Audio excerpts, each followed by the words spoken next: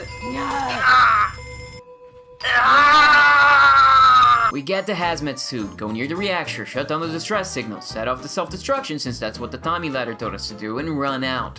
Oh, you thought it would be this easy? Guess what? Your time, and you have to run back for the whole ass maze-like structure while ghouls keep popping out from everywhere. To be fair, you can open the fuse box and then disable the timer. But I feel like the sea, angry and salty. Run out, watch it blow up, go back, give evidence, complete reward, done, this to hell and back.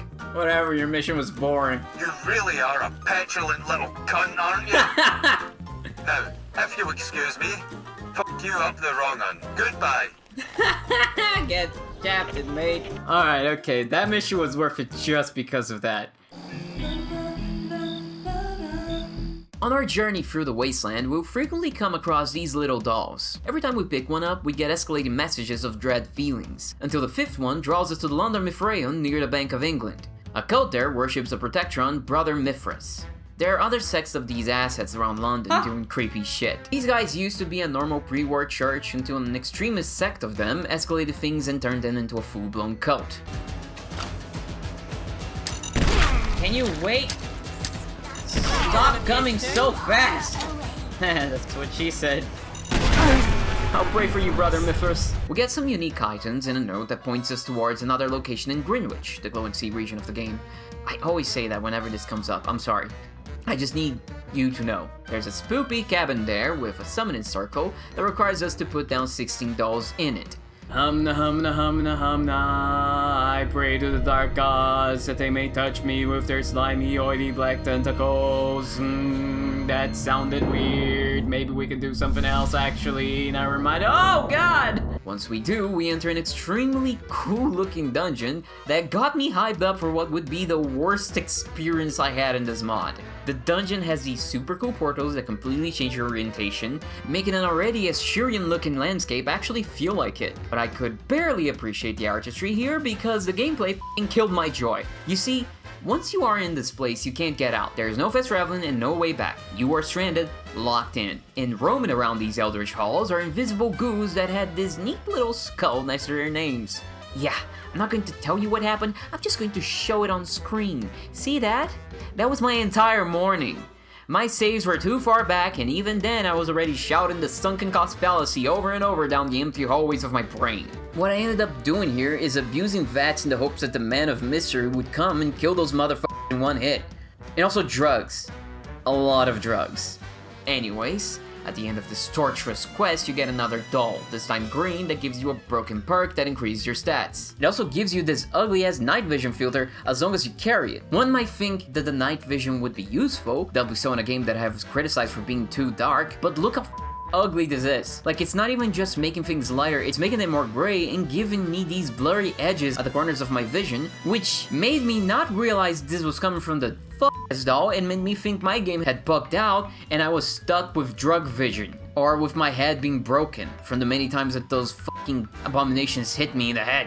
And further to give credence to that, there is actually a Fallout 4 bug that has never been patched by f***ass Bethesda that does make your fucking vision go all f***ed up like this. And I thought I had it. So I spent a long time troubleshooting this and trying to solve it with common solutions people had online, while none of it worked. Up until I downloaded this mod that required me to use a console command every time I opened the game, which I kept doing up until the moment I was reviewing the footage for this video and realized it wasn't one of the many head injuries I had, it was a doll! You might ask, how didn't you realize the filter only appeared after you got the doll? You have to understand, not only did I get a head injury in that cave, I also was shooting up cans up my fucking eyeballs the whole time. Meaning I constantly had weird vision, which my newly found addiction didn't help. Cool, I'm glad this is over. I have to get to the doctor and cure my morphine addiction. Traipsing around, we meet a man who's desperate for help and not at all suspicious. Don't you know who I am? Because I also don't. I do. That's why it has to be you. What? Please, you have to help me get revenge. What are you... They killed my parents. What are you talking about? How do you know me? What you looking at, bud? I'm over here. Nope, Vince of Endorion. Wait, please. I've got tickets. You had 5 tickets, you liar! You said tickets? Don't worry, I will avenge your parents! Thank you. Let's go! You and me, Bruce! But it turns out it was a trap, the shock, the horror! Thank you for helping me get my revenge. On you. You. Where are my eyes going? My home. Yeah, they were hooligans. He and his sister are the kids of some hooligans we apparently killed. Sorry, I'm a bit busy right now, don't have time for trips, and I heard Guild is a terrible place. What? What? Oh, you missed! A terminal here talks about how him and his sister were having a rough go for a while once we killed their parents. But by this point I had been awake for like 3 days at most, so it feels weird and doesn't fit with the timeline. This ain't just a tale of tragedy, it's about the complexities of family and unexpected twists life throws at you. In the face of it all, we find strength, and even in the darkest moments the human spirit sometimes keeps going. Yeah, no, okay. Just this alone is enough for a reason to kill Bruce. Quests like these are a weird recurring thing within the Fallout modern community. The Frontier had that, New Vegas Bounties had that. It's just victim blaming with extra steps. I don't care for these. I never shot first, so it's impossible to make me feel bad. Did you know that raiders are people too? That's crazy, man. Oh, it's a paperboard doghouse. It's a cardboard doghouse. Oh, that's so cute. Do you know that raiders have dogs and families? Oh no. Oh, I feel so bad about killing those guys. Oh my god, I feel so horrible about it. You guys, I feel so bad, you guys. When will you learn? When will you learn that your actions have consequences? Did you know that bad people are people too? I know, we don't think about it too often because usually they're shooting at us, but yeah, they have families. Roger Moon, one of the Roundels, asks for help locating the spoils of a heist a group made the day of the Great War. This quest is a search for evidence of where they possibly could have gone. We found the bank they hit and the info about the group's car, and then Roger figures out the possible routes they could have taken as they escaped the bank, and sends us to investigate each of those. One comes up empty, the other has the car hanging off a ledge we can't get to. The quest concludes with him saying he'll get to the car eventually since it isn't going anywhere. It's exactly as anticlimactic as it sounds. Not only do I already hate quests that send you to far too many places, thereby overstaying their welcome, it has no satisfying conclusion as we don't even get to the treasure. What's more, it's very unclear what the hell we're supposed to be doing when you get to the escape routes. It's a vague search the area thing, but it's a hellscape, so it's hard to even see where you're going. And the Fallout quest design just doesn't support this kind of thing very well, what with the marker just standing there, which made me think, again, the quest might be bugged. Because, again, this game had a lot of bugs on release. And finally, the nail in the coffin of this quest is that Roger is inside Hackney, while all other objectives are out in the wider London area, meaning we come across the big problem I spoke of about the separated boroughs. There's always an extra loading screen to get to Roger and to get out towards the objective. Nothing more annoying than getting out of the pub's loading screen, only to enter another as you exit Hackney, then enter yet another as you fast travel to the actual objective. While walking along the edge of the Thames, we spot something in the water. Yep, yet another submarine quest in the Fallout game. Inside, we meet the start of a joke. Two ghouls, a corpse, and a talking computer are stuck inside a submarine. What happens? Possibly the most confusing quest in this game. The ghouls are Germans, who pretty much just look like Nazis. I guess the Fourth Reich happened. The computer doesn't shut up and speaks only in German, which makes for an engaging listen as someone who doesn't understand a lick of it. Not.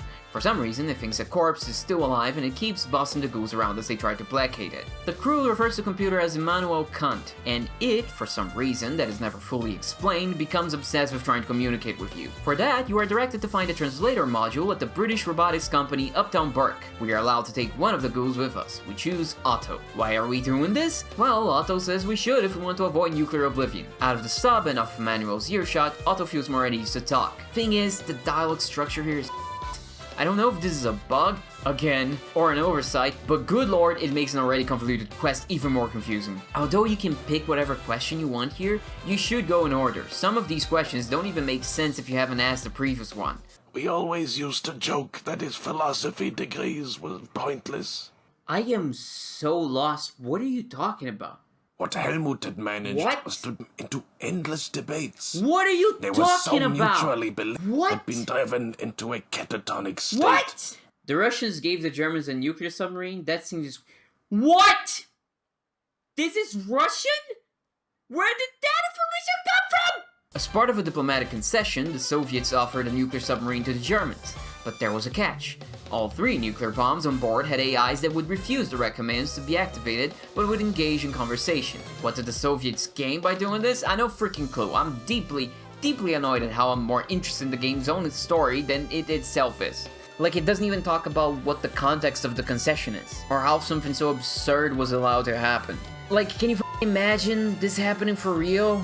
The League of Nations has convened, and the Soviets say it agrees to reparations with the German people. But only if they can solve all riddles 3. But fine, I'll pretend this makes sense so we can keep going. The Germans developed chatbots to engage the AIs, which caused them to mutate? Just don't ask questions. That ended up with each AI thinking they were a different philosopher. Kant, Nietzsche, and Hegel. I said don't ask questions! ChatGPT made Alexa think she was Kant so the Germans could nuke people! What part of this can't you understand? If I'm mispronouncing any of these, fuck you. I don't care. I really wish this quest would just stick to using one of the philosophers' names. There's too much going on to also keep switching from Kant to Immanuel. It's just bad practice in general for side quests, where there's so little screen time for each character that people will barely even remember a single name, so stick to just using one. The AIs then argued about God until the conversation got so heated they all threatened to launch. Hegel launched himself, saying that, when doing philosophy, you inevitably get to a point where you just want to emit an inarticulate sound. Oh, I sympathize with that feeling a lot right now, but for different reasons. What I don't get about this is when did Hegel launch? Was he the world's first strike? Was it after The Ring? The Ring is a major coincidence. Is this the other great fire Archie mentioned? I don't know, it's unclear. I feel like people should probably mention the random second missile after the war. Still, Otto does imply London's destruction is due to Hegel, so I don't fucking know. I don't think it's implying this is the cause of the Great War, I hope. Also, why did the Germans deploy the submarine while the AIs weren't even cracked? Anyway, stop thinking. Kant remained on the defensive and Nietzsche was about to launch too, but Helmut, the man whose corpse we saw, hatched a plan with his philosophy degree that everybody made fun of. Real Nietzsche had descended into a catatonic state after seeing a horse beaten to death. Helmut figured the AI would do the same, so he ordered Otto and Hans to beat him to death while he was dressed as a horse. I think I smell burning toast. Anybody else? So that left Kant to be a cunt. I think I have the right picture, but there's a lot of contradiction elements. Like, he said they couldn't hack the systems, and then he said, oh yeah, we hacked the Soviet systems. Which is it? We got our asses up to Uptown Funk You Up Arc, which is a fine dungeon until this matter. There's a constructive protectron camp in it. Ah, you bitch! And railway spikes heart. Oh, is this exactly the right angle? Oh, what? Can't you curve enough? Are you too rigid? Not flexible enough to hit me, bitch? I got a railway spike! So I can't climb it, and I'm out of bullets. I have to sneak and wait for the AI to go away so I can climb and... Stand down, motherfucker!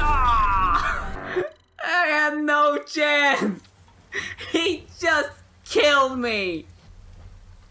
Stop doing knife tricks! Okay, I know what to do. Archie! Will do.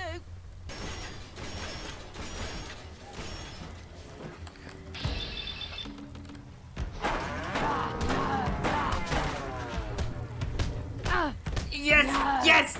As long as he keeps hitting me, we're fine! Ah! You got it. You got this.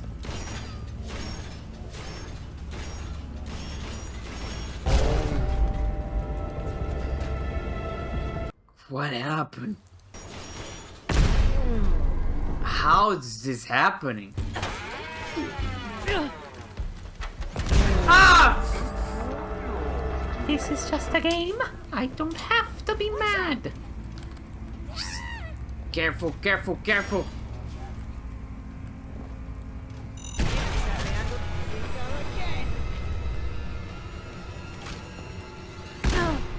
Oh, it was legendary. Okay. I think it cost me Archie, but I think we managed. Hey Archie, I'm glad you're freaking immortal. Uptown Bark was a British robotics company, and their products were so bad they were nicknamed Uptown Broke. The Robo Margo and the Post Boxer. Oh, did I not show the Post Boxers yet? Yeah, they are Post Boxers. Yet both are their creations. The Post Boxer in particular was made to replace postal workers. I actually genuinely love the concept. It's very over the top and effective dystopian fallout. The nickname and lore tidbit are another lore thing that isn't reflected on gameplay. How their robots work. It's just the Post Boxers that are also psychopaths. But that's like true for every mailman. So whatever. Is that... Oh god, that's Otto! I was wondering where he was! We just exited and the only person with me was Archie! Where were you when I needed you? Stop playing submarine and get back here! After successfully getting the translation module and returning to the submarine... Whoa dude, calm down! Otto hesitates to re-enter his hundreds of years tomb. If we encourage him to leave, Kant somehow knows it's bullshit, blows himself up, resulting in a game over. Why even give me the... whatever. With the module, Kant now decides to declare that he should do his duty and blow himself up, because Britain is starting to pick itself back up, and they are the enemies. Why did he need the translation module, or me around to do any of this? Okay, I realize now, I'm the one who's been asking the questions this whole time, so maybe this is really my fault that this keeps happening and I shouldn't be blaming you, so I'm sorry. Random lore drop. Kant was also actually responsible for turning the crew into ghouls, but only the ones he liked. How did he control who turned, considering that ghoulification is supposed to be random? Happy thoughts. Only. Kant is not letting us leave. He gives some transitive property bullshit reason that if everyone in the submarine has taken an oath to serve the Navy, and we are in the submarine, therefore that means we have taken the oath. Actually I can see why a computer would think this, so I kinda like it. Finally, the end is nigh. There are multiple solutions to the quest. With Robotic Expert, you have some extra dialogue choices, and if you check the note on Helmet's body, you can then find the keycards in the sub and manually disable Kant. Otherwise, you are stuck with what might be the most mind-numbing conclusion to a quest I have ever seen. You have to fucking listen to Kant talk philosophy, and he takes goddamn forever to talk about his ideas. Morality consists then in the reference of all action to the legislation that is possible only in a kingdom of ends. This legislation must be capable of being adopted by every rational being at his own will. You have to listen to it all until you find a contradiction. Which isn't even a puzzle. The option, the contradiction, just shows up as a dialogue option. You have to do no thinking at all. You can just press things until it happens. Look, I'm sure the idea here was to argue philosophy, but this isn't arguing. It's a 13-minute lecture, which amounts to revelations anyone with a half-brain in a truck stop at 2 a.m. knows intrinsically. I guess that's pretty much philosophy in general, though. Ooh, shots fired. Send me your comments. I don't know. I don't care. Whatever. I'm just angry. I don't mean it. Not to mention, the contradiction you do find is stupid. I'll give you the cliff notes. Kant thinks people deserve respect and shouldn't be treated as a means to an end. Kant must do his duty to do good. To do his duty, Kant must kill a bunch of people, including us. Essentially, treating us all as a means to an end to his duty, which isn't moral, but his duty is moral. He dies. If it hasn't become clear yet, I dislike this quest. The stupid Fallout 4 dynamic cutscene camera just fucked it up whenever Kant talks. Because he's not a person, he's a computer. And the story is convoluted, and the dialogue structure makes it really hard to follow along. Also, all the other things I said. And the conclusion is not how you do philosophy in games. Don't read me a dissertation on the trolley problem. Put the switch in my hand and force me to enact it. What's more, there's no philosophical argument made at the end. You're just finding an arbitrary contradiction to short-circuit a robot, which is the most boring conclusion this could have had. It's just a long-winded version of the new Vegas robotics expert line you use to short-circuit the Vegas Securitron. 0 out of 10 quests didn't even bring up Hegelian dialectics. Unbelievable. This is a miscellaneous quest we stumbled upon when we come across the Tommy base. A guard here is in love with Soldier Dunn, but so is their super English classist gentry boss. He wants us to give an awful letter he received from his boss to Dunn, except he replaced his name for hers, essentially fooling her to think that the boss was talking down to her. Meanwhile, if we talk to the boss, he asks us to deliver a full-on fake letter from the guard to Dunn. So, it's a Riverwood quest from Skyrim. It's a choice between Mr. Nice Guy, who thinks fooling a woman instead of just, oh, I don't know, talking to her makes sense, and a creepy fucking boss. We also don't have the option to tell Dunn about both of them being weirdos. Quest takes away her agency and right to the truth, and forces us to make her choose one of these idiots. Look, sure, Mr. Nice Guy over here, while duplicitous, is well-intentioned, but this behavior is such a red flag that Quest just feels wrong.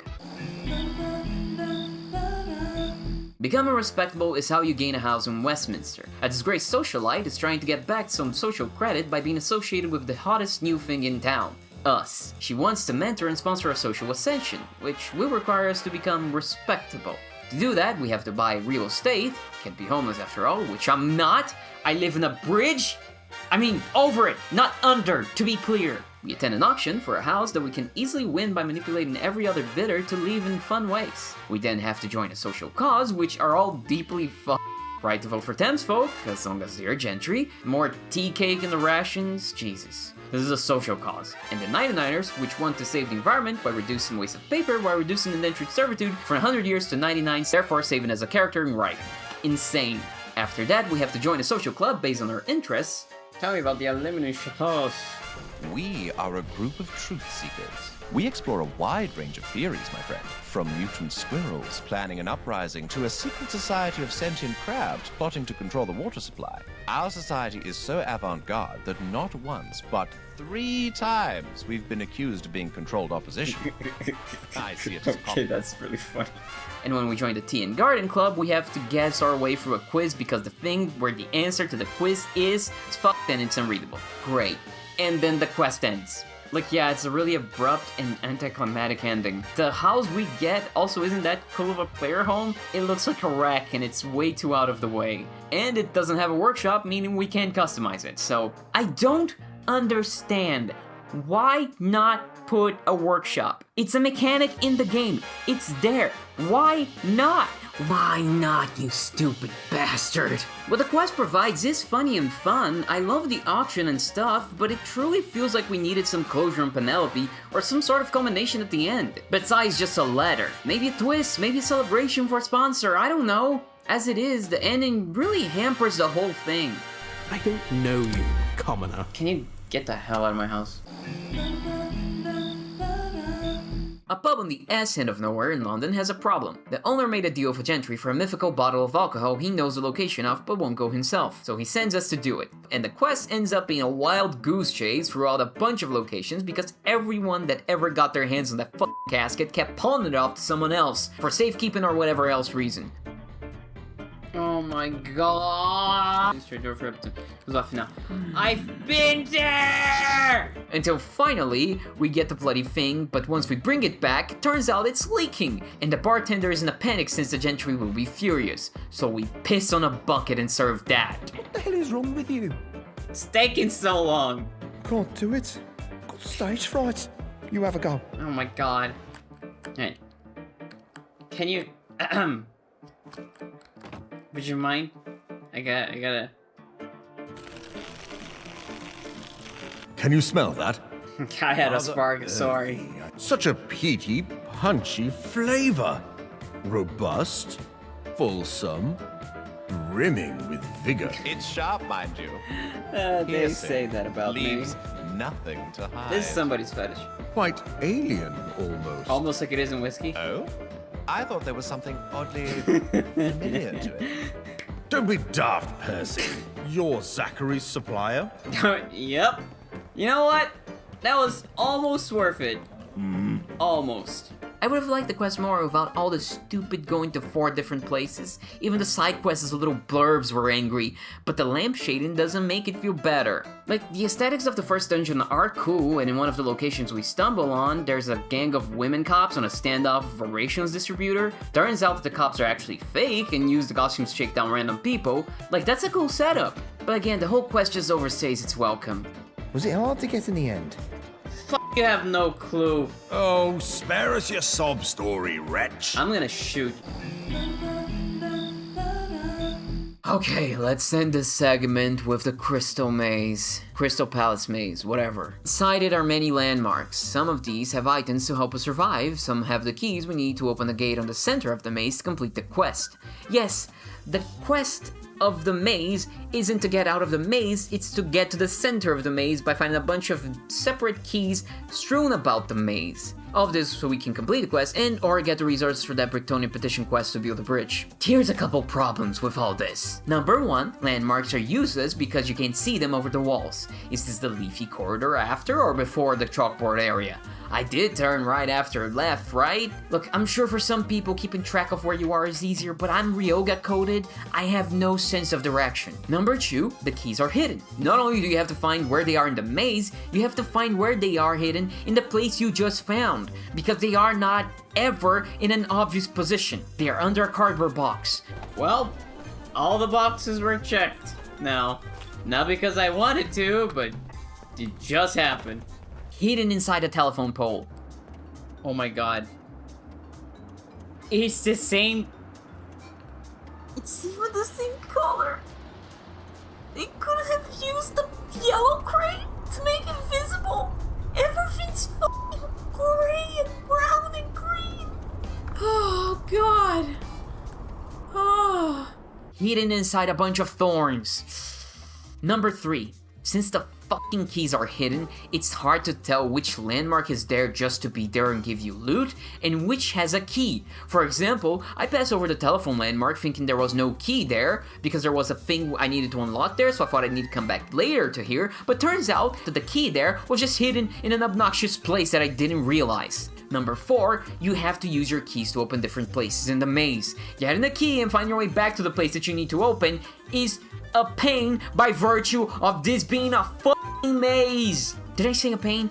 I meant obnoxious, annoying, horrible. Number 5, the darkness of the game and the permanent atmosphere of Brickston make it very hard to tell what you're looking at inside the fucking maze, which is a pain, because again, you need to navigate it, and not having visibility makes it very hard. Reminds me of another quest. Number 6, don't make a maze anything but a maze where you have to find the exit. Just don't. Number 7, the story here is just a robot being annoying, which is a repeated concept already in the game and done much better with Terry. There's no story here that makes the pain worth it, and the Pinder key is optional for the Brickston story anyway. No, I'm beating you to death with my goddamn baseball bat. Screw you! You dumb motherfucker!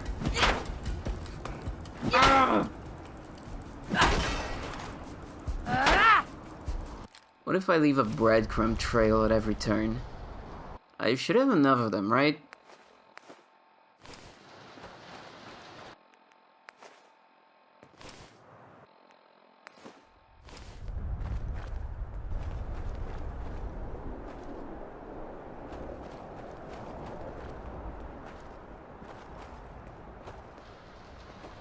God, this is horrible. Nah, fuck that. I'm using console commands.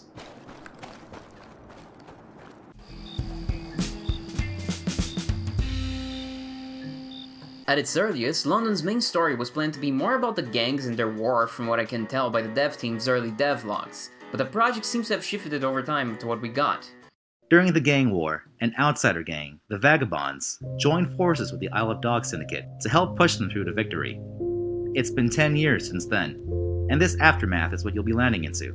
But obviously the project shifted over time to what we got. Still, we can feel the legacy of that early direction in a lot of ways. One of them, I think, is by how the Vagabonds inexplicably have a whole-ass mini-campaign all to themselves. Their side quests aren't short quest chains like that of the Burrows. No, they're longer and more involved. Much like the Roundels, it's not a plot-centric story, it's a personal one about vengeance and violence. I'm not going to go too into details because, to be honest, I don't find it all that interesting. It's perfectly serviceable, but its characters didn't grip me and I thought it was lacking in something to make it unique. The story begins with us taking the Vagabonds up on their offer, finally. We get to this one and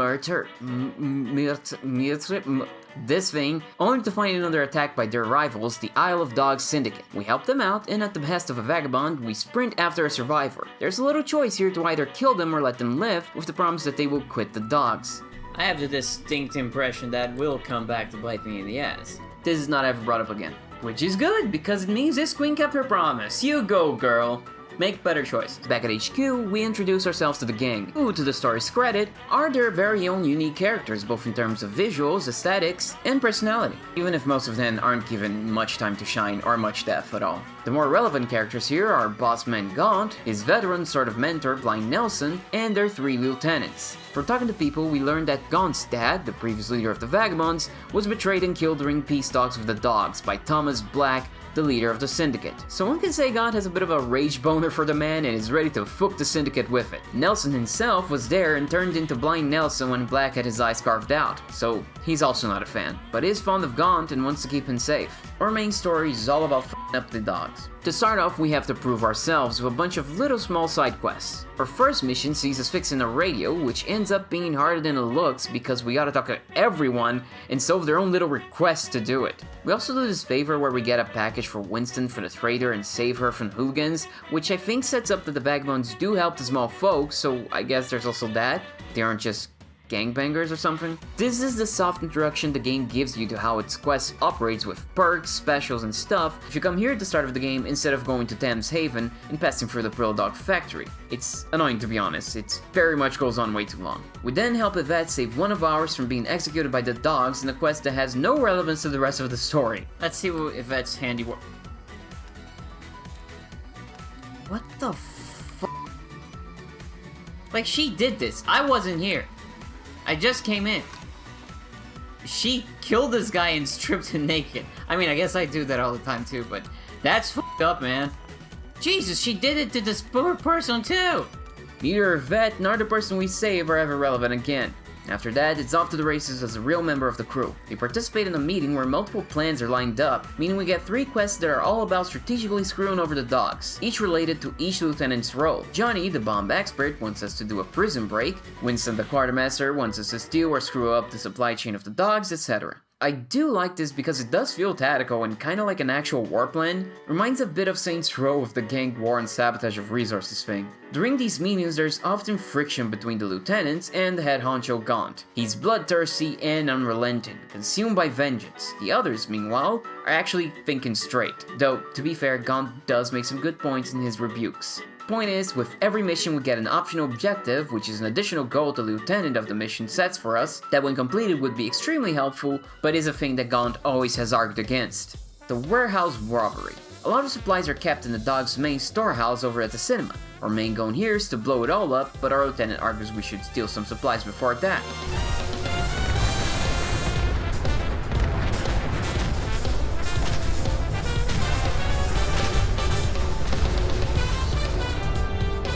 Go guys, don't look at explosions.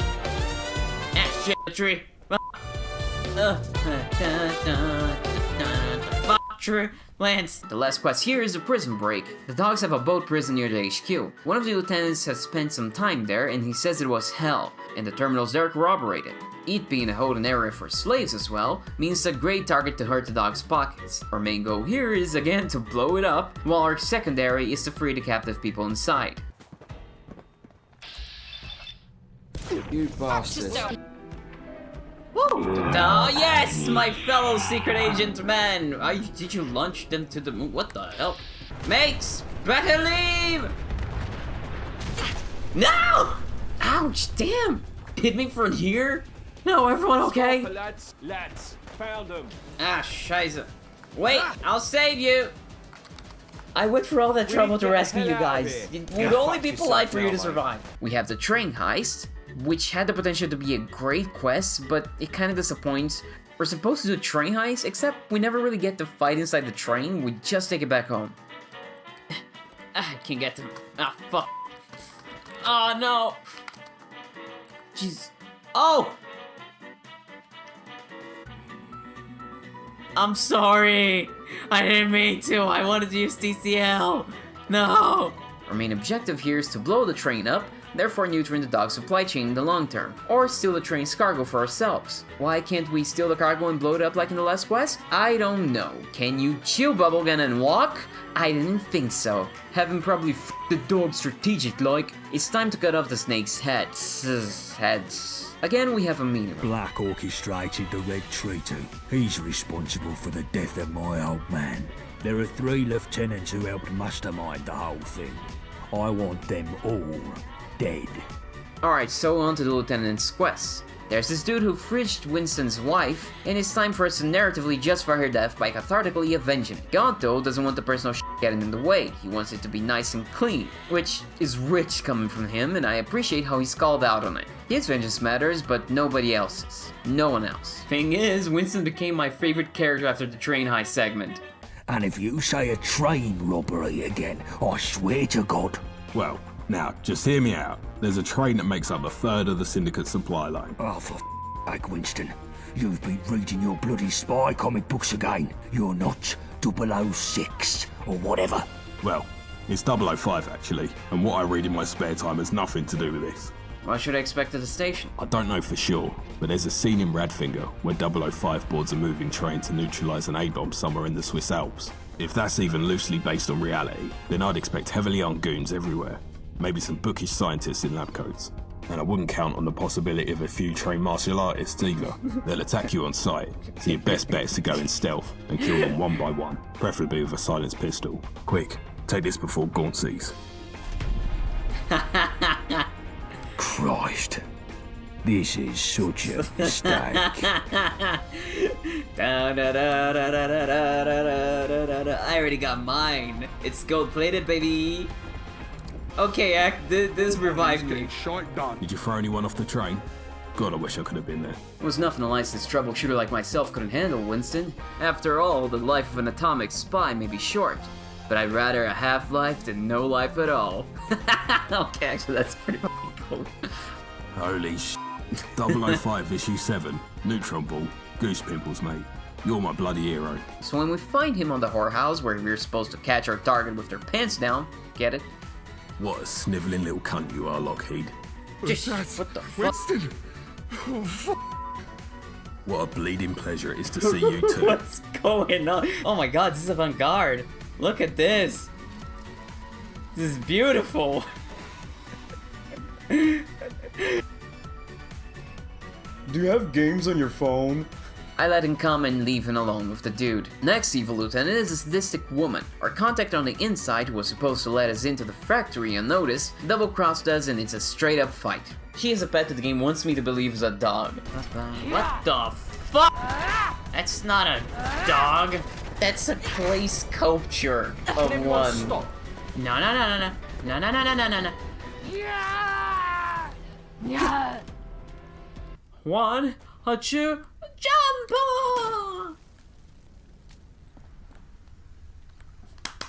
10 jump. That was marvelous. Our last dude is a guy that betrayed the Vagabonds during the peace talks with the dogs. He did it for the money only, so we barged into a fancy restaurant in Westminster. I'm afraid I'm not expecting anyone matching your, description. Ah, my dear madam, how astute you are. But time is ever so important, and it would be a delight if you could overlook that just now. I promise to be ever so discreet. Wink, wink. Oh, how well-mannered you are. Thank you. But, I was quite assured you would not be bearing any weapons in this establishment. This here's a family heirloom, and I'll be damned if some uppity waiter is going to take it from me. Let me in this instant. Of course, of course. Look at you. You should really see a tailor about those clothes of yours. You know what? I was gonna reload because I didn't like being rude to you, but now that you said that, go f*** yourself. Then into his meeting with a bunch of gentry folk. We talked business and convinced everyone to stop investing in dogs and buy some Vagabond stocks. Trade guy agrees to leave in exchange for not getting murked. And you two, now that I'm going, fuck you and all you Ponzi gentry twats. I've had enough of sniveling in your shit. Go f yourselves. Gaunt nearly shits himself in anger at our audacity to undermine him on every single mission last time. Winston, what the f*** have you done, you sick little shit? Which, honestly, I love Gaunt's voice actor when he's angry. Something about how he sounds like he's generally about to beat the shit. This is so funny to me. What the f*** is wrong with you, Wayfarer? What's up? Are you terminally insubordinate? Yes. It's not movie anger, it's the real dude in a pub type energy that I appreciated. Unbelievable. Some butcher you've turned out to be. Sorry, I don't like you. Finally, we are on track to the end. Out of nowhere, Nelson calls us saying he's got a golden opportunity to kill Black, but we need to go now. Turns out, not using the train during the train heist was on purpose, so this segment could be used during this climatic confrontation. We board the Syndicate train and make our way to the front where Black is. Except it isn't Black, it's Nelson. He was partly responsible for the betrayal of Gaunt's father and is on the Syndicate payroll to this day. He does care for Gaunt, but thinks the best way to protect him is by protecting him from himself and keep him from trying to go against the might of the dogs. The traitor, regardless, takes us to a meeting with Thomas Black. So you're the one they call the Wayfarer? No.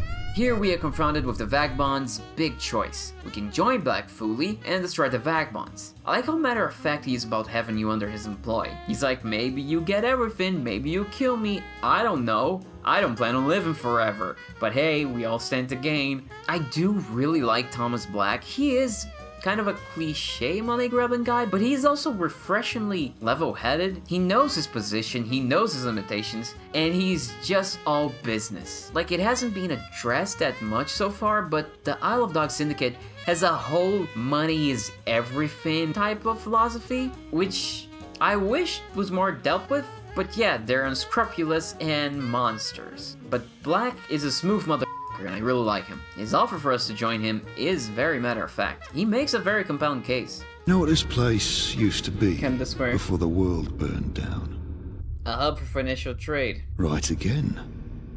But it was more than just that. It was like a temple to money itself. Billions flowing in and out every day. Businesses, houses, livelihoods, lives, all bought and sold. People lost their souls here. Tickets, pounds, shares, equity, cash, whatever you call it. It all has the same power. The power to own people's very souls. That's how I got Nelson so thoroughly. Could have just controlled him with threats. Intimidation, blackmail, all effective enough mechanisms. But I wanted more. So I paid him. Not even very much. And that very knowledge ate away at his soul. But it doesn't work on everyone. Some people have desires that go far beyond money. Young Gaunt, for instance, I would never have a hope of buying out. And I get the impression you're not so easily swayed either. I'm a maniac. What's your fare, wayfarer? Our other options are actually talking Black into an actual peace treaty, now that he's on the back foot, unlike before. Then go back to the Vagabonds with it and abscond from power since everyone's tired of the war and sick of him and his vendetta, and do one piece. After that, we become the actual leaders of the Vagabonds. Although my power-hungry ass would love that, it also does mean keeping the Syndicate alive, and they hurt my gal pal Kiera, so that's a no-go. Instead, we choose a third option to shoot Nelson in the face, then shoot Black in the face, then we call the cavalry and kill everyone in Syndicate HQ. And the fights in this segment, after killing Black, kind of stretch the quest too long. Like, we kill the big bad, but for some reason we are still forced to go underground and kill a bunch of random dogs guys. It's like, by this point the quest really should be over. You better see how Winston's doing. What's up? Oh my god, I hate her. Can this quest end? This ain't over yet. Go find Bullet Tooth. No doubt he could do with the support. Ah! I'll hold. Street people! Can you guys not kill 3 people? Didn't your mum teach you better? Are you f***ing with me? With the Vagabonds victorious and having taken over Dog's HQ, our valiant leader then does a speech that firmly cements how he's an ass.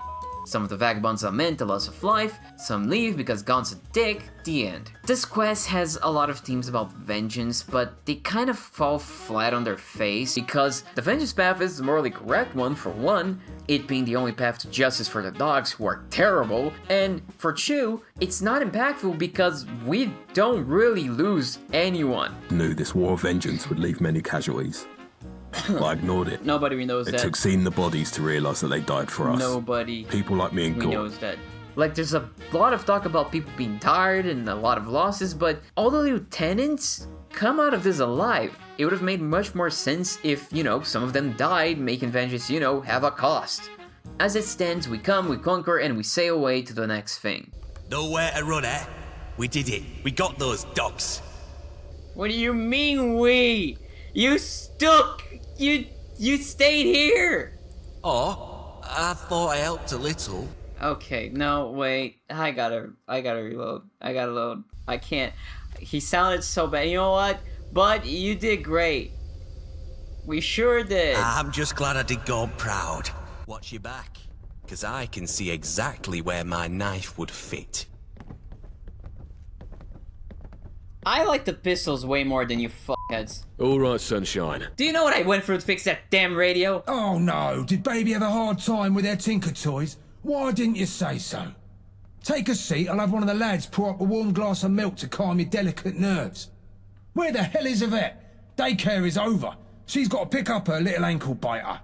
I'm gonna kill you. Seriously, when this is over, I am killing everyone in this room. This is the first faction that actually managed to give me a motivation. And my motivation is killing all of you because you're all annoying as fuck. I'm gonna go to bed with the Isle of Dogs Syndicate if I have to.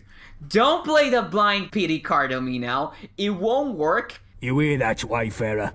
If you muck this up and get yourself killed, I'll find you in the afterlife and down your throat for the rest of eternity. Inspiring leadership.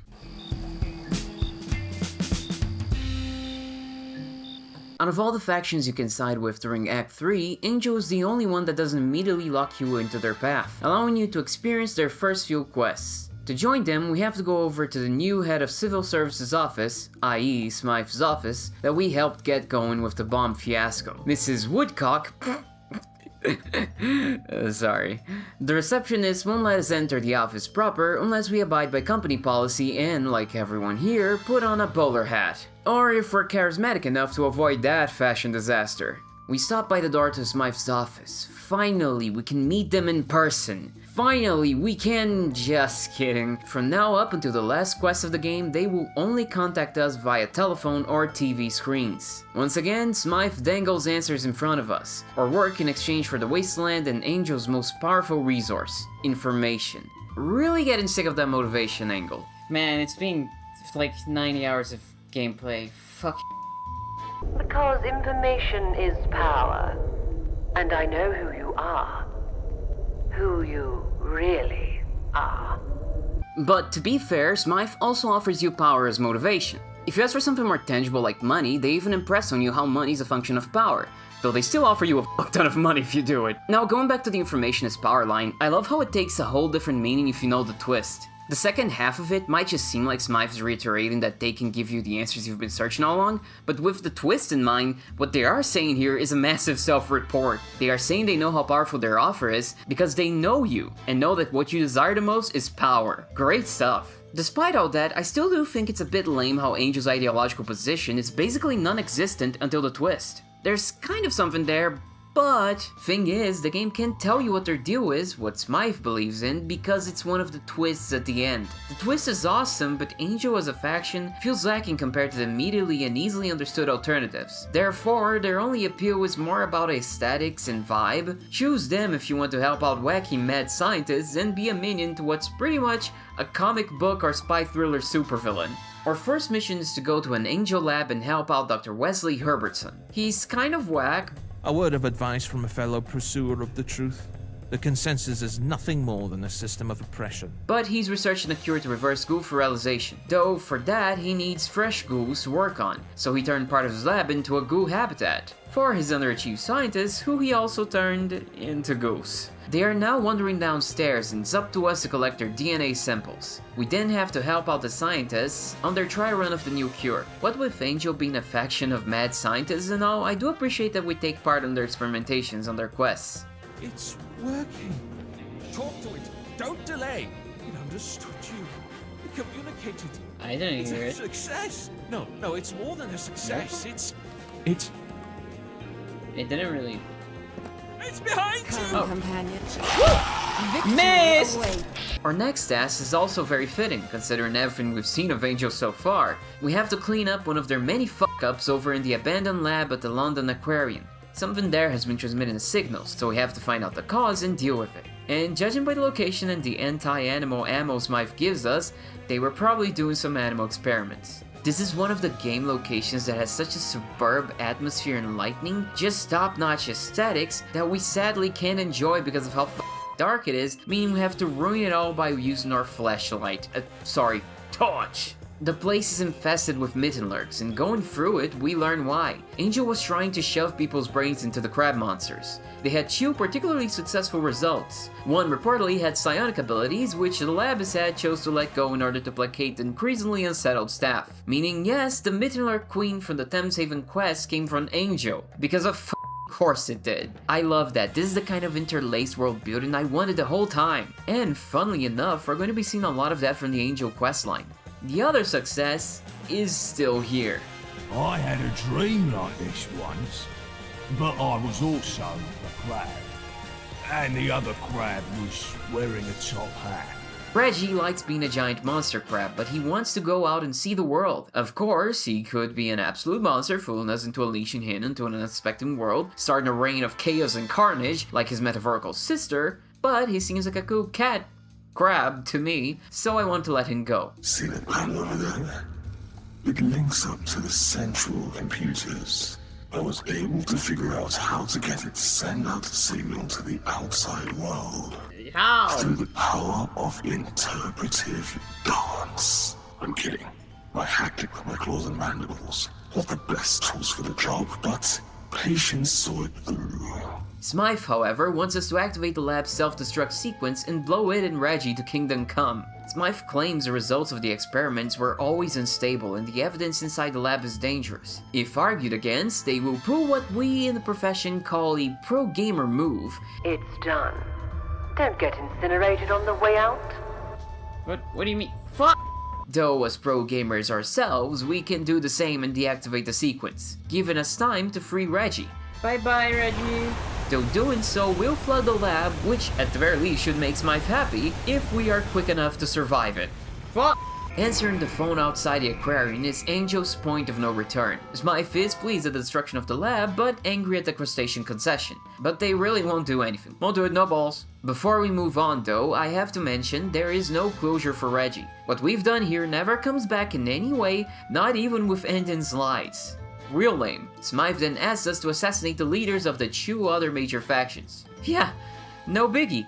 Just like that, huh? We can just go full righteous courier on the fort and just straight up murk the two of them, or we could go the more interesting route and do it subtly with the help of Smythe's other minions, who have specific quests for us. To kill Eve Varney, the 5th column's leader, we'll be getting some help from her slimy and jealous half-brother, Horatio. He gives us some inside info on Victor Schmidt, who is a big simp for Eve but can be made to cooperate if he finds out Eve has been secretly filling a pit with her detractors.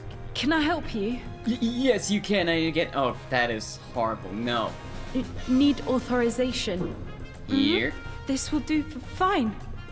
Go right through. I'm knackered as fuck.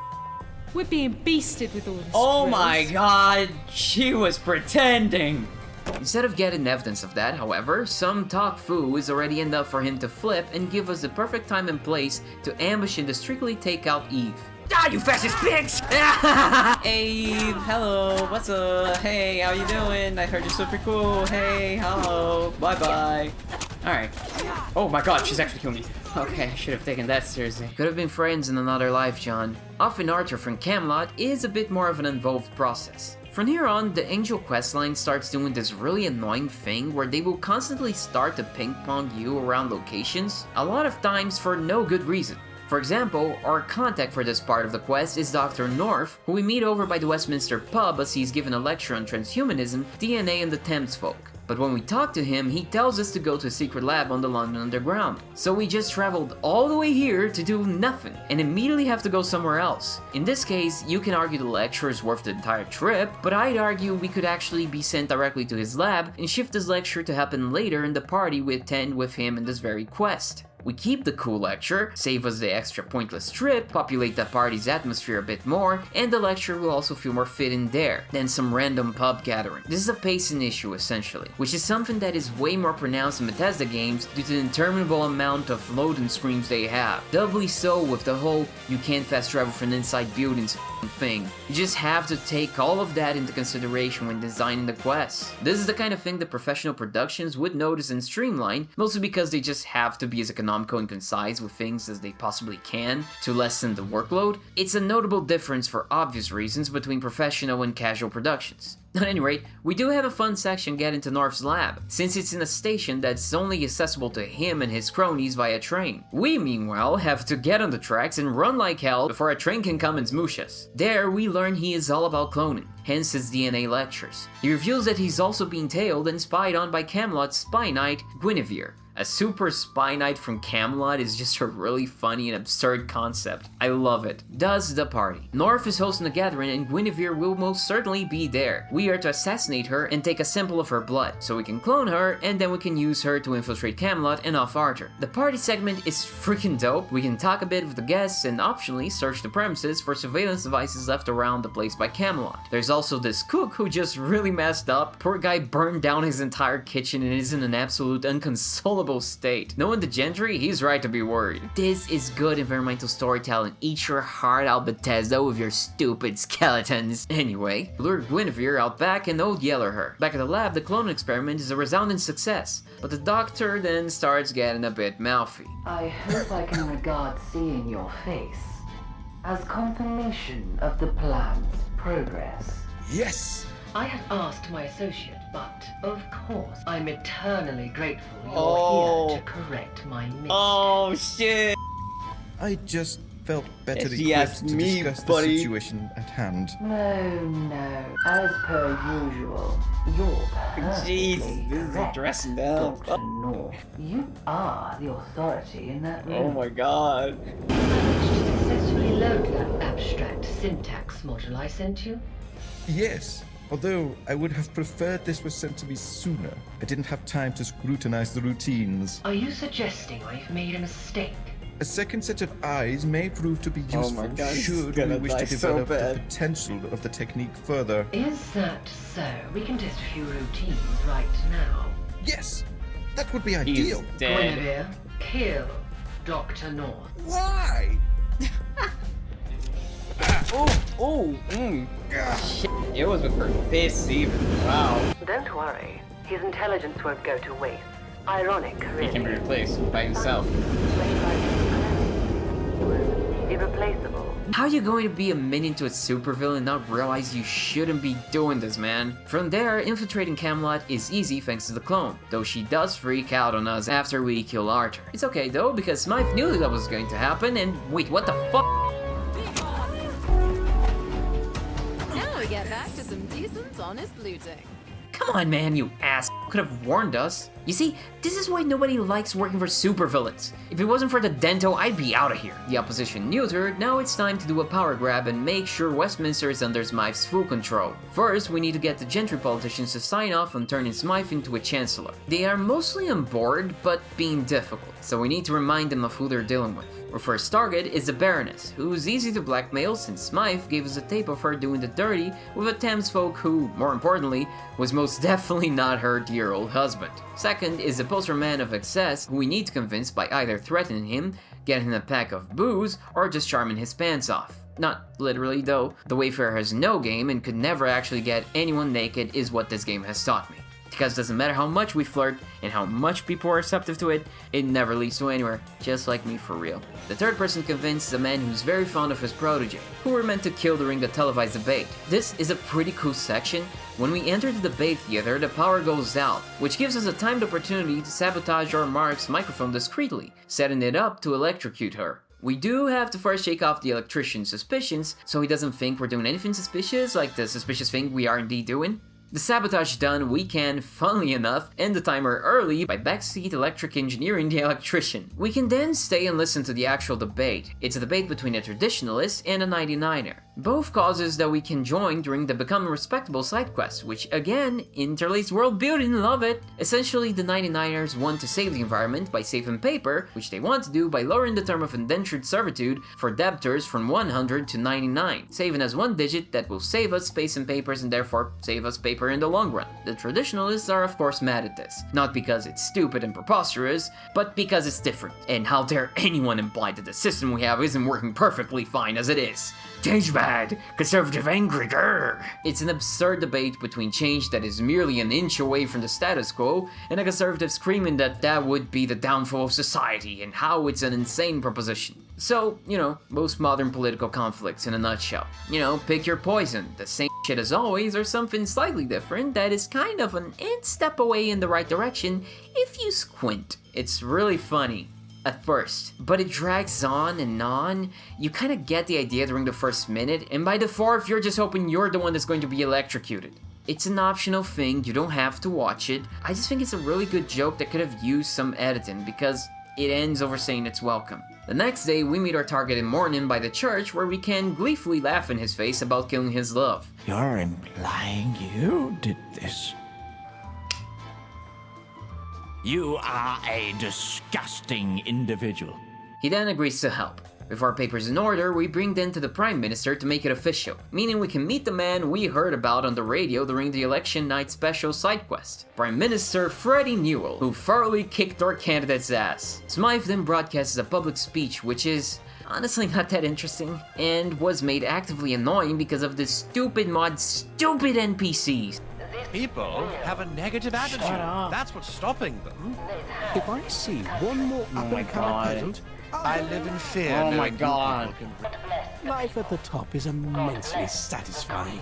Stop doing barks during story events, god f***. I don't quite like this quest. The solutions are just given to you by Smythe. You're not figuring out how to get these people online because you were given a psychological profile. With the first and third targets, Smythe pretty much tells you exactly what you need to do. I just wish we had been given more freedom here. Maybe let us find the target's weak spot ourselves by doing some investigating, like snooping around their rooms or tailing them. The second politician is the most fun one because there's more than one way to do it and a possible actual test to perform to convince him. I also do like that sabotage section of the third target, even if it was a bit too simple, but overall the targets feel uneven. Before we continue though, just thought I'd shout out Smythe's receptionist, Mrs. Woodcock, who's one of those rare NPCs we can actually talk to. And I just want to say that I love her 9-to-5, down-to-earth, every woman demeanor. Thoughts on the gentry? Everyone seems to hate us, and maybe they're right. But I'm not sure to get all political. Our victory, however, doesn't last as General Arsqueef of the Tommies is sick of the gentry and refuses to obey Smythe. He claims he will only listen to the Queen from now on. Smythe sends us with an order for the general to step down and our old friend Colonel Major to take his place. Of course, again, the general will do nothing unless the queen herself orders it, because it's finally time to meet the queen. Before that though, this is yet another of those moments that should have been streamlined. Smythe already knows the general will only listen to the queen, so why do we even bother going there without the queen's signature in the first place? It's a waste of time only to reiterate information we already knew. The queen's section should come first, then this conversation can be joined to the one that the Tommies have when we return with the signature. It's one less trip and even makes more sense diegetically. Anyway, we enter Buckingham Palace. Inside, we find our old buddy Dr. Wesley, and the reason why he's here soon becomes clear when we meet with the princess. Ah, I was wondering when you'd arrive. Who's a sweetheart, by the way. You're about to have an audience with Her Royal Highness. You no doubt heard her screaming with excitement. She's been feral for ages. Yeah, our mission is to beat the shit out of the queen. Then use Wesley's cure, which hopefully is working by now, to get her signature. Sic Semper Tyrannis, I guess. Hello, Your Majesty. The cure does work, however, probably only for a short while. We get Her Majesty's signature and Wesley acts like an absolute creep. I will start preparing for your first public appearance. That might be a bit premature. Or it could yield the perfect data. My mother is not your pet science experiment. Isn't she? She'll be in my care for the foreseeable future. It is done. Good. Now leave us. There's much to study. What was that? And we have to return to the Tommies already. Honestly, the whole royal family situation is so interesting, I wish we got to see more of them. But sadly, this is the most we get of them in any of the faction questlines. Upon our return, General Arsqueef insults us and we tell him to shove it. He says he'll shove us into a box and we shove a bullet into his brain when he challenges us to a duel. Which ends up looking like the most ridiculous thing in the world, since we're both using black powder pistols and they take forever to load. It's hilarious. I should say, you don't have to kill the general, you can't convince him to stay because the army would be poorer without him. But I say f that guy. The government and the army are in our pocket, but we still need to get the population to follow suit. Smythe's genius plan to do this is by giving them an enemy, Angel, a fictional angel who has done some very real evil things. We are tasked to go burn down Peckham and plant evidence to make it clear it was Angel. Which it was, because we're Angel, but you get what I mean. We kind of run into the same problem, or feature, depending on your persuasion, that Tenpenny's quest had. Peckham exists only to be destroyed. There are no quests or characters there, no emotional attachment at all, so no weight to our actions. I guess this works if you want to play the villain without feeling too bad about it, but in exchange for this, we do sacrifice narrative impact. Can you imagine if Eastminster was a target? Actually, I would be happy to burn that shithole, since that f***ing Toby refuses to talk to me to start his goddamn quest. Fuck you, Toby, and fuck stupid tires. The Tommies finally arrive after we're done, and we can play the victim, or just be a maniac and laugh in their face. I heard you guys were gullible, but this is absurd. I reek of petrol and I'm driven with blood. Can you put you and two together? You bloody asshole. I was even sympathizing with you. These quests really let you just go full-on Joker, huh? It isn't enough just to make an enemy though. We have to spin a narrative and control it. You know what time it is? Propaganda time! Come on, grab your friends. We'll go to distant French lands. With Dickie the Dictator and Robert the Anchor. The fun will never end. It's propaganda time! We'll paint Angel as an evil foreign entity controlled by an evil dictator. Something straight out of G.I. Joe. We'll do this over by the BBM, which has been occupied by rebellion roundheads, which appear out of nowhere and are not set up in any way and are supposedly aware of what we're doing. Somehow, it's honestly just a convoluted excuse to give us some enemies since it's been a while since we've had any combat. An Angel Technician will be our assistant for this one, since the old technician refused the job offer. First, we have to get our actors on board. Robert the Anchor and Dickie the Actor for our newscaster and Evil Dictator roles respectively. Dickie is easy. Dick's easy. Yeah, no sh**. God damn it, come on. Stop being silly. Dickie's easy. Dickie's easy, he's an actor, which means he's a broke waiter, so he'll take whatever job we offer. While Robert expects a healthy pay because he used to be a big deal. But we are a big deal, and we are Angel.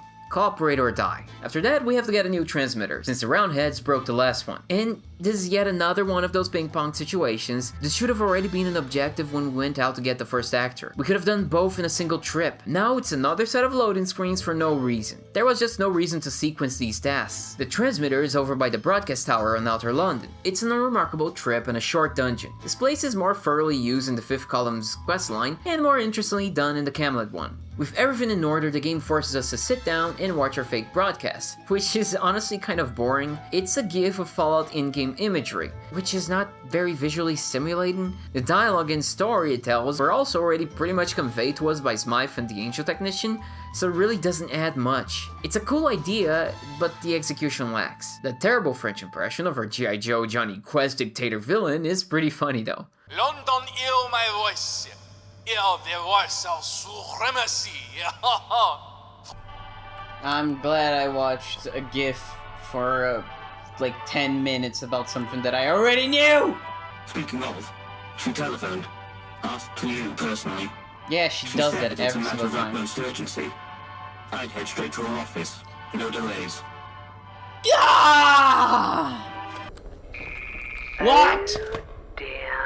Now we're in the endgame. Oh, you're high resolution again, finally. The remnants of Camelot and the 5th column have joined forces in a desperate last resort attack on Westminster, united solely by their hatred of the gentry. The Battle of Westminster is here, in 7 days, which we'll literally have to sit down and wait to pass, day by day. It's really fucking annoying. I have no idea why they implemented this arbitrary thing. They give you a point of no return message already, so this feels unnecessary. Before the battle, we have to choose to either defend the underwater passage from being opened by the 5th column explosives, or defend Westminster Bridge itself from a direct attack by Camelot. I don't think it makes a difference which you pick here. It's pretty much just which of the quests to invade Westminster from the other factions you'd like to play but as Angel. I guess it does explain how no matter what you do, your opposition does manage to invade Westminster anyway, via the place you didn't choose. We go for the underwater passage, foolishly thinking Angel troops could hold a f***ing bridge from malnourished wastelanders. But they couldn't. I gotta do everything myself. Just never trust a clone to do a real person's job.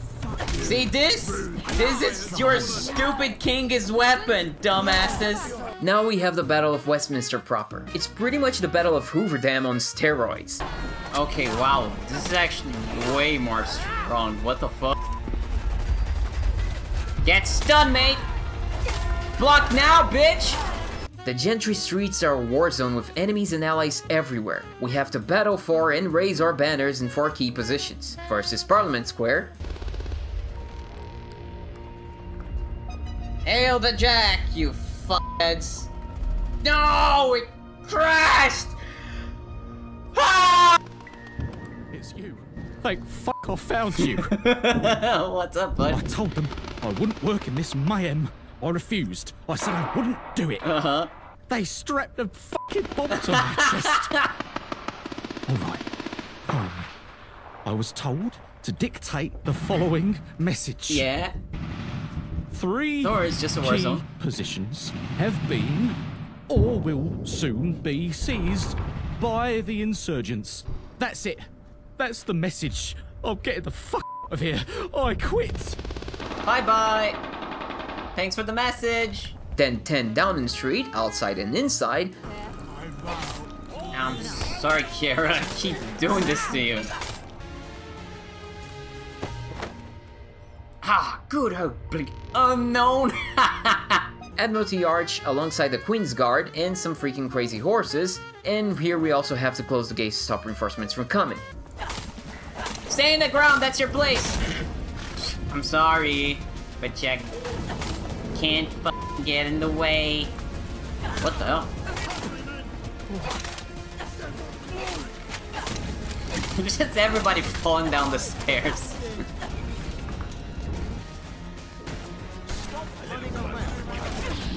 Oh god damn it, I accidentally hit one of these idiots. And finally, the VBM. I can pull trigger. I'm good. I'm fighting. Up and away! Take this filth out of my home. Oh jeez, the crew. Everybody just waiting for us. Hey. It's honestly a really fun battle quest. It's just pure chaos. The Gentry streets are just the best scenery for a fight like this too, with plenty of cover. Not that I use any of it, but still. All this while one of the best songs in the soundtrack plays. It's so good it comes in 3 movements, just like diarrhea. I'm sorry, that's disgusting. Other factions would continue fighting over at Parliament, but for us, Parliament is a victory lap, where we finally get to meet Smythe. And this is, for me, the moment that really turned me around on the game. Look, it was a rough road here. It's been a long project getting this video done, with a lot of hurdles, and many of them coming from the game itself just not being a very good functional state, and making some very frustrating design and narrative decisions. Here, but this moment, God, it was worth it all. I and most people really can probably guess this twist from a mile away, though I don't think anybody guessed that it would be revealed like this. This is a surreal, freaking awesome image to be rewarded with at the end of the game. I honestly am going to remember this moment for a long time, if not forever. It's a really special moment that felt like a reward just for me and me alone. Good to see you, Smiley.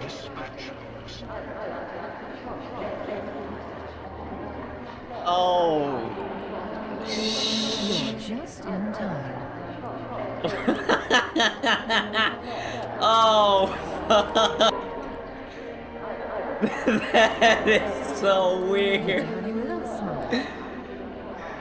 Oh. Smile. How are you holding up these days? Top of the morning to you. Hello, Smile. You're looking sharp today, Smile. Good to see you, Smile. That is awesome. Good day, Smile. Good day, Smile. Okay, now this is actually so cool. It's all me, myself, and I over here. Just me and 1,000 other me's, always has been, chillin' and deciding the fate of everyone who is in us. A perfect Seatopia. Seas all the way down. No, are you kidding me? Did they really get him? That's so funny. Order! I rise tonight to address a matter of great urgency to our nation's That's so security. Funny. The judgment of the Right Honourable Smythe across from me at the dispatch box. It is with sincere conviction that I must propose a motion to declare them a superior Smythe. I must ask the House, what evidence is there to support this motion? Look around you. Angel control every square inch of this palace, and very soon, London will share the same fate. So funny. Okay, no, this is so good. Oh, please, you're too kind. It's settled then. Motion is carried. You may proceed to the Creator. Smile. Unlock. She's a jolly good fellow. She's a jolly good fellow. She's a jolly good fellow. And so say all of us. And so say all of us. And so say all of us. She's a jolly good fellow. She's a jolly good fellow. I'm a jolly good fellow. So say all of us. That is actual insanity, and I love it. And we're allowed to climb the Tower of London to meet our maker. Finally, Smythe deigns to give us the answers we've been thirsting for all this time. Oh, there's your hair.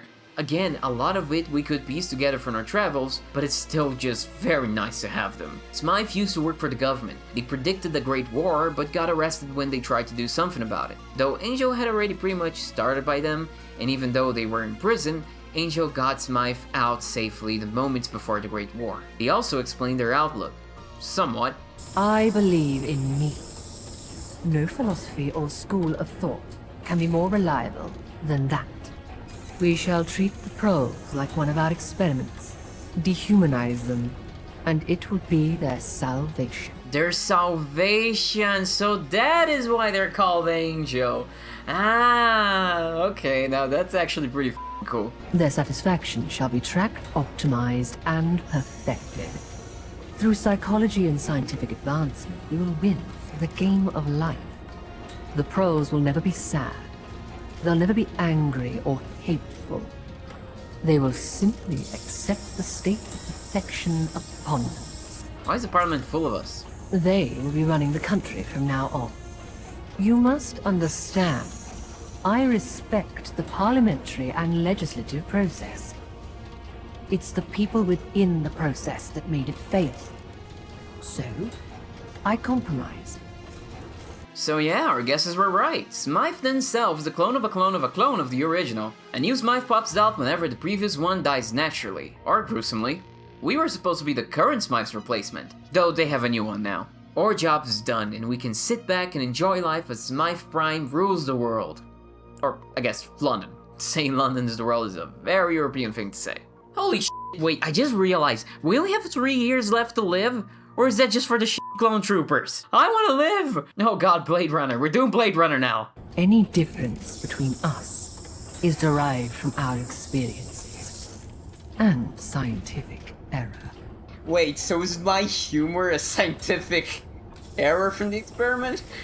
Because it feels like we're very different in that regard. The ending slides then come in. Angel's ending slides go about exactly as Smythe planned. They honestly really highlight how removed from the main conflict the minor factions are. Some of them are dealt with during the main story of other factions, but they are mostly just kind of there and affected. The Pistols and the Croydonians were really the only ones affected by Angel's takeover. I guess you could argue it's because they're the closest factions and Angel's slowly making its way across London, but I'd argue that is nonsense. No way Smythe is really just leaving people alone. It's just awkward. Though I do find it funny that Smythe said we'd never meet again, but they do actually have to call on us for help in the future multiple times, so not true. What a fair girl. Love him. Angel has taken over London, controlling the Tommies, the Roundels strive with Sober Davies, the Pistols are resisting Angel authority, and they revoke our membership for obvious reasons. Miller's men are left alone for being a hassle, supposedly, which, really? Big Bad Angel doesn't want to deal with the stupid-ass skinheads? Who all they do all day is just stab each other and other people? Alright, okay. I mean, it's probably for the better since they do end up just stabbing each other out of sheer boredom. The Bricktonians were brought under heel, the gentry commemorate as Smythe slowly tightens their grip on them as well, the Vagabonds suffer under gaunt being a bloodthirsty, vengeful, suspicious maniac, the Thames folk leave their tunnels to the surface, and that's it for the wider London stuff. We also get some slide for some minor side quests that I haven't mentioned, by the way. But for the companions, Archie sticks with us because we are family, Kiera eventually leaves London in search for treasures, Mad Jack returns to his gym, making it into a sanctuary for the downtrodden and forgotten, teaching strength and the virtues he learned from us. Mountbatten used his remaining time to enjoy himself and help others, asking us when the time came to put an end to him. And then the game ends with a beautiful rendition of We'll Meet Again. Except we still have 2 more endings to check out, so let's go.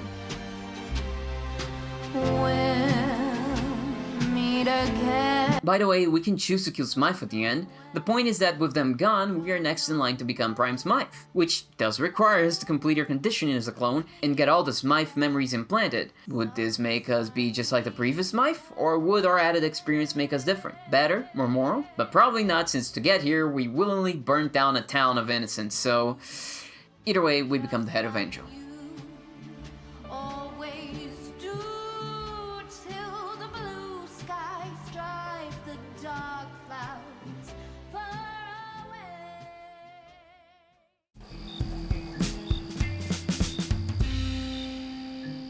The fifth column is a fascist faction based on the very real British Union of Fascists. Vice to say, they were absolute scum. So don't be fooled, we are the baddies in this one. To start, we go over to Cable Street and talk to the recruiter. I drink from the skull of my enemies. I suck out their bone marrow and make trinkets out of their ears. I see.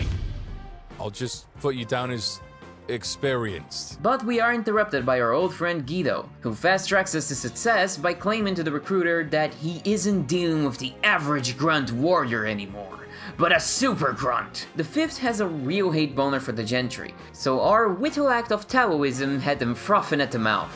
Mistress is in the boardroom. If you have any questions, Guido is at your service. I can see her through the cracks. Look. Fuck. There she is. We briefly meet Eve Varney, our glorious leader, whose boot half the people in this building are dying to shine with their tongues. To call them a cult of simps wouldn't be half wrong. There's quite a lot of people here who have a crush on her canonically. Like good old Victor here, who we'll be working under. Or rather, we'll be working under whomever Victor points to at any given moment. First person that he fingers is head of the domestic branch of the colony, Brayden Knight, who's working on helping the people of Eastminster in hopes of improving our standing there and gaining some more recruits. Mother needs help to convince her son Darius to not become a syndicate lapdog like his father, who died doing exactly that. Darius, however, won't listen to anyone. This look like a game to you. This is our life. We're the Isle of Pups. But maybe something in his dad's belongings will convince him. We find those over by the Syndicate HQ, after a helpful dog points us that way. Wait a second. Why the is this guy helping us? This gangster dude really just went, oh yeah, I know the guy, you can just get all his stuff that we left by his bunk. First off, you're a gangster, why are you being nice? Second, didn't Knight and the Vagabonds just kill all of you motherfuckers? Third, even if not all of you, you should still hate me. Oh boy. Anyway, the dad's journal shows how he didn't like the dogs and just worked there to sustain the family. They busted a merchant couple for not paying up, and how that then escalated into a massacre of other merchants seeking justice. Despite the old dad having been camped please no kill, when the upper echelons of the dogs found out they lost a bunch of sources of racketeering revenue, they made everyone involved pay for their lives. The journal is the reality check the boy needed. The mother's grateful, bada bing bada boom, all in a day's work. She mentions the local clinic might also need our help, but we're way ahead of her on that one, as I already did the side quest she's talking about, which essentially is all about getting the greedy local doctor to work again for free by convincing him of the power of IOUs instead of straight dosh. Think of all the goodwill the people will feel towards you. I am the face everyone sees. There's power in that. Fine. I'll give it a go. I just need to pack my bags, and I'll be right over. Alright, fine. If you want to be a total sociopath about it. I feel like you should just... Alright, okay. Need help? No, I'm good. I mean, I am dying, but like, I don't think you can help. You have a real knack for getting things done. That's a rare talent. Not that rare. Lots of people manage to do stuff. Oh, god damn it. I do really like how the start of the 5th column's questline is entirely unthreatening and even kind-hearted. It really shows you how less fortunate people might fall into the trappings of fascism via populist methods. Black roots spring from the cracks in society that people slip through, I guess. To cap this Eastminster caper, Knight sends us to evaluate a local would-be recruit. Oi, Giovanni! You wanna join the fascists? The column! Oh, the column! Everything about it is just... oh, perfect! Has anyone ever told you your bass doesn't match your voice? He's excited in a weird way, but whatever. Hey, Jiggler boss! Oh, you have corn. I don't even want to know where that was. You must be Giovanni. But you you're an must be idiot. the murderous scum that killed my brother. I bet you gave the orders, didn't you? Say what? Your rule will never come to be. You're dead.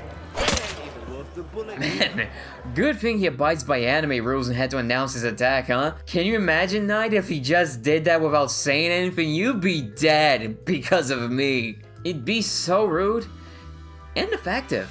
Knight is furious with us, but claims that our incompetence ended up in good PR, as being threatened in public after helping people should bring us a lot of sympathy. Joke's on him, I actually foresaw that outcome and did it on purpose. Also, I thought it would be funny, which is like at least 90% of why I do anything.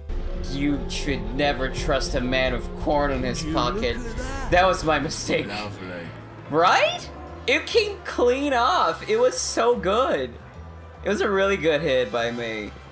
Think I should play baseball? What are you looking at? Do you want to be next? God. Back at Cable Street. What's up, Victor, my dude? What's up, dude? Hey! Do you do that thing where you need to do a salute every time, but you gotta hold yourself back? I mean, I guess it's fine if you do it here, because we're all fascists. But anyways, what's up? Victor points to Iron Mask over here, i.e. John Smith. He's in charge of tutoring Eve's daughter and the faction's future leader, Lily Varney. Honestly, I like this guy. He's kind of, you know, very, hey, do your duty, but he's also not an which is interesting. He needs educational books for her. You might want to ask Muriel about that. Oh, the woman that just called me a slur. Don't try anything stupid, Civvy. I don't like how you called me Civvy. Muriel is old and wise and might know where books are kept, but we are older and wiser. Wasn't the British library bombed after the war? Ah, yes. Correct. Skip the library. And 2 locations to 1. God, have I never been gladder to have the right stats. On one hand, I like not having to check more than one place because of my perks/status. On the other, I'd be pissed if the game forced me to check a location that had diddly squat. The books are over at the museum that we already visited. It's the place with Terry that Peru sends us to. So the book retrieval is trivial. Ah, perfect. I trust you didn't run into too much trouble. Nah, I had already killed a maniac robot that was inside the British Museum, so it was fine. Actually, it was a pain in my f***ing ass. You don't actually care, do you? I don't. That's why it was a statement and not a question. You make me cry, John. I thought we had something special going on. What isn't trivial, however, is John Smith actually putting them to use. Oh! I cannot believe you, John! What were you thinking? What? Eve? No, I can't believe you're trying to fill Lily's head with your political nonsense. This is funny at first, but God does it slowly sink in how real it is. Oh, Lily, sweetheart, Mummy's just trying to protect you from Oh God, I'm getting harmful flashbacks ideas. from my childhood. Most emotionally destroying flashback-inducing scene for kids with divorced parents. Eve is pissed that John is trying to get Lily to be, you know, smarter. She claims that old shit doesn't belong in the head of a leader for the future. So it's just a verbal beatdown while Lily's in the corner begging it all to stop. You really feel for the dude and the girl. Eve is a monster. Let's try to find a compromise. Compromise is weakness, and I am not weak. Are you calling me weak? I am not some great supine protoplasmic invertebrate jelly. What the fuck? Worst thing is, the argument loops, which I don't know how intentional this is, but looping does echo how real-life arguments sometimes will actually do exactly that and just loop. Lily, your mother is right. You still look mad, eh? What's going on? What's going They're on? actually looping, what the fuck? Fine day for it, ain't it? If by it you mean like a relationship fight, then yes. Great day for it. Anyway, we have to go sit outside and wait for Mom and Dad to finish their domestic dispute. When we go back, however, things have not cooled down. In fact, quite the opposite. Aww, isn't that horrifying? Kids' gloves, or kids' books, are off. The illusion of the faction being nice pretty much dies here. This is their true face. It's all down here from here, folks. Get your armbands ready, or rather don't, actually. You know what? Really don't. Let's just keep this to the game while we recognize we're playing the baddies here, right? Let's not bring any of this to real life. John Smith comes to us with his tail between his legs. Hey, dumb stupid. I'm sorry.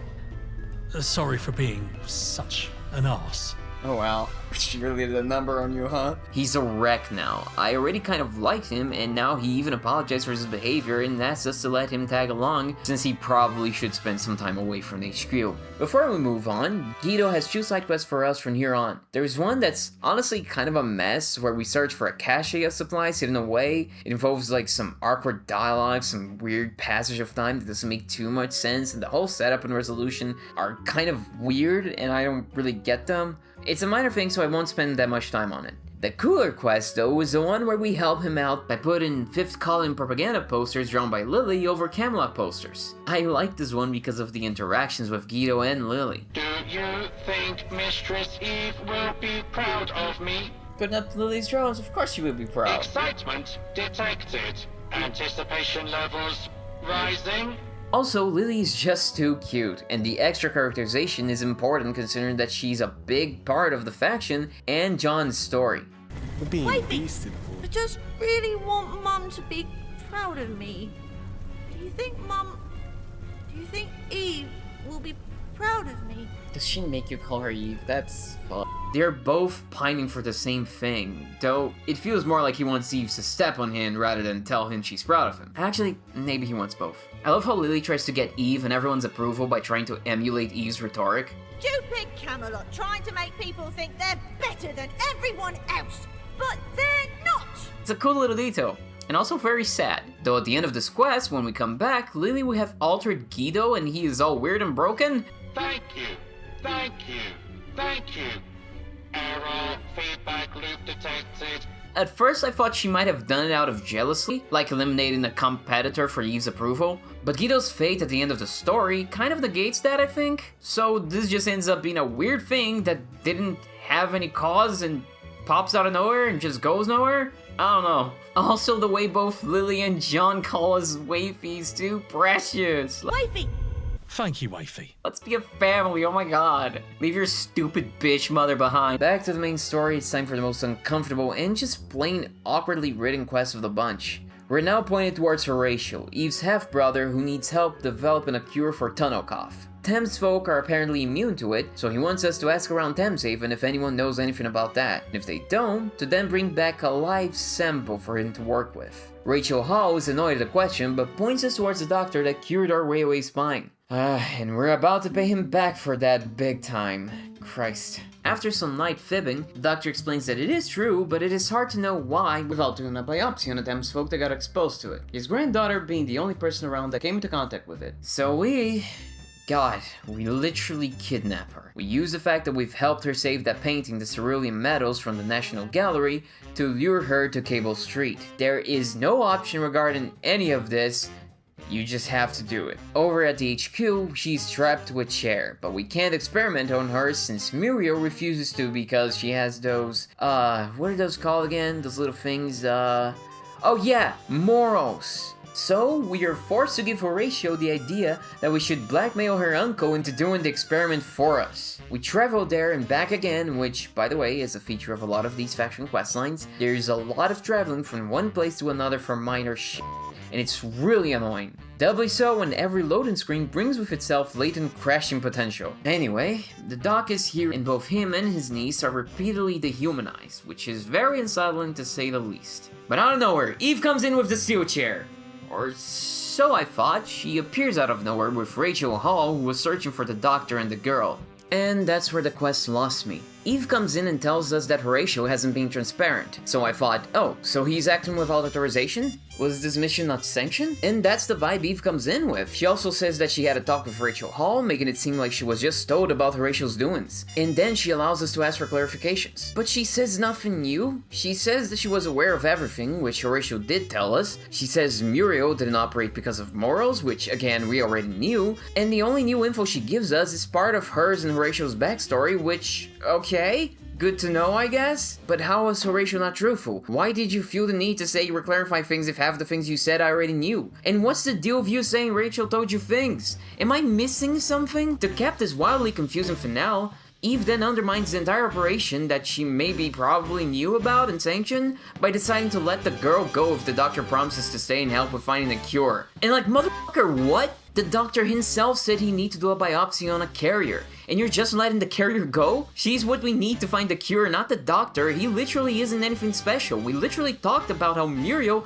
could do the operation instead of him. The quest also just feels too railroaded. Your task is to find a way to get a cure in the specific way Horatio wants. So we can choose how we lure the girl, for example, but not if that's necessary. Which isn't great because it doesn't feel necessary at all. The doctor said the reason he hadn't done a biopsy himself to figure out why they are immune is because nobody in Thameshaven would benefit from that because all of them are immune. Which means to me we could have just asked the motherfucker for help with this whole stupid ass debacle. Also, if they're all immune to the effects, anyone could become a carrier without complications. So it's not even the girl specifically that we need. For that matter, the end of the quest would be way more dramatic and would make way more sense if Eve had asked the doctor to purposefully infect himself so he could become a carrier and take his granddaughter's place for the biopsy, instead of what we got. But back to the point, the problem is that the narrative doesn't do enough to justify a singular solution, which in a game ostensibly about choices makes you wonder why you have none. The superficial type of choice like how to lure the girl are all about giving you flavor, letting you roleplay how your character solves things based on their personality and expertise, right? Which is a great type of choice that has its purpose, but it's ill-fitting here because this quest begs for a more elaborate type of choice that lets you actually engage with the morality of the situation in a deeper way than that. That said, I can see two arguments against this. First, you could argue it's a purposeful choice that's very symbolic of fascism, forcing you to just do as you're told no matter what because you were just following orders. But that symbolism does lose its stave, however, when Eve comes out of nowhere and changes the plan for seemingly no good reason. A second argument is that this is the evil faction where you're supposed to be a bad person doing bad things. Which, fair, I guess. Still feels unsatisfying to me, but I see that. And look, full transparency also, The whole thing with the Thameshaven, how they talk about them, is just... considering the current state of things in the real world, I just wasn't vibing with that. It was very uncomfortable, and I wasn't that into it, so maybe my opinion of this quest is being colored by that. So, full transparency there. Also, this whole plotline never comes back. This isn't like the goo experiments at the start of the Angel quest, where the cure you find comes back later in a major way. No, this is simply never brought back up ever again. Anyway, after that mess, Eve decides to take us under her direct command. Appreciative of her capabilities, she sends us to do a performance review of the intelligence branch, who's currently on the hunt for spies. The two main men in that branch are Zach Lloyd, who blames her field agents for not getting the job done, while Freddy blames Horatio for getting him involved in the Thamesfolk stunt, which I'm still unsure of why that's anything to be mad about, considering that everything worked out. Zach's current plan is to leak the drop point of supposed confidential information and then send us to see who bites the bait. Turns out, two Camelot Knights do. Now that we know Camelot's who we're playing against, we can do some spying on them of our own. Jeff Mutt's our boy inside Camelot. He's a gambling addict who owes the dogs a lot of money. Turns out, people like being around a loser like this. Makes them feel superior and nets them a lot of money in the long run. Hey, I've got great news for you, Jeff. I dismantled the entire syndicate, so I've just pardoned your gambling debts. And I did it before the US government pardoned their students' loans. Ain't that wacky? Mutt tells us Lancelot is planning to go clean an abandoned church of some goose with his buddies. A perfect place for us to set up an ambush and capture. The plan works out great, but the man's not one to blabber. I know who you are, you fascist pig. You won't get anything out of me. This is the last time you'll ever hear me speak. But we can snoop around his room using his key. I should clarify here, there's a Camelot pub outside of Camelot where we meet Mutt, where Lancelot has a room. We aren't infiltrating the enemy base, just a minor location outside of it that is friendly to them. Inside it, we find a romantic letter from him to a colleague of ours, one Riz Clark. When confronted, Riz seems genuinely confused and stunned, because that letter wasn't meant to Lancelot, but Robert, Lancelot's real name. It's up to us whether we believe that Riz wasn't aware of his boyfriend's superhero alter ego, or not and rat him out. I opt not to. This decision lets us considerably less kudos from everyone, and turns Zach into a real f***ing asshole. Damn it, you f***ed me. Eve, however, is nonplussed, as when she told the branch to hunt for spies, she didn't really think there were any, she just thought they'd work better and harder at it under an atmosphere of constant suspicion. This woman is the devil. Though, there probably is one still. The Knights knew about the fake drop-off, so even if I don't think it's Riz, there's Mo somewhere, right? Whatever, not my job anymore. Our next task is to bring Miller's men into the fold. A subfaction of them, the Odd Boys, are discontent with Miller's inaction, making them right for the pick for the column. They aren't much more than brutes ready to rumble, as evidenced by the fact that the first thing that happens when we visit their bar/home is that their bartender/leader picks a fight with us. You've got a lot of stones, waltzing up like you're hard. You're not hard, you're as soft as me granddad's knob. We can do him for his respect, or we can just use the universal bro language and flex. Either way, gaining the respect and agitating them is more than enough to make them rise against Miller. We team up, barge into Miller's home, and rough up his gits until he's the only one left. Oh, God damn it. Who made them all look the same? I don't know. Go, you wanna go? Time to go. Miller then goes, "What if you want me, bro? But you won't." Look at me, look at me. I'm the Miller now. Miller 2.0, Robo Miller, Mewtwo. Now the skinheads are right where they belong, with the fascists. When we come back to Cable Street, Eve is inducting our new men with a speech that culminates with the execution of Miller by the hands of the little Lily Varney herself. Jesus Christ, poor kid. It is done. Congratulations, daughter. The lovely family bonding moment is interrupted by dire news. Smythe has become the Chancellor. This absolutely infuriates Eve, who is forced to hasten her plans to take over the Tommies. We travel to the Imperial War Museum to meet with our man on the inside, Major Jonathan Allen. Things are looking good for us as General Arsqueef refuses to take orders from Smythe after their blatant power grab, claiming he will only now listen to the Queen herself.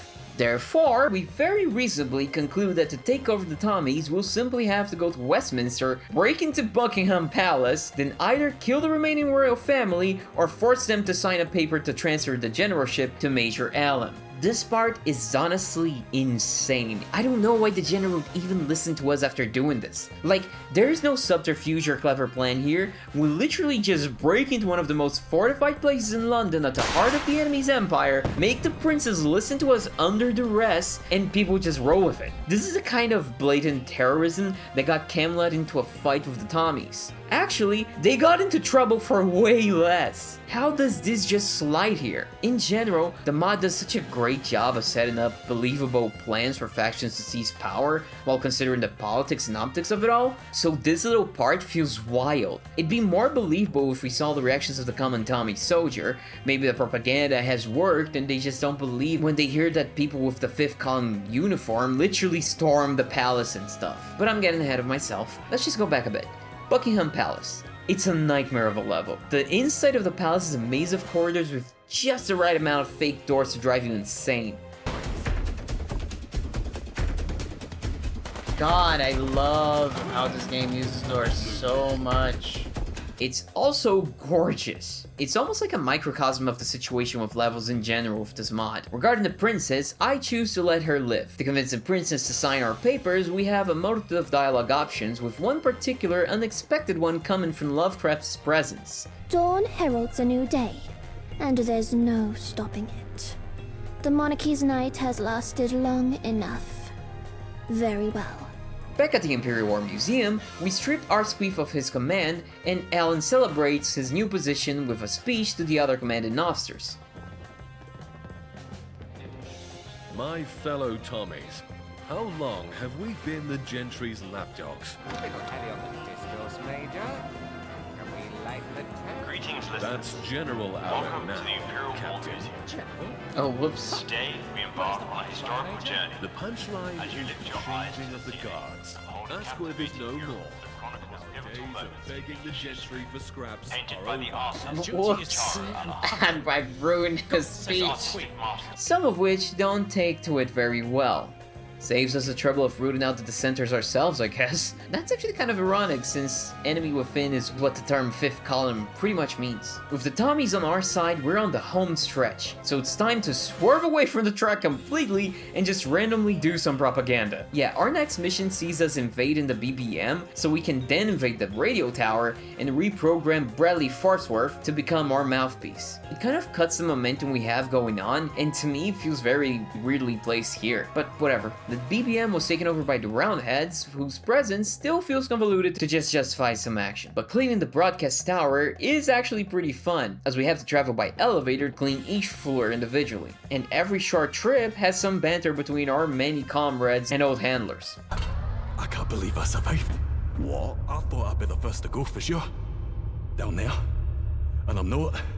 I'm alive. You just sealed your fate right there, mate. You're dying next. You never say, I can't believe I'm alive in war. It's bad luck. Yeah, you're all joking, right? Oh no, you're dead. You two, stop. This isn't funny. Thank you, sir. Indeed. It's not funny to laugh at a dead man.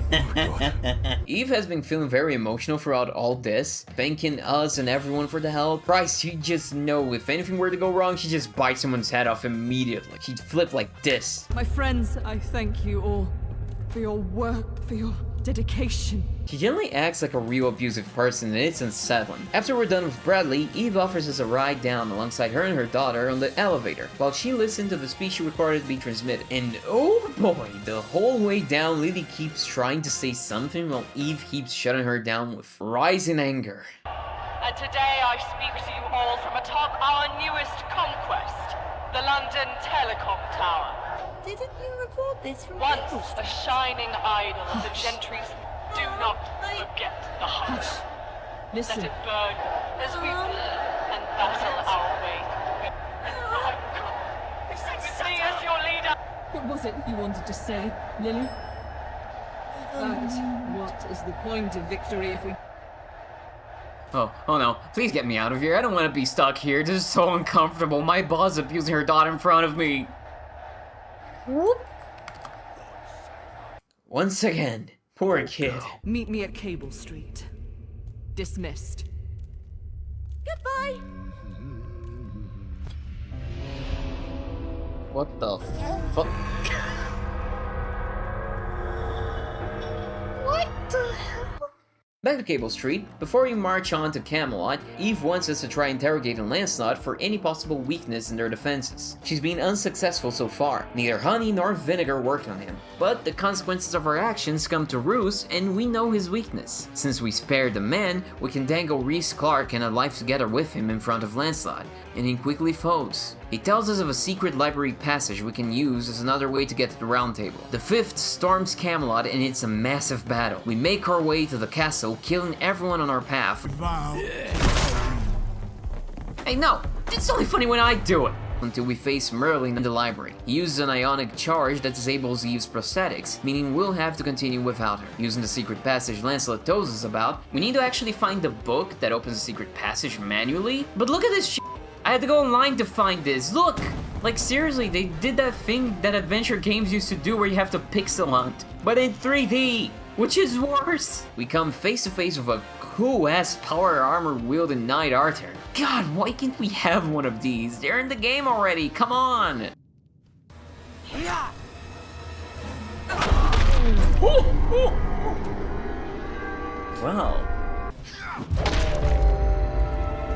Wow, that was my head. Lean off.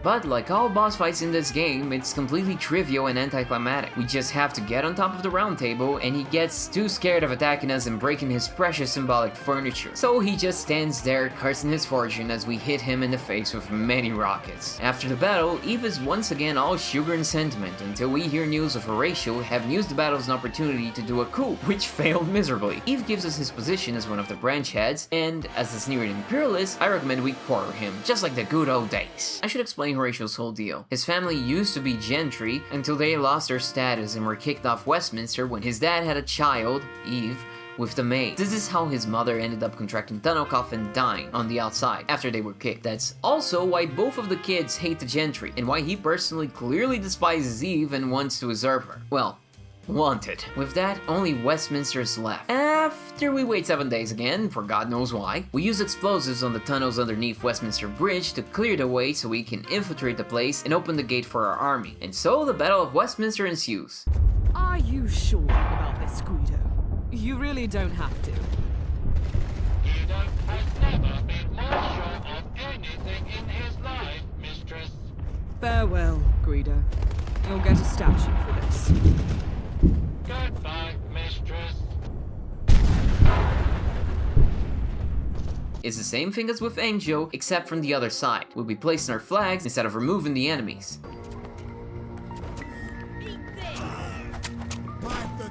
There's just happened a huge mutant, but they're just shanking it. Look at that, this is the most London thing I've ever seen. Yeah, kill Caesar! I'm not gonna help, I really want to see if that can actually manage. Oh, oh, he's still alive. Oh, they're almost there. Oh, yeah, they got it. We'll toss you in a mass grave, scum. You would be a waste of time anyway. Wow, I killed a lot of our own guys. Whoops. Home run! Though the battle in general is tougher because Angel troops are tougher, as they should be, and also because I think they use guns more often than the other factions.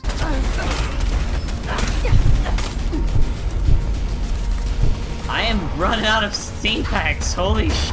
Fighting Angel Troopers is so much harder than Camelot and 5th Column after. And we open the gate for reinforcements instead of closing it in that one segment. The biggest difference is the final quest, the Parliament of Fools, which is a fight of all the Angel troops inside Parliament that before were just saluting us. It's a bit tougher than the previous battle because we'll be all alone with our companion inside, but it's nothing we can handle. And when we get to Parliament, they still are neutral and welcome us, but the meeting this time is to declare us an enemy of the state. It is with sincere conviction that I must propose a motion to declare them an enemy of the state. I must ask the House, what evidence is there to support this motion?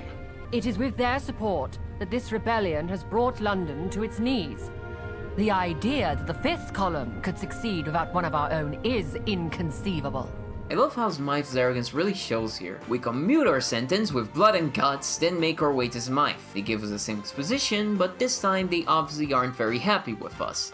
You brought an end to my world. Now I shall bring an end to yours. So a fight ensues, which explains why we are randomly given a poison tip umbrella when we get to him. Since we don't have any weapons, the game gives us one. Though, really, what's the diegetic reason for this? We're never given any, God just randomly gives us this umbrella. Anyway, it's a really fun boss fight that's a bit more elaborate than most. Smythe has 2 stages. When we beat them for the first time, the bell will ring, stunning us and giving them the opportunity to climb higher and escape us. What the hell? You bastard, come back here, Smythe!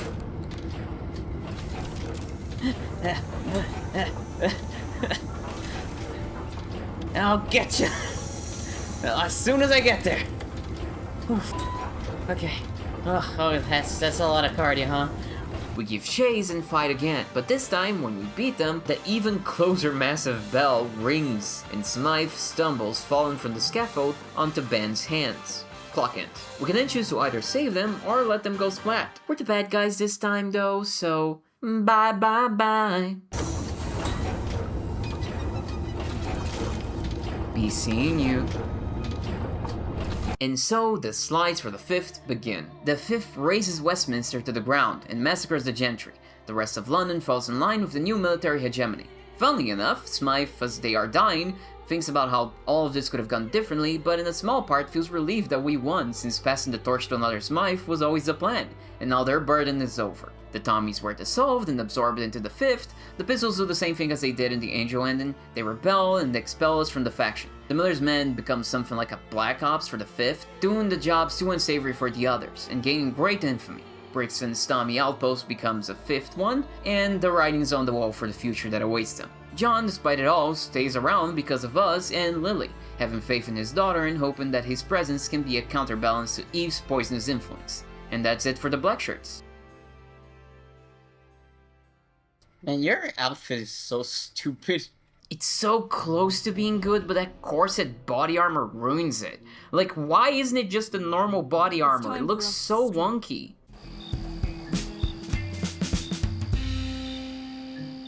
John Smith is a guy that does things gameplay-wise. In terms of personality, he's like Batman, brooding and fascist.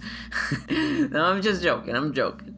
He doesn't brood that much. Okay, no, I'm kidding about the fascist thing. About Batman, not about John. I mean, also, I guess John also really isn't a fascist. We'll get to that. No, but seriously, he's like a mashup of Batman and the Phantom of the Opera. Honestly, he's very close to being a romance novel heartthrob. Gloomy, with trust issues, but also a sweetie when he opens up, coming out of a toxic relationship with a daughter to protect. Like, come on, what a guy. Only thing holding him back is that he constantly talks like he's at a pub with all those mates he throws around. During his first conversation, he's very complimentary of us. He asks us why we joined, and is eager to know us. But it turns out it's because he thinks so highly of us that he suspects we might be too good to be true, that we might be a spy of some kind. With some charisma, we can get him to open up about where this is coming from. Turns out he had a partner he was real close to before. But next thing is, I step out the shower and she's pulled a bloody gun on me. But I managed to fight back, starkers as I was, with nothing but me cock in me hand. She was a Camelot spy. He'll give us a chance, but he has his eye on us. The second conversation reveals that he's actually Lily's father, which is a bit of an open secret around Colin, which explains why he was talking like her father during that relationship dispute between him and Eve that I really won't forget about. Turns out he used to be Eve's handler and he got romantically involved with her. Romantic for me, at least. For me, it was love, pure and true. But looking back, it's clear as day it was nothing but a transaction for her. It still shatters me. And he's very gloomy about that because he actually really still does love Eve a lot. He's hesitant around Eve's plans for Lily. Although he wants her to be a good person and change things, he recognizes the weight of the responsibility and is afraid that she might not be allowed to carve her own path. Then his personal quest starts with him telling us more about himself, about how he got disfigured. Apparently, Eve was a strong voice in the faction right out of the gate, and the previous leaders back then tried to silence her by falsely accusing them both of slaughtering gentry POWs, adults and children alike. But during their trial, where John was blindfolded and handcuffed, the gentry attacked, supposedly due to all the leaders of the Fifth being gathered in one place. Luckily, Eve heroically saved everyone, although she had to sacrifice her limbs to do it with a grenade, but the explosion also disfigured John, and that's how that happened, or so it is said. High Perception allows us to point out that the story has a lot of holes and convenient parts. John himself admits that and thinks the same. So for his quest, he wants us to go visit the old 5th headquarters at the Islington Public Library and then see if we can find out the truth. The old HQ now belongs to Miller's Man, and it's a really cool area that it's not really effectively used. Mostly just go to the back and take a look at this one singular room where the trial took place. This mod has a serious problem in general effectively using the awesome stuff and spaces they create. We do some detective work and investigate the trial's area. Conveniently, there are 2 recordings here that tell us everything we need to know. One of Eve actually massacring the gentry exactly like she was accused of, and one recording of the trial. But listening to it, we find out that there is no gentry attack, she just murdered everyone to save herself and John. Guido!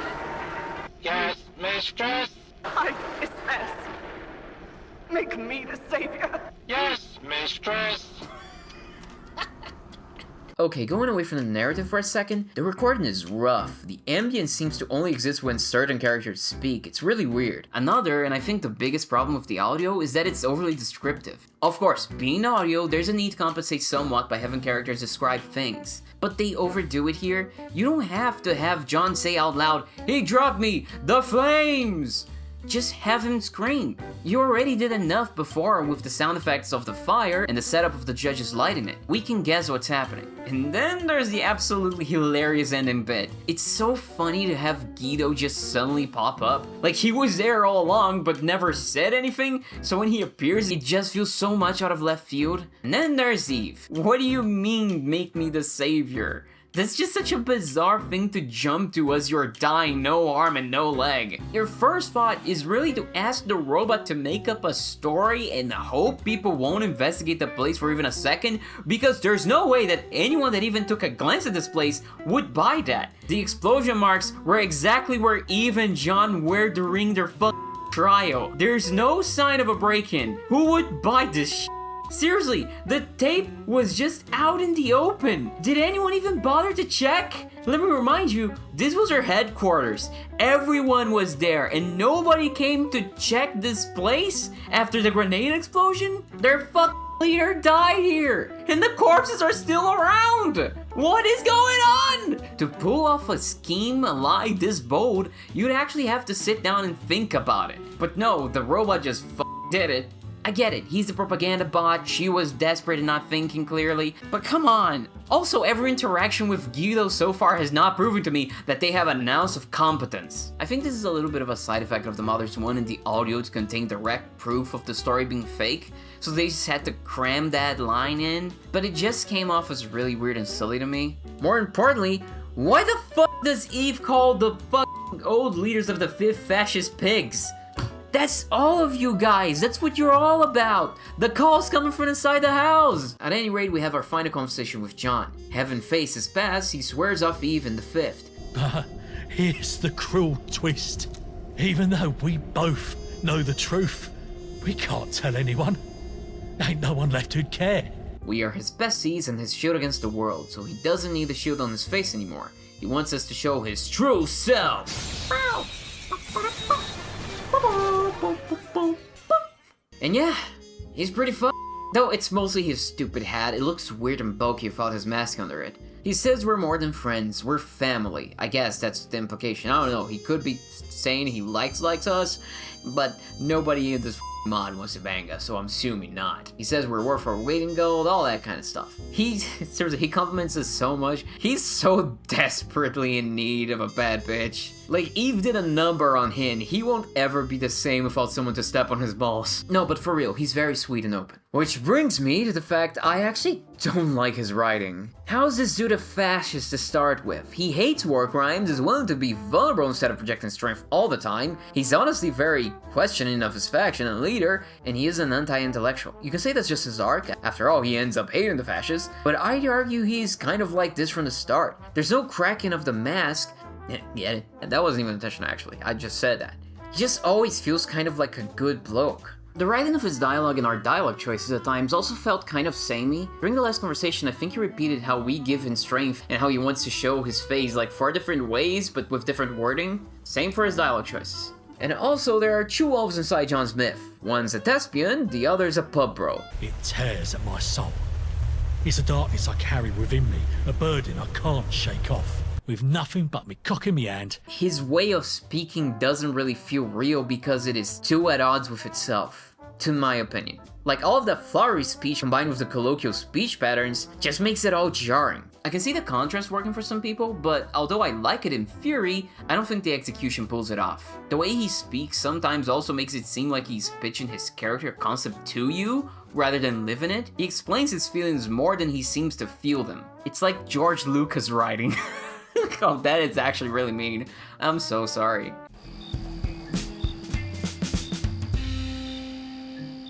Camelot starts at, well, Camelot. Duh. Lancelot, the latest gatekeeper, already knows of our exploits and directs us to talk to Arthur himself if we really want to join.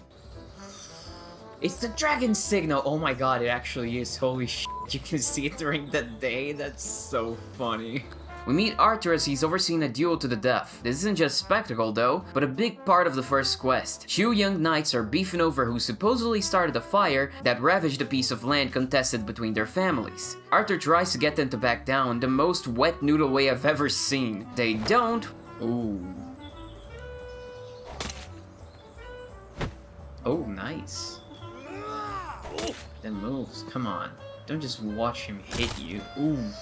1 dies. Upon questioning, Arthur says he could have ordered them to stop, but he doesn't want to overreach with the use of his powers as not to come across as a tyrant, to keep his people's faith in him as a champion of democracy, freedom, and the will of the people. This is a really interesting introduction to a faction, because it honestly doesn't paint a very flattering picture. Not using your power and allowing a blood feud to start just to protect your power base and keep a sense of propriety is really the limitation of Camelot's way of thinking. It's honestly so painfully realistic in the way that it emulates how our current system goes out of its way to keep the status quo, even if it means enabling evil, that it makes me immediately want to go knock on Angel's door. I can't help but think of what Smythe said about them. The world burned under the watch of democracy. I wonder how long it will be, for it burns again under Arthur's quaint little regime.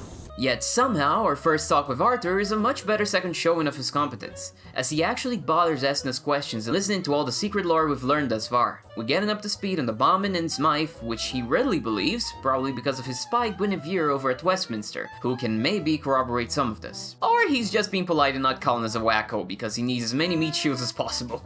But then we're right back to incompetence land as he asks us to investigate the fire and settle the dispute between the feuding families after they have already spilled blood over it. Nice going, numbskull. Should have maybe, I don't know, done this before?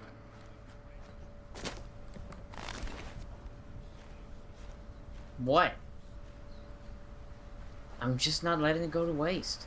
Jeez. This first quest is your typical whodunit detective investigation. Although I love mysteries, I think they are fairly easy to do wrong in games, because they tend to not really let you investigate. A lot of these types of quests will fuck up by just giving you quest markers and fast tracking you to the answers, with convenient clues and stuff like that. This quest, however, does play into that and throws you a red herring that is effective exactly because you might be too comfortable with convenient clues and solutions from games. We go over to the disputed land. The families are neighbors who share a forest, which the Baileys use for logging, while the Fletchers use for hunting. The fire raged in the area between their houses, burning more of the Bailey family's half. We can talk to all the family members and get a beat on their personalities, history, and their opinions on the situation. They're for your loss. Are you?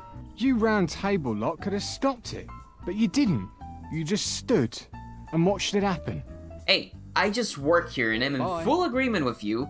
Arthur's a moron, and this is really dumb. The Baileys are mostly just grieving their eldest son, and only the father is vengeful, while the Fletchers are regretful about how things ended and are mostly minding their shit while being overall gracious about the situation, with only the father being slightly defensive about the beef. After that, we investigate the scorched area of the fire. There's a dead red stag of a broken antler there, and a trail of blood leading to a first aid kit. Out of nowhere, Jimmy, the youngest Bailey, pops up and tells us he saw the whole thing. He saw 2 people, the number being corroborated earlier by his grandfather, and they went to a nearby shack after using the kit. There, we conveniently find a broken lantern, the means, and a highly incriminating letter between the Fletchers, the motive. This is the red herring I was talking about. I feel like if you're just going through the motions, you could very easily take this at face value and end the quest blaming the wrong people. But if you think about this for a second, it's obvious this is Jimmy's work. Taking the letter to the Fletcher dad, he will even remark on the handwriting being that of a child and question why he'd call his own son by his full name, and sign it. If we go back to the Baileys, we can question one of their boys who's limping. With the right skills, we can point out that his story about being hurt while out logging doesn't match his wound type. He balks and confesses. He and Jimmy wanted to visit their older brother, who they looked up to as we found out earlier, at the tavern. But a red sack came out of nowhere, hitting his leg and making him drop the lantern, unknowingly starting the fire, meaning it was all an accident, which Jimmy then took it upon himself to try and cover up. Arthur deems it a tragedy, as do I. That he waited until someone died to solve the whole thing. Regardless, we're officially now part of Camelot. Even though maybe we shouldn't be, because this guy's kinda suck. Percival, the head of propaganda and comms master of Camelot, is our next handler, and... there you are. Baldur Arthur told me of your arrival. Our next mission sees us returning to Brickston to help them get rid of the Tommies through non-violent means. Camelot cares about this because it undermines the gentry, and as Percival makes it clear, part of his job is to make sure people who aren't with us, at the very least, aren't against us. Here, he also kind of directly just says out loud the concept behind Brickston and colonialism, imperialism, etc. Which I feel isn't necessary, could have just let that one speak for itself, but whatever, it's fine. Chief Roche welcomes us back and gives us a bunch of tasks that feel much more like things that Dennis the Menace would do, more than sabotage against a foreign colonial entity. But sure, whatever, I'm saying that a lot. We put laxatives on the Tommy's food supply, we sabotage their generator and hope they don't have an extra set of keys, which, these guys are armies have engineers, they will just saw this lid off and get to the panel. Extra keys aren't stopping anyone here, but whatever. Oh god, again. And we also spread rumors about their leader Doyle with this gossip over here, whom I love. Scared of Lieutenant Doyle? Scared? Me? No, not at all. I have absolutely nothing to say about Lieutenant Doyle. I mean... Roach then gives us a second set of tasks that are still very Dennis-coded, but this time are meant to undermine specifically the Inspector Major Sneed, who hates having to come here every year to inspect the place. We do some Mark Echoes getting up, contents under pressure graffiti, spread some more rumors. Scared of Major Sneed? Scared? Absolutely not. My feelings about Sneed are all positive. I don't like his attitude, though. And set fire to a pile of shit to make the whole place stink. Sneed screams his heart out when he arrives. A disappointment. That's what you all are. A total, humongous, brutal disappointment to Queen and country. And we overhear that he has a wagon coming with his belongings. So Roach... The earth trembles at your Are you kidding me? Really? You have a gas mask? While the rest of us have to smell this shit? This literal shit? Whatever. Oh yeah, and Roche tells us to disguise ourselves as the Brickston Shadow and steal the wagon. How's anyone gonna take me seriously now? Now, look alive, Goose. We can't have anyone rifling through the Major's belongings. Halt! This area is off limits, civilian. State your business or prepare to taste the cold steel of justice. The dashing rogue, of course, and now all your wagon belongs to me. Blimey, you are a loony. Goose, let's put this dunce out of their misery. Which one will taste like? Oh, fucking hell. Run, Goose! I think I see what the problem with the wagon was. The news of his commandeered wagon is the last straw, and Sneed orders the troops to pull back from Brickston to Doyle's relief. Doyle, come here at You'd once. have to be insane to take on the Yes, Tommies. sir.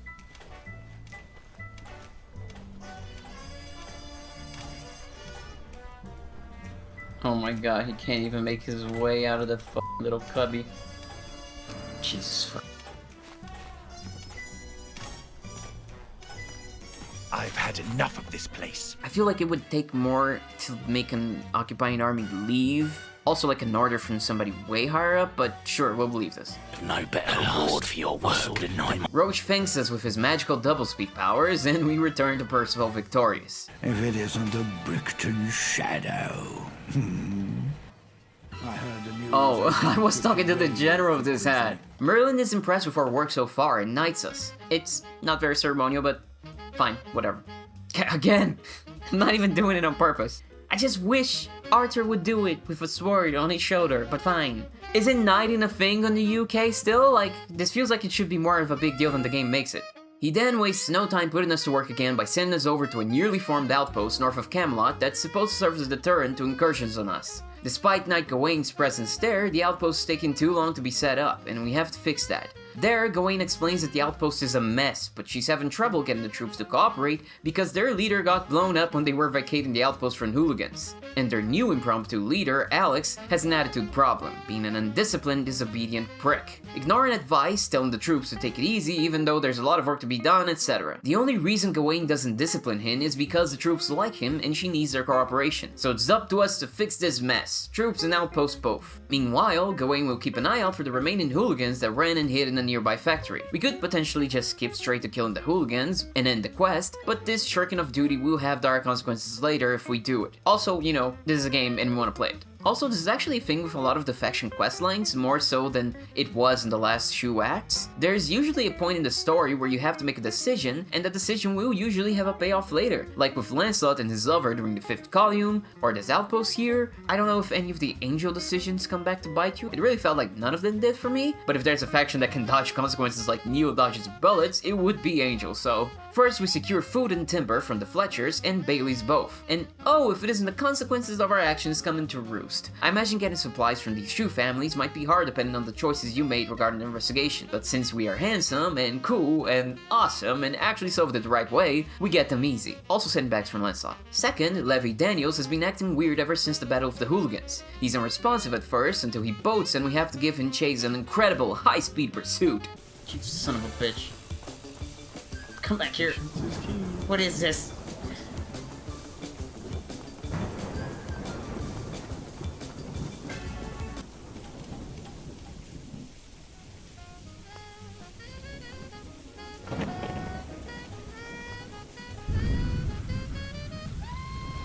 I'll wait, don't worry.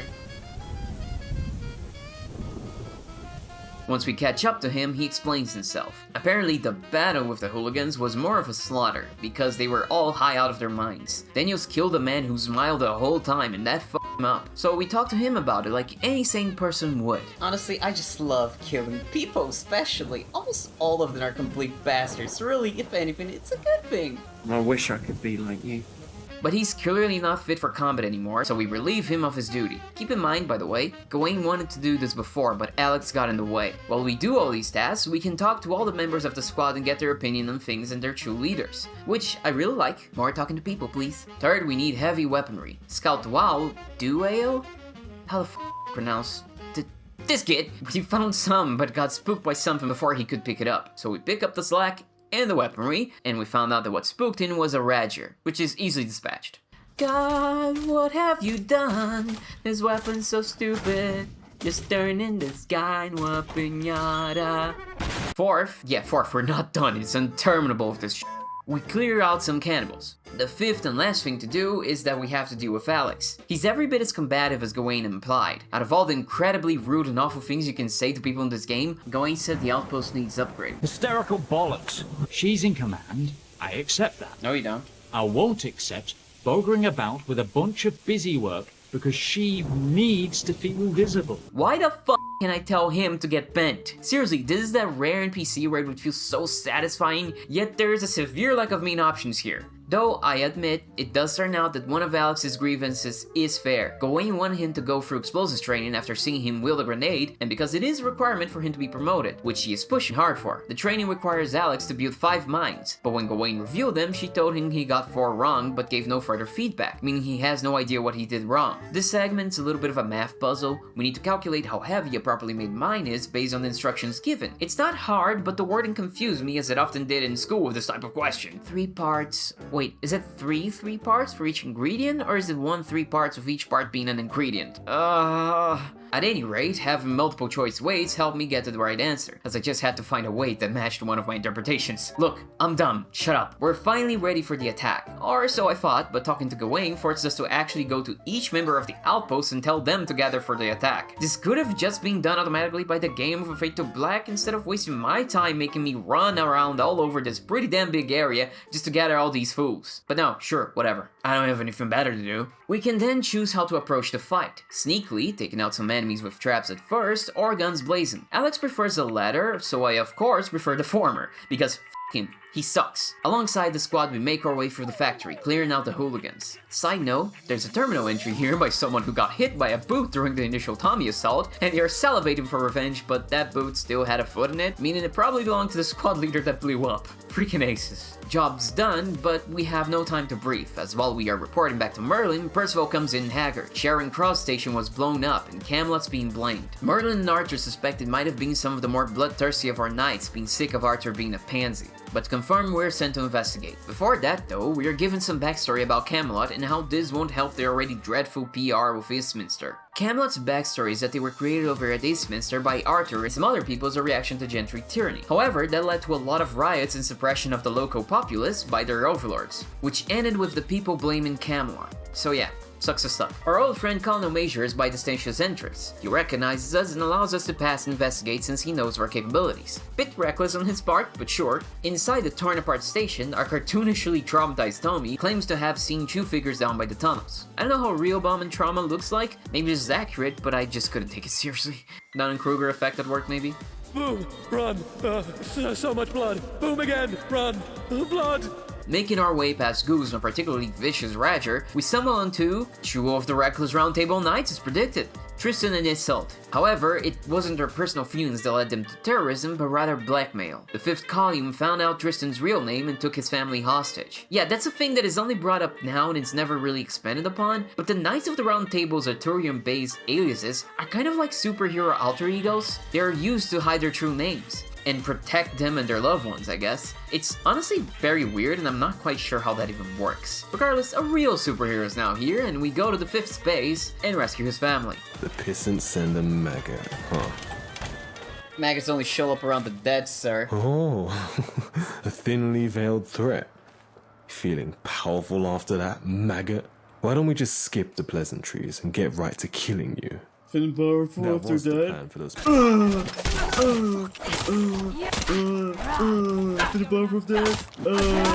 Here we also find a letter that confirms the column knows all of the knights' real names. Tristan is thankful for the help. Oh, and by the way, they both each take turns speaking and it's borderline comical. They can't go more than one phrase while passing the torch to the other one. They're hunting 2 knights. I guess we don't really have the right to wear these clothes anyway. Not anymore. Please, give this to Arthur. They both give up on being knights and fuck off. Wait, what? What do you mean you just give up? Old man consequences, hello? You just blew up a military outpost. There's gonna be consequences for this. But the game doesn't let us do anything and they just bail. Back at Camelot, we finally get to participate in a round table meeting. Merlin points out how those 2 should have just come to Camelot for help, and I'm with him. Those 2 are idiots. With 2 knights gone, we receive a spot on the table and are christened Gaheris. I offer you a seat at my table. Like that?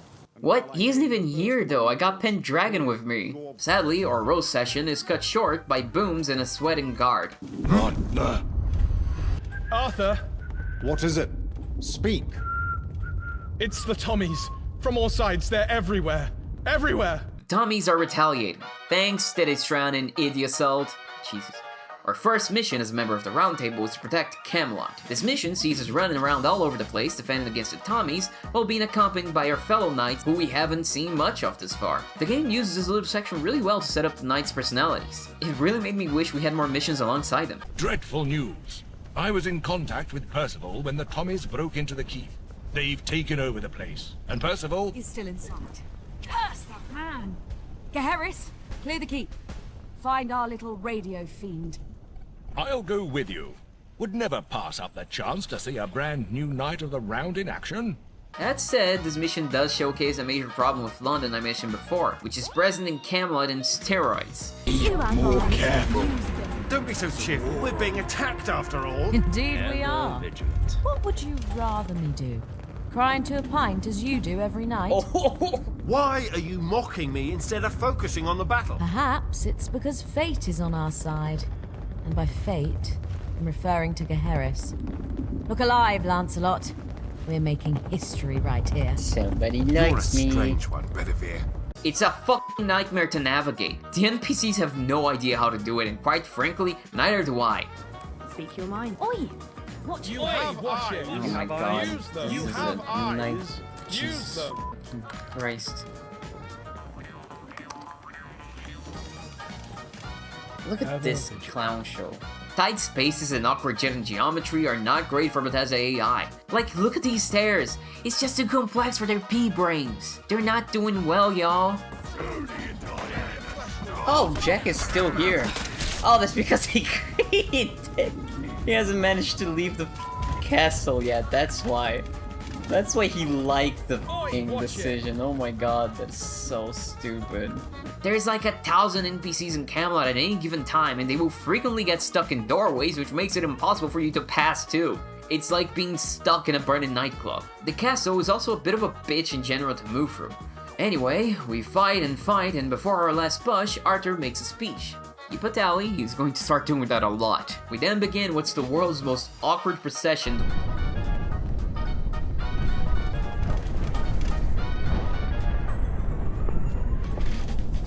Move, motherfucker. God damn it. Here he comes. Oh, look. The bat signal.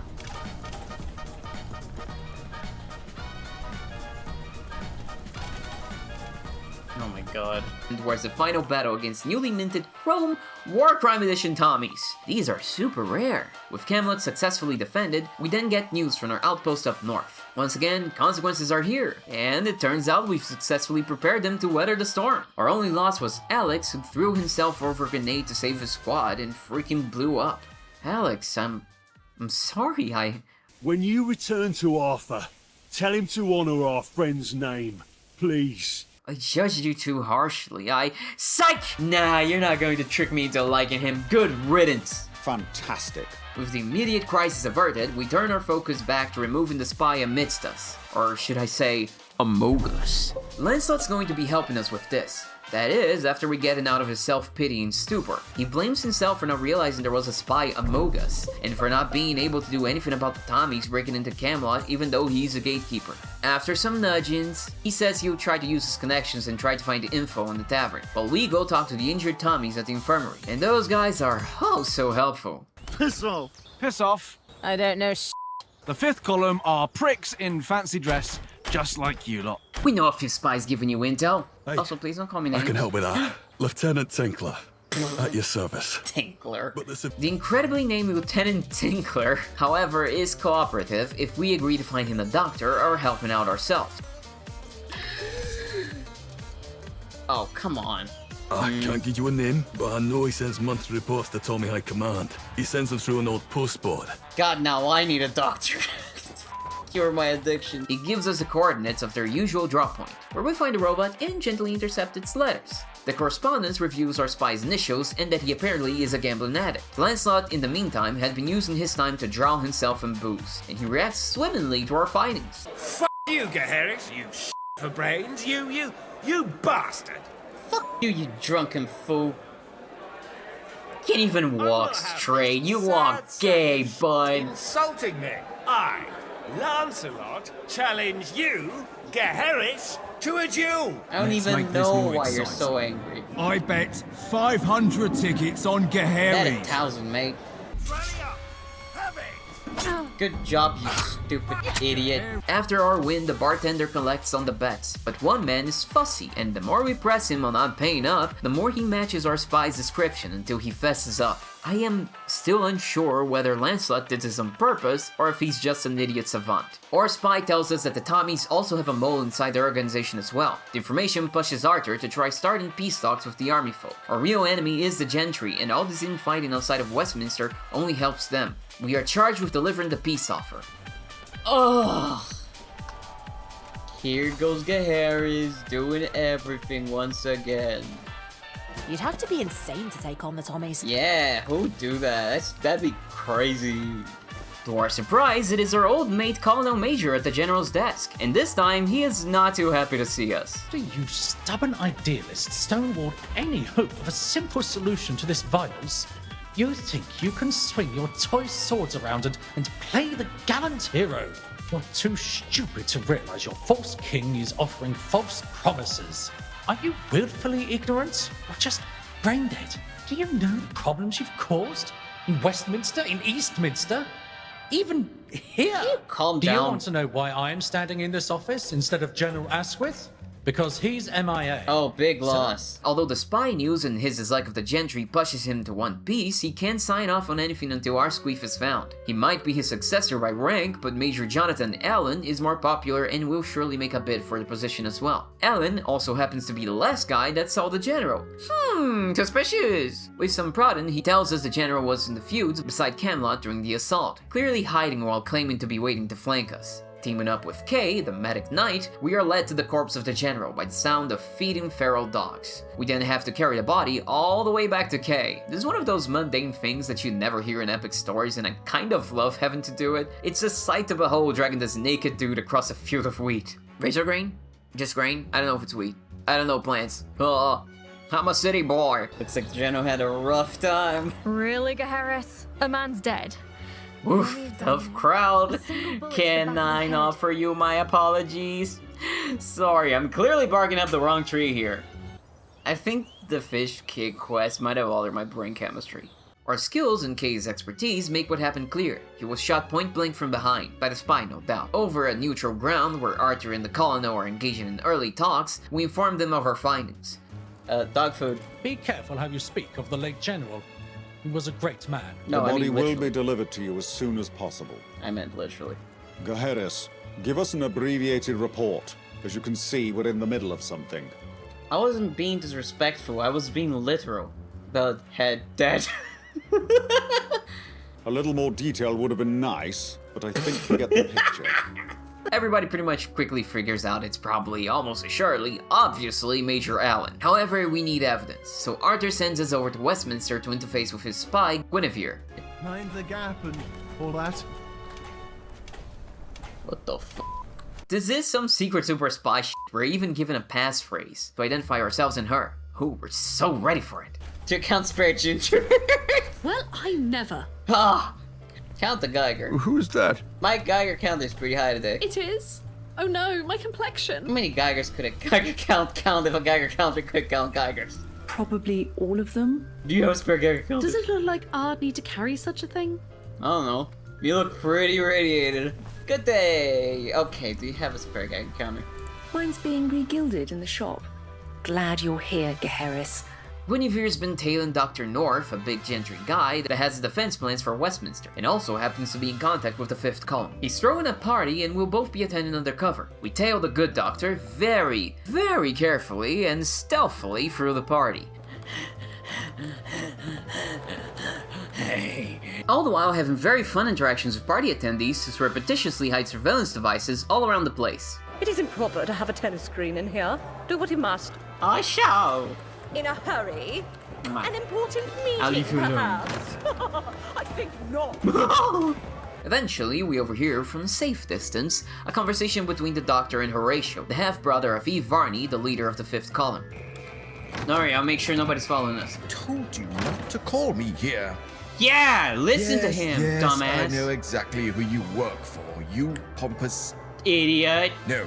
Don't Yeah. you dare make a move without my express... Don't make a move! Just wait. Wait right where you are. You stupid no, idiot! actually, I ought to just leave him to the red roaches for a minute. You should. Just center myself, and then deal with another one of his messes. He's such a jerk. We know where they plan to meet, so Guinevere will stay behind to hold up the doctor while we go meet with Horatio ourselves. Though, before we leave, we flirt with her a bit because it wouldn't be a super spy thriller mission if we didn't. You know, with how many flirting attempts there are in this game and how none of them lead to anything, I'm convinced the Wayfarer canonically has no game, which, now that I think about it, makes sense considering the angel twist. We gain evidence of Alan's treachery, and put the fascist where he belongs, hell, But upon delivering it to our leaders, Alan reveals himself fully intent on taking over right here, right now! But he wasn't prepared for Archer's stock no jutsu. The man gives another speech about this and that, which convinces the few people under Alan to abandon him. Put him in a cell beside the other traitor.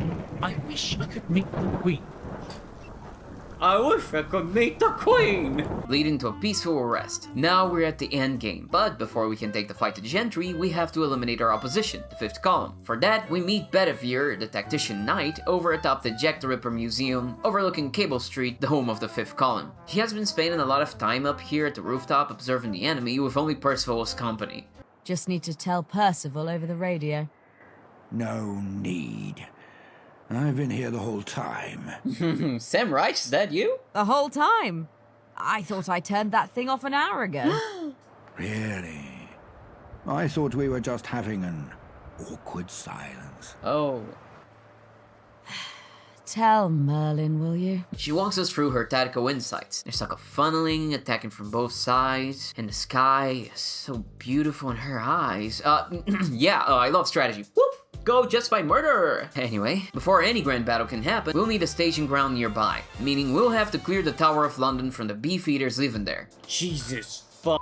It's a beautiful dungeon, but a hell to navigate. After that, we meet up with Guinevere again to sabotage the broadcast tower that the 5th has hijacked to spread their own propaganda. God, why are you just right next to a bunch of 5th columnists? Pay attention! Ah! 5th columnists open fire! Whoa, calm down. I'm just disguised as one. We're going undercover. Isn't it a bit too late for that? Put this on. You got it. Don't worry.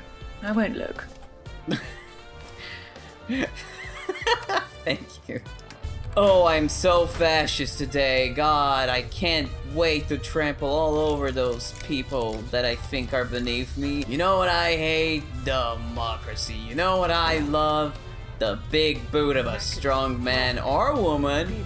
Oh, hello fellow fascists. Feeling very fascisty today. Oh, don't mind me being a fascist. Science! It's something that I hate! Grrr! Education! Grrr. Where are we going? Are we going to go burn some books, fellow fascists? I can hardly wait. My least favorite book is 1984.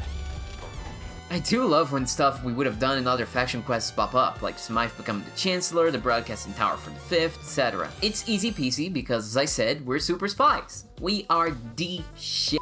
We then extend our spy work to gather the coordinates of all the heavy weaponry of the 5th so we can bomb them to smithereens. This time, it's markedly easier. You'll blend in. Just keep your head down. Alright, leave it to me. Good. I'm very good at being a fascist. I hate minorities! Hello, fellow fascists. My favorite fruit is orange! Oh, yeah, I forgot. I killed all of them. Whoops. You see, Bedivere's spot is kind of right next to Fash HQ, so I kind of ended up gunning them all down just trying to get up to talk to her, so there was really nobody left here. Finally, the battle's at hand. We do have to rescue Kay first because she was captured. Okay, where is that stupid Kay? With her stupid, beautiful masked face and her sweet demeanor. God, I hate her guts! But after that, we make our way through Cable Street, kicking pigs and slashing black boots. Which brings me great pleasure because these bootlickers were really annoying during their questline. When we finally break down Eve's door, well... There's a war on. No! Oh, she Hitlered herself. She committed a Hitler, no! We're all but done. Only the Gentry are left. Such a horrible thing for a child to witness. We'll see that she's okay. Whether or not she'll be able to forget this, well... We just killed both her parents. I hope so. After we sit down and wait for the required 7 days the game for some reason imposes on us to get to the Battle of Westminster. I am ready for everything! But I'll have to sit down here and wait a week, because you motherfucker forced me to. Ah, my favorite part of this illustration. At Westminster Bridge, Arthur gives his final speech, and we have the honor of activating the trebuchet ourselves. For freedom! Wow, you can really tell who was the dev's favorite faction here. None of the others have cool animations like this. Okay, that's awesome. Oh my god, look at everybody just charging in. Charge! I'm getting there. Charge! Charge! God, I'm so behind everybody. This sucks. We then get to the Battle of Westminster that we already are so accustomed to. For democracy! Don't mind the fact we're styling ourselves after a monarchy. For democracy! It's just like old England if you stop to think about it. I'm going to finish this. Oh. God, I'm glad everybody that was involved in that died, so nobody knows. Anyway, so I just want everybody to know that Pact of the Rituals was flown in, so I'm gonna finish this game in the same... Wow, you really feel. So I'm gonna finish this game the same way that I started playing. Eating Doritos! Isn't that fun? The first time I played it, I also got a bag of Doritos out of nowhere, so that's nice. Oh, you're booking? God damn it, again, another one of ours.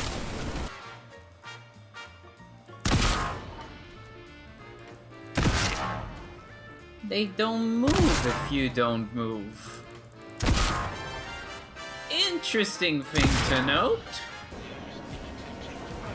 This is a parliament of fools! I just gotta try to blow up parliament. Just one more time. God, the Smythes are invincible. I'm so awesome. You can be friends, Smythe. We can be like twins, ruling the world together. I guess that's essentially what you had going on. But it's not my fault that you barely explained yourself and you're just an ass. You just made everything more complicated. Like, why did you even let me go? Did you just not want to kill yourself? Now that I'm stopping to think about it, it really doesn't make that much sense. No. I'll beat you. Talk to me. No. Stop. Smythe, stop. So this time we do save Smythe because we're the good guys. I'll save you, sister.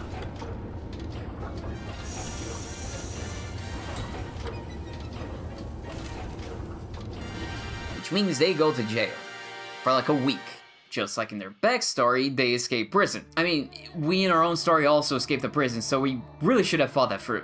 So, endings lies. Arthur establishes a representative democracy, and Camelot as a whole keeps fighting the enemies of freedom ever onwards, ensuring fair and free elections. Tommies become an arm of the democratic government with a new charter. The Pistols rejoice at why their London has become more democratic like them, and they make us into an honorary council member. Brickston remained independent, becoming a haven for people who wanted a simpler life. You know what's the kicker with this ending? The gentry get back in power. Like, they lose seats in parliament, they lose some of their material wealth due to their exploitative policies ending, but then they follow up by focusing efforts on lobbying, which ensures their economic dominance. Yeah, baby! We're on track to repeat the oligarchy, let's go!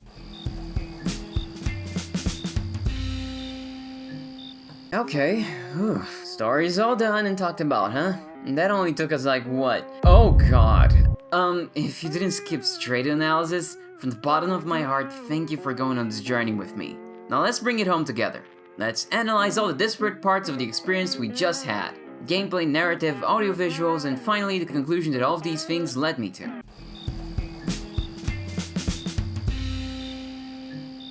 Look, as someone who really loves the jazz era, I appreciate a lot Bethesda's contribution to Fallout's aesthetic. Things like the radio and Americana are dope, but they are just set dressing. Being blinded by the styling of Americana is ignoring the substance of Fallout. Sure, American culture might be one of the best vehicles with which to explore the ills of human nature and of that time, but there's a reason why it's war never changes, not America never changes. The themes are universal to humans. Greed, violence, tribalism, etc. And oh boy do they exist in the history of other countries too. Unbelievable that I have to say this. Which gets us back to London's UI, which is the biggest proof that not only can other countries provide their own substance by digging into their own history, but they can also provide their own unique, dope visual design as well. Americana, here's some Britannia, but that doesn't work, that's already something else. London's UI is a complete rework that removes all references of Vault-Tec and Vault Boy, instead replacing them with the distinctly British stick figures from the UK's Protect and Survive campaign. Protect and Survive was a public info campaign by the British government back in the late 70s. Anyway, Protect and Survive was all about PSAs, pamphlets, etc. to inform the public of how to behave during a nuclear attack. And they were definitely helpful and not just nightmare fuel. At the beginning of the game, we're even shown a parody example example of one of those PSAs. And here's a real one for comparison's sake. See how even the audio cues from the game took inspiration from these?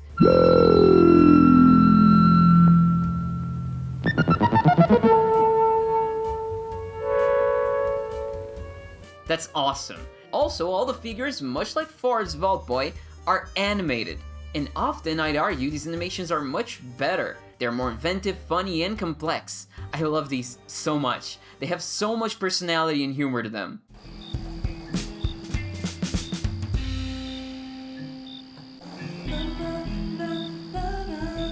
London is a beautiful mod, with many great views with great natural compositions everywhere. The ruined cityscapes have exactly the kind of majestic eeriness that you get looking at modern-day Chernobyl. That idea that something great once happened here, and now it's all gone and nature has taken over. But even though London is ruined and nature is coming back for radioactive force, the place feels more like a city than Fallout 4's Bossum ever did to me. Which, to be fair, I think it's due to the sheer scale of London with its separated boroughs, while Bossum only really felt like a city in the downtown area. As much as London is a treat for the eyes and its vibes are immaculate, traversing through it can be a bit of a pain in the ass at times. In a macro scale, streets are sometimes blocked for no apparently good reason, and don't get me started on Livingston's walls that separate that borough off from the wider map, and you have to just keep going around it until you find a f***ing entrance. In the micro scale, there's a lack of polish to some of the level geometry that comes with not letting loose some maniac to test your level. That lack of polish results in invisible walls in weird places, and places that I wasn't sure the game wanted me to be in. And that's just on the outside. There are problems with inside locations too. A door that calls to you, but it's just decoration. Rubble in the hallway, just still enough to make you hit your head in the ceiling and stop you on your tracks as you were chasing hooligans around in a firefight. Nooks and crannies that look like they should be hiding something but have nothing. But the worst building areas are the large ones. And there's a lot of them. London suffers from what Warlocracy once called modern megalomania. There are too many big spaces with big ideas that the mod can't possibly feel, which results in a lot of locations that are beautiful and impressive, but ultimately devoid of anything worthwhile and are just a time sink to get through. You run around checking everything, praying for something good and hoping you aren't missing any collectible due to your eyesight and how bloody dark this game is. A feat that's turned annoying due to the constant massive amount of containers with nothing inside that are just there for the looks, but which you will still check anyways, just in case. These problems combined make the short areas, like the pubs, be the best. They have a clear personality, maybe a simple story, an enemy encounter, and a reward in the form of a collectible. You go in, experience it, and get out just a couple minutes later. Areas around Islington Airport, not the airport itself, also come to mind as short, cool places. And that's the crazy thing. I got burned out of exploration after the Nth location without much to see. But there are a lot of collectibles around. Beer mats, cigarette cards, vinyl discs with the game's awesome songs, cursed dolls for side quests, your magazines, all with custom artwork by the way, looks incredible. Sometimes unique items, and even cool boss battles with legendary monsters. So if the exploration feels bad, but there's a bunch of stuff to see, then surely the problem is me? So it got to the point where I was generally asking myself if I just didn't enjoy the gameplay loop anymore. But a little over a year ago, I had replayed New Vegas, checking everything, and never quite felt burned out like here. What's more, I saw others saying the same thing, that exploring in this game feels unrewarding. How is that when there's so much to see and find? I think it's a problem of distribution of collectibles, side locations being far too big, like mentioned before, and said locations just not being that interesting in the first place. A big incentive to explore in these games is the possibility of an interesting story or thing to find. Here, it's a coin flip whether you step into a place talking about a gang war incited by two mega soda corporations, or a place with terminal entries so long and technical they make my eyes water. Or worse, a place with nothing at all, but that is still way too big to get through. Take the Jack the Ripper Museum as an example. Seems like a prime location for some small spooky shit or unique knife, right? Nothing. There's nothing there. Its roof is used during the Camelot quest for something else entirely, and that's it. I keep saying this, but it feels like modern megalomania. Gotta populate the city, but there are not enough ideas or time to make each location shine. The side effect is that exploring these locations will turn you off from exploring entirely, which is a disservice the game does to itself, because again, they're actually interesting, amazing places to find and see. Jazzy see.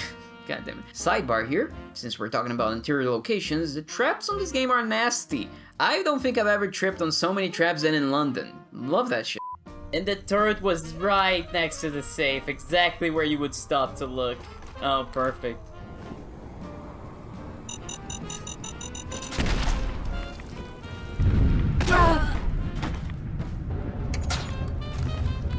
Unbelievable. Unbelievable. Why are there traps here? Everybody's already dead.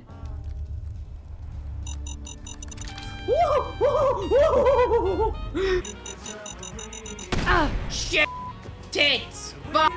Some boroughs of London are actually separated into different maps. They are their own section of areas of London with their own world minimap. Westminster, Hackney, Camden, and Islington are all like this. I don't know why they did it like this. I'm guessing it might have something to do with performance on the world map. Still, it's kind of annoying since there are quests that force you to get out of the borough, which means you have to travel out of the world map, then fast travel to the actual place you need to go. So, one fast travel loading screen turns into 2. It's not a big deal, but it adds loading screens to an already loading screen heavy game. Thankfully, at the very least, every borough has a fast travel icon for every other isolated borough, so you don't have to, for example, travel out from Hackney to the wider London area, then from there go to Westminster. About the loading screen. This isn't a criticism of Follow London at all, but can we talk about how annoying creation engine games can be? Take the Return to Sender quest. We enter Westminster, loading screen, go to the pub, loading screen, enter the pub, loading screen, talk to the quest giver, exit the pub, loading screen, exit Westminster, loading screen, travel to post office, loading screen, enter post office, loading screen, get the quest item, exit post office, loading screen, travel to Westminster, loading screen, go to the pub, loading screen, enter the pub, loading screen, finish the quest. And then of course you're gonna have to get out to another loading screen. That's 10 loading screens in total. 10, 11 if you count the last one. Now, to be fair, without the borough limitation, it would be 7. But still, add to that London in particular's tendency to stall loading screens and crash randomly, doubly so in freaking Westminster, by the way, and hoo boy, you got a recipe for frustration. And I forgot how annoying it can be when the loading screens aren't fast, which at release was very much not the case for London. You needed to download other mods to fix that, and even then, it was still not that fast. Anyway, any annoyance the separated boroughs might create is worth it because I'm fairly sure the glory that is Westminster would never be possible otherwise. Another last bad thing about exploration. One of the pillars of good game design is the effective communication of information. London kind of stumbles on this in a passive way. Like I already mentioned, it doesn't communicate properly the path to take while traversing the world, which leads to a lot of times where I was just unsure which path to take to an objective. Magic's quest, Islington, how you get to Lewisham, and so on. Other times there will be places that have quests, and unless I looked up the quests online, I would have never come across the right NPC to trigger it. Like, there's a bunch of stuff in Westminster that I just missed, and only found out when going online and trying to pinpoint which quests I missed. London doesn't place these quests on your way, or doesn't properly guide you towards them at the very least. It's the kind of stuff the generic dialogue on Skyrim served to help sort out. Well, hello, beautiful. Okay. Now what can I do for you, sweetheart? No funny business. Hey, you're the one with the funny business in mind. Like the classic, then it's true. What everyone's saying? That a Verna Zarantino kid is doing the Black Sacrament? Some of this dialogue is here, like with the talk of the tree-man for Gordo's quest, but a lot of minor stuff is too easily missed. There's also the annoying thing where NPCs exist solely for a quest, which means you stumble into people in the middle of nowhere and they'll just awkwardly be silent. Some small dialogue for them would really help with at least making them feel like they exist in the world previous to you interacting with them. Like the family over at Camelot for its initial whodunit quest. I stumbled into them early and they just stared at me. The thing is, they do have normal dialogue about themselves that could have been used here, but it's not there until you activate the quest. I mentioned boss fights, right? London has quite a few of them. It's a super cool thing to stumble into when you're exploring. What was that? There's no one here. Oh god, he bought it. Oh god, there's another one of you! But these fights feel ripe for AI abuse. There are 2 reasons for this. First, the mod's scarcity of resources makes it so you really can't take these creatures head on. Second is the lack of playtesting of most levels in the game, which makes it easy to find a part of the boss arena where you can say to easily cheese these fights. Of course, one could simply just not be a little rat, but I think good design should passively encourage fun player behavior, which I don't think is happening here. Granted, it's not like I don't have fun doing this bullshit, so... Step on it! Step on it! You suck! Step on it! Come on, you bitch! You're weak! You're weak! Well, that nearly took me with him. Also, design-wise, these battles feel more appropriate for a player equipped with power armor, otherwise the cheese is too compelling. However, there are no power armors in London. Lore accurate, but also, come on! How are you going to get power armors out when you have a faction of actual Camelot knights? Give the same excuse for the creation of the Attaboy and let us find the one American power armor that somehow got here. Make it an artifact for the knights or something. I don't know, just give us one so we can actually cosplay as a power knight, god damn it! Of course, don't expect London to fix the combat or the AI in Fallout 4, but I think better designed arenas would have gone a long way to making these fights feel better. Talking about more generic enemies, I really appreciate the variety we have here. The post boxers are better fought by actually boxing with them with melee attacks. The floaters in particular are a combination of other things you've seen in the game, but feel completely new to fight. What's more, it's just very cool that they actually rescue the design concept for Fallout 3. They are a nightmare, but I love them for that. Oh, the Naval Walkers. I hate them. Even late game, I never had enough damage to kill these fucking things ranged, and when they get to you, you better say bye-bye. Again, you kind of have to cheese them with that, except not anymore because the patch just fixed them, I think, by lowering the health pool. I don't know, thank god though.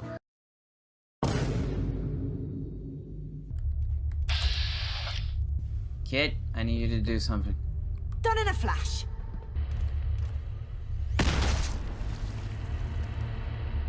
Sorted. Good job, Kit. Using children to blow up landmines. That is for sure something that someone at some point in history has done. Choices are hard, the hardest parts of RPGs to develop. They require careful attention and a lot of the work won't even be seen. People usually will only see the choice they themselves pick, right? So it's understandable when Fallout Quest mods avoid implementing too many choices. Though London doesn't give us many super consequential choices, it's nevertheless very consistent with implementing them throughout the game. The way nearly all quests go is exactly as presented in the game's first quests, the Vagabonds one and the Prilladog Factory one. They have more than one outcome and more than one way to reach that outcome. Despite limited repercussions, it's still a very satisfying way of handling choice in the game from a roleplay perspective, because what consequences there are usually immediate. And sure, convincing someone with the gift of gab or by threatening them with my huge bulging muscles both ultimately allow me to save Lazarus, but in a roleplay sense, they are different, and I find that satisfying. Though, to be honest, I think they could have pumped up the special value for most skill checks. With my build, throughout most of the game, I was but one line of cocaine away from skill checks I couldn't make. Granted, I did use a few levels to buy some special training perks, so maybe it's that. It was mostly for agility though. What I love about these is that they also brought back the failed skill check options for when you don't meet the requirements. These are always hilarious. Deliver here, you just suck for it. Get someone else to do it. I don't handle imports and exports. One minor complaint is that the Troubadour perk that is supposed to give you XP for succeeding in these skill checks didn't seem to trigger for quite a few of them. London, gameplay-wise, feels like a halfway point between old Fallout and Fallout 4. The biggest examples of that are, first, the conversations, which have the better dynamic camera and can be stopped at any time, while keeping the far superior list-based dialogue choices. And second, the leveling. London keeps the cool game-changer perks of Fallout 4, like Idiot Savant, Critical Banker, etc., meaning the perks that add mechanics and change your gameplay instead of just being percentage buffs, i.e. the right way to do perks, while also rescuing abandoned perks from previous games like the Confirmed Bachelor, Black Widow, etc. The mod also gets us back to a perk list display, which is much less restrictive in terms of balancing perks as prerequisites than the perk poster. Listen, I love how it looked, but it's just not a good RPG system. Multi-ranked perks, sadly, are still a thing though. To me, those were always poor design choices. They're just irritating, particularly the ones for base building, because it always ends with me deciding to postpone base building until I have all of them so as not to waste resources. Another thing they bring back from other Fallouts, I think 3 did this particularly a lot, is making all perks potentially show up in dialogue. Honestly, I wanted to see if it explode once you hit the ground. You're serious? I have to say, I'm quite grateful for your peculiar curiosity.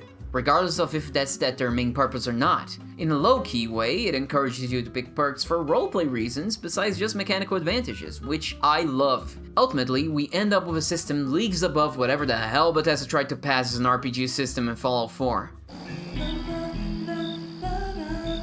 London has a brutal start that really makes you work for your equipment. You'll be walking around like a true London punk, stabbing some gits until the old gods deem you fit to receive a firearm, making your new problem be ammo. Yeah, ammo is scarce too. I don't even want to think about how hard this mod is in survival, honestly. I was already dying quite often on normal. Meanwhile, by this point in Fallout 4, you'd be...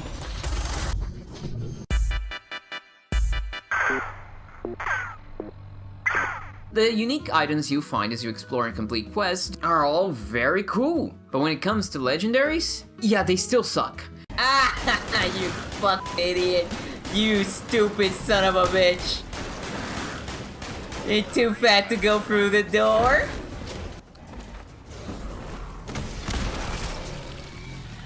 Holy shit! Are you kidding me? God, fuck. Womble.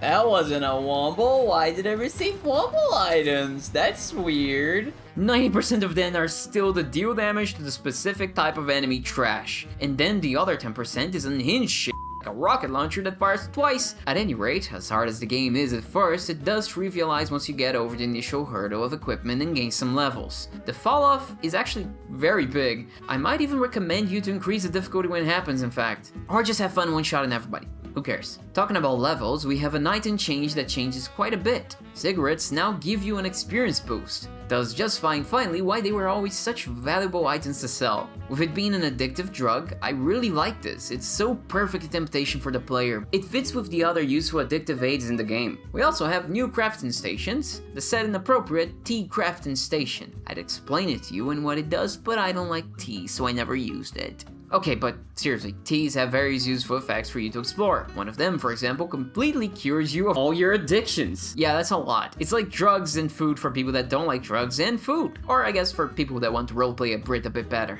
Super cool addition.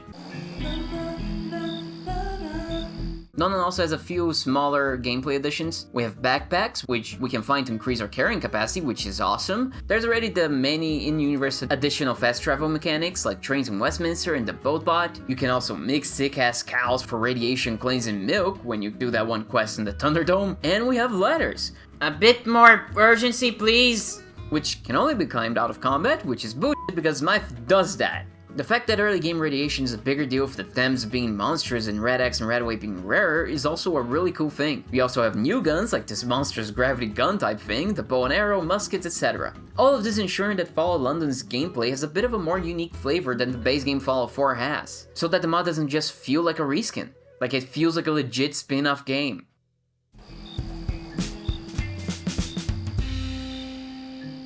Okay, now I hinted at something throughout the plot summary, but it's time we really engaged with it. The world building in this mod has a lot of flaws. Let's start with settlements. From the 5th Column base, where you join the faction, to Sanctuary, to the London Eye, to the Imperial War Museum, to Eastminster, and most minor faction HQs, all of them are almost entirely occupied by generic NPCs with generic dialogue. It's pretty disappointing whenever you get to a new settlement, only to find out that half of the named NPCs are just generic traders with generic dialogue, which makes the world feel kind of dead.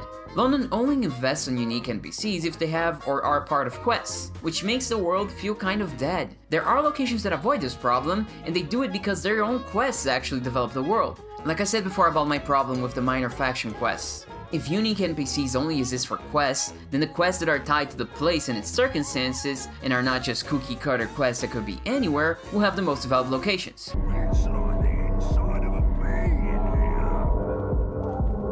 Regardless of that, it's a pretty consistent pattern in London. You have a leader that talks about the place, and that's it. If you're lucky, the traders have unique personalities and dialogue, and the side quests continue the world building, but that's very much not always the case. Locations and factions feel disconnected and uninteresting because you don't get to meet the people that work in them. Thus, this makes every settlement feel kind of generic and mostly forgettable, even though they are all visually remarkable and have interesting concepts. So what I'm mostly getting at here is that there's a stink lack of memorable little guys. Except also there are interesting little guys like the Robo-Margo traveling merchant and the Kid Goo doctor, but as expected they have no dialogue.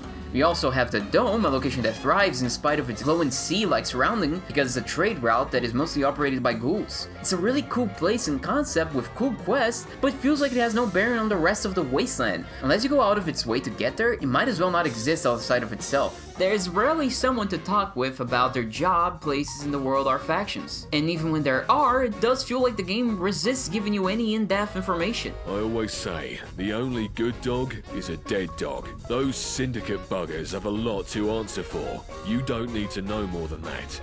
What's your story? Story! I'm afraid I don't follow. You know your reason to live. I've never thought about anything like that. I guess my family, my friends? Was that what you wanted to hear? I love this. This is like talking to a real person. This is like asking a real person RPG questions. What's your story? Ask the Vagabonds about the Syndicate, and it's some generic hostile quip. None of them even mention the whole money-worshipping aspect of the dogs. I think maybe Blind Nelson does. Which is the faction's whole deal, and an interesting thing that I'd love to hear opinions on by other people in their world. It's very interesting that this dialogue is here because this is the first time I hear of this. Like, literally, there has been no lore at all about the Atkins so far, but this is the first time they are mentioned directly in any capacity. And this is also weird because the first time I've seen Atkins, they weren't even with the Tommies.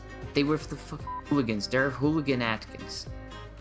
So, again, one of those lore things that just doesn't do anything, and is immediately contradicted by what we see in the game. This also means that most information you get is passive from the world around you, so it's a good thing the game does environmental storytelling really well. The posters, besides just being awesome, they do a lot to teach you about pre-war and modern London, as do the language that the characters use. Language and expressions are an underutilized grade 2 for world building. Things like calling goose commuters, saying mind the gap as a way of saying farewell or keep safe, using the tickets as the currency is pretty damn cool too. These are puzzle pieces that make it clear that London reverted to a World War II state of having to endure frequent air raids, thus making the London Underground so culturally important. But as awesome as this all is, there is only so much it can do by itself. After all, Fallout is ultimately about people. You need NPCs to convey cultural, historic, and political concepts. And I'll be real with you, I don't like learning lore from loading screens, which I feel like happened a lot in this mod. But the problems aren't over. The game insists on contradicting what it does tell you, or just being very inconsistent with what it shows you versus what it tells you. Here's a list of nitpicky annoyances I'm building up to a point. We are told Sanctuary is safe and welcoming. We arrive and their gates are closed. When we finally get in, we're attacked by a pack of foxes. So it's neither of those things. Bishop Whaler acts like Westminster is a secret place that nobody knows or have seen. Nobody else in the game treats it like that though.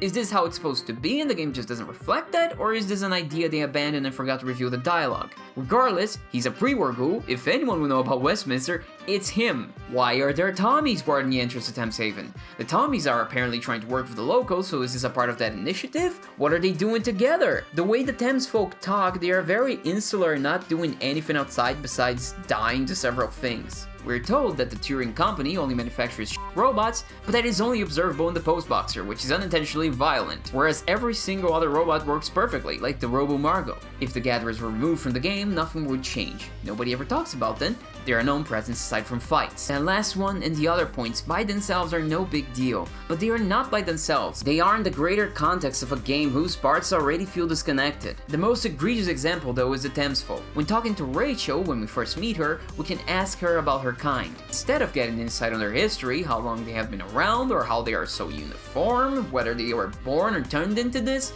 all we get is a, we're just people, and absolutely nothing else. Now, this would be fine as a way to show that she's tired of being treated differently via dialogue, if not for the fact that there is no other character in the game that you can talk about the mutant Thamesfolk with. So this is as much lore on them as we get. That's no good. You have to deal with the consequences of your ideas. You have to tell me or show me how these people fit in the world and how they came about and, you know, good world building. What's worse, the only piece of lore we actually get is not only never relevant, it's actively contradicted by the rest of the game. The Thamesfolk apparently have a pacifist instinct. They can't fight, I think. The game doesn't even explain what the hell that means exactly. Except the ferryman. He can fight for some reason. Not because he's special though, and that's a big part of his character. It's just that most Thamesfolk actually can, and this piece of lore doesn't matter. There are Thamesfolk raiders and a f***ing Thamesfolk weapons dealer in Thameshaven itself. Hell, the first Thamesfolk I actually saw in this game were caravan guards with weapons. Why is this a thing? Not only is it unnecessary for the plot of Thameshaven, it never gets brought up again and he isn't even reflected in the world. As a side note, because I just noticed this on editing, why does Rachel call the ferryman a shaman? What the fuck? This never comes up again, what? I repeat the thing I've said before. This feels like a first draft idea that never got removed. I like the idea. Lots of interesting things to explore with people that literally can't defend themselves in a brutal world like this. But once again, nothing's done with it. What about the gangs and factions? There are too many factions in this game. Roundheads, Cavaliers, Vagabonds, Dogs, Tommies, Gentry, Camelot, Cardonians, Bricktonians, Hooligans, Beefeaters, Miller's Men, Roundels, Fifth, Art Boys, Angel, Pistols, and some of them have blending concepts. Roundels and Vagabonds barely feel any different aside from aesthetics, which I think does tie into why I think the Pistols are one of the best minor factions. It's because their associated subculture already believed in something and had a political background, while the Roundels just feel like they're playing dress up. They all feel too isolated and feel like they don't interact. I've already talked about the fact that the endgame factions feel like they just pop up on the world on Act 3, but it's not much better for the minor factions. The only ones we see interact are the Miller's Men and the Roundels, but even then I can't quite tell what the point, origin, or motive for that conflict is. I mean, you get the basics, bang bang, Prince Kill, Bloodfield, etc. But again, it's just the basics, so it's basic and surface level. There's nothing to dig into. Meanwhile, what about the Pistols and Vagabonds? Vagabonds and Bricktonians? I feel more invested in the game's lore than the game itself does, which sucks ass. This lack of interaction makes it feel like all those disparate parts of the world are just floating in the void, waiting for the player. They aren't a part of a cohesive world where they all interact and affect each other. Now, let's compare it with New Vegas, how the timeline of things matter, how everything flows from the faction conflict, their beliefs, etc. London, in contrast, feels like a patchwork of things loosely connected. They are more like the factions in Bethesda's games, just thrown out there because, hey, it sounds cool, and it often is, but it could be that and more. Good world building doesn't just place things in the map, it ties those things together in an inextricable relationship,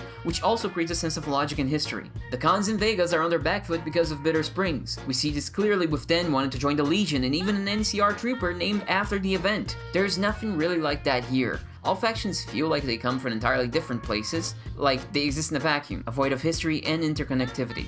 And it's not the type of void that creates intrigue or teases the imagination, like in other stories like The Locked Tomb, for example. That void feels like just an oversight in the world building, or worse, a sign of shallow world building. In this, sadly, I think they are in the same boat as Bethesda, where there is so much cool stuff in the lore, but it's not really utilizing the games to its full potential. And I do think there are a lot of cool ideas here. I'm genuinely invested. I like Angel and the crazy telephone scheme they have going on. The Atkins robots are dope. The tunnel cough is harrowing. The use of World War II tunnels in the underground for the resource wars is so clever. I love the anti-imperialist tribals, the anarchists, the mutants. All of these are awesome concepts that I really wanted to be explored further. I get the impression that the mod's ambition ended up stretching the full-on team thin. Even though they got every single place and faction they wanted in, they couldn't give them too much depth, and once again, modern megalomania. The game does, however, immerse you really well with details. Like with big bands, loud bangs echoing whenever you're near it. The weather has been tuned to match the infamous British weather. Rain and fog were made better and more frequent, I believe. They also give you random encounters during your travels, much like the base game does. I encountered Chew, one with Chew guys talking about Spotted Dick, and a random enemy encounter with the man of myth, Spring Heel Jack. The working train system in Westminster is a pretty awesome interactive element that has a use and also highlights the insane disparity between the gentry and the rest of the city. It's also just cool. With all that said, when it comes to the visual part of world building, I have no notes. It has to be said and repeated, this game is a complete overhaul. 90% of what you see here is new. Clothes, items, furniture, enemies, all dialogue, generic or otherwise, posters. Not to say they never reuse stuff, a few enemies are pretty much just reskinned enemies from the base game, for example, and there's a lot of clutter that is reused. Consider that most of the time when it comes to mods, one of the biggest challenges they have is finding skilled craftspeople, 3D and 2D artists, voice actors, etc. And aside from one 3D model and a couple performances,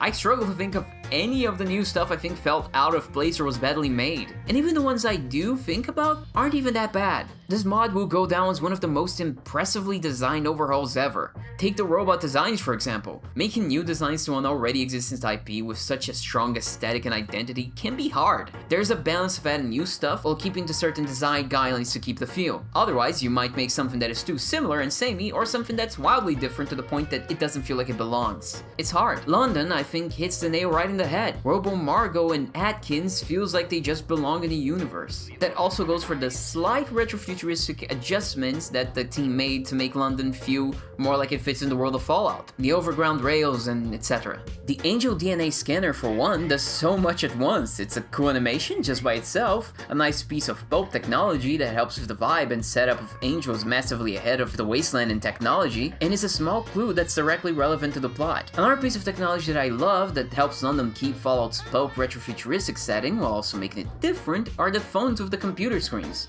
I guess it also keeps in theme with the telephone box thing. It's a small thing, but I just really love the animation of picking the phone. It's that kind of detail that just endears me to this mod so much, and it has a lot of it. Another minor thing that I really like is how the mod integrates American Fallout things into the setting. It doesn't just throw them into London, outright assuming things would be the same year as they were in the US, even because it doesn't make sense because the US in the Fallout universe has become very insular, so it's also lore accurate. The mod works to set it all up and clearly points to the consequences of it. The whole Nuka and Iron Brew headquarters dungeon is all about how that process to bring an American corporation to London was disruptive and ended up in corpo war shenanigans. The General Thomas location also even lists how the people were asking for their butlers to have an American accent instead of an English one. Love it. And these details are everywhere in the mod. There's those little environmental jokes and storytelling bits and bobs that you can find, apart from the already mentioned and excellent use of graffiti posters and ads. We even get f***ing peacocks. The gentry are so f***ing insulated, their peacocks aren't even redcocks or something. Wow, that's an unfortunate name I chose. But they are just straight up peacocks. Once again, this is where the game's storytelling is at its best, indirectly, not directly. Though I will say, the fucking gore decoration on Hooligan camps gets a bit much. Not exactly conductive to get a quest like the Children of the Raiders one to be effective at all. These aren't just people trying to survive and choosing banditry, no, these are straight up psychos.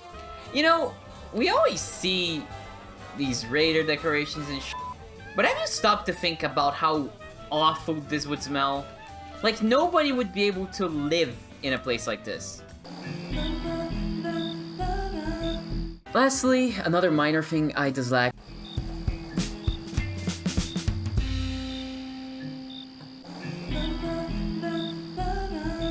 Fall London's main story has 3 acts. If you ask me what's the difference between their first and second acts, I couldn't tell you. I can tell you why they're divided, sure, the first is centered around Angel Labs, while the second around the Burrows, but ultimately, both are about the same thing, exploring London in search of answers about yourself. What you're doing and what you're after doesn't change all the way into Act 3. There's 3 problems with London's first 2 acts, though.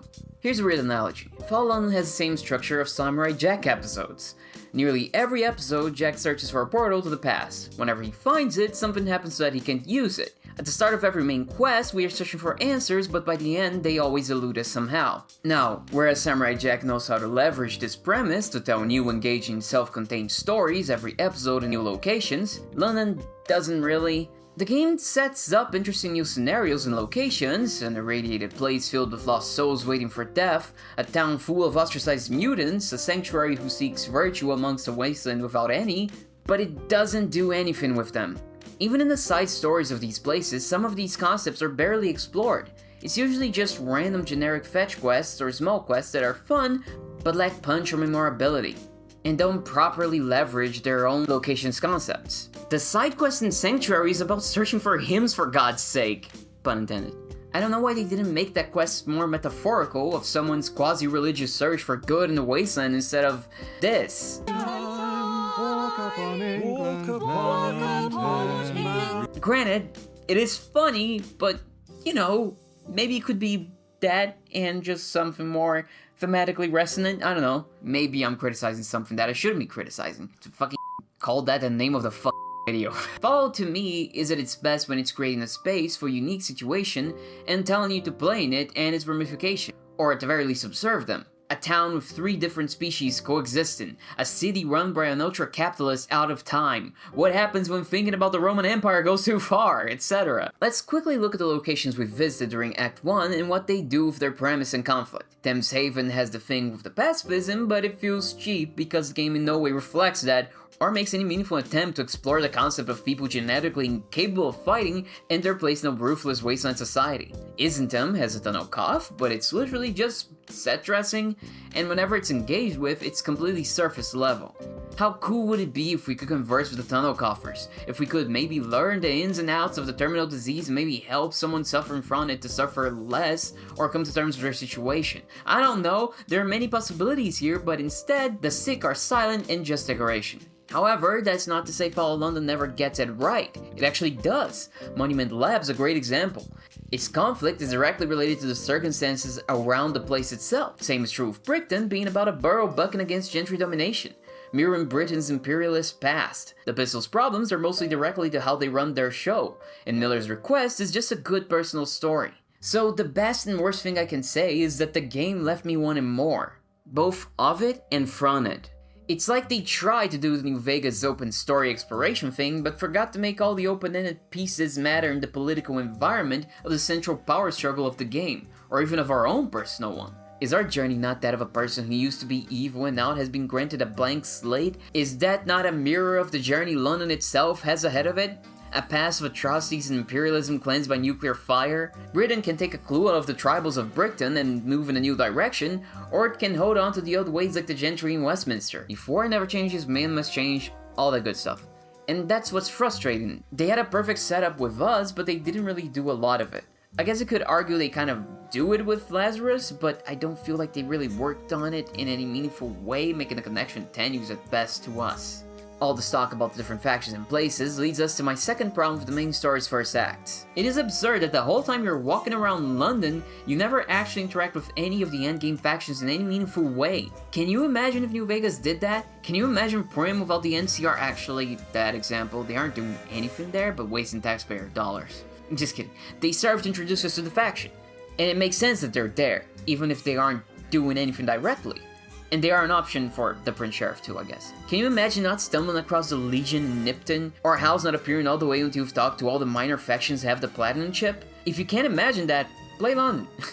The switch around the third act where you start to actually interact with the factions would be way less jarring if the factions were used before in the last two acts, because we would already be invested in them. It wouldn't feel like they just came out of left field and hijacked the story, as it does right now. It's not enough to say that the main story moves at a glacial pace, it actually doesn't move at all. Let's recap how the first act goes. We go to Thameshaven, to Rothershire, to the lab, to Sanctuary, to a diner, to the Isle of Dogs, to a Tommy HQ, to the bank, to Hackney, to Islington, to the big lab, to Westminster, then to all the f***ing boroughs one by one, Islington, Hackney, Camden, and Brickston, all of which have other secondary locations to the quests that they themselves have, to a prison, then a museum. We go to all these places under the same pretense, get answers, and every time we get nothing and are redirected to another place. It's just so frustrating and begins to really drag around the bank dungeon segment as the story pretty much drags to a halt in developments, meaning the first 2/3 of the story see almost no development. Except, that's not entirely accurate. We do get some world building done, again completely unrelated to the major endgame factions that are going to be the focus of the game's conflict, but we do get some development on the reasons why these factions exist in the form of hearing and seeing the effects of the gentry's oppression and greed, so that part of it does work nicely. We also do get a lot of passive information from the labs we visit, so much so that we can guess what the answers we're looking for are. It's good for shadowing, but weirdly enough, it's kind of a bad thing, or at least it felt bad because that meant I already had the answers, yet the game kept pushing me to get them, which resulted in me just waiting for the story to catch up with where I was at during the entirety of Act 2. And this keeps going all the way until we get to that horrible fake out that threw me for a loop, and honestly, kind of killed my want to play the game for a while. Having the player run around while the story refuses to make direct revelations and keeps sending you from place to place, making you hope it's finally going to get going, only to get that dry fake out sucked major ass. Ultimately, I gotta be honest, I feel like if you remove both of the first acts from the game, you really wouldn't lose anything that important. That's how little they feel like to contribute to the third act. Act 2 specifically, due to how the minor factions barely factor in. Removing them, honestly, might even help the pacing of the game, seeing as you wouldn't be running around doing barely relevant shit. But keep in mind, all of these things, except the point about getting answers, is not something that's going to actively ruin one's experience. It's mostly things that keep a fun trip through post-apocalyptic London from being more cohesive and even more meaningful. I still had fun going through the labs, doing some of the petition quests, helping Thameshaven, etc. I just wish it was all tied together better is what I'm getting at. Once we actually get to the faction conflict of the game, things feel smoother and way more purposeful instead of the vague wandering of the previous 2 acts. Though it is admittedly very weird how we have one single goal wanting answers throughout the previous 2 acts that seems to pretty much disappear here unless you go Angel's way. Like, our character just decides to f*** off and join a political movement, getting answers. But yeah, aside from some minor issues I will expand on, Act 3 is much better and worth the struggle to get to. So Act 3 has a problem right out of the gate. Aside from Angel, the initial quests from both Camelot and the 5th lock you into their path, meaning you're making a completely blind choice on what faction you're choosing to side with because, again, you literally just met these freaking people. It would be better if the point of no return came a bit later so you could get a feel for each faction.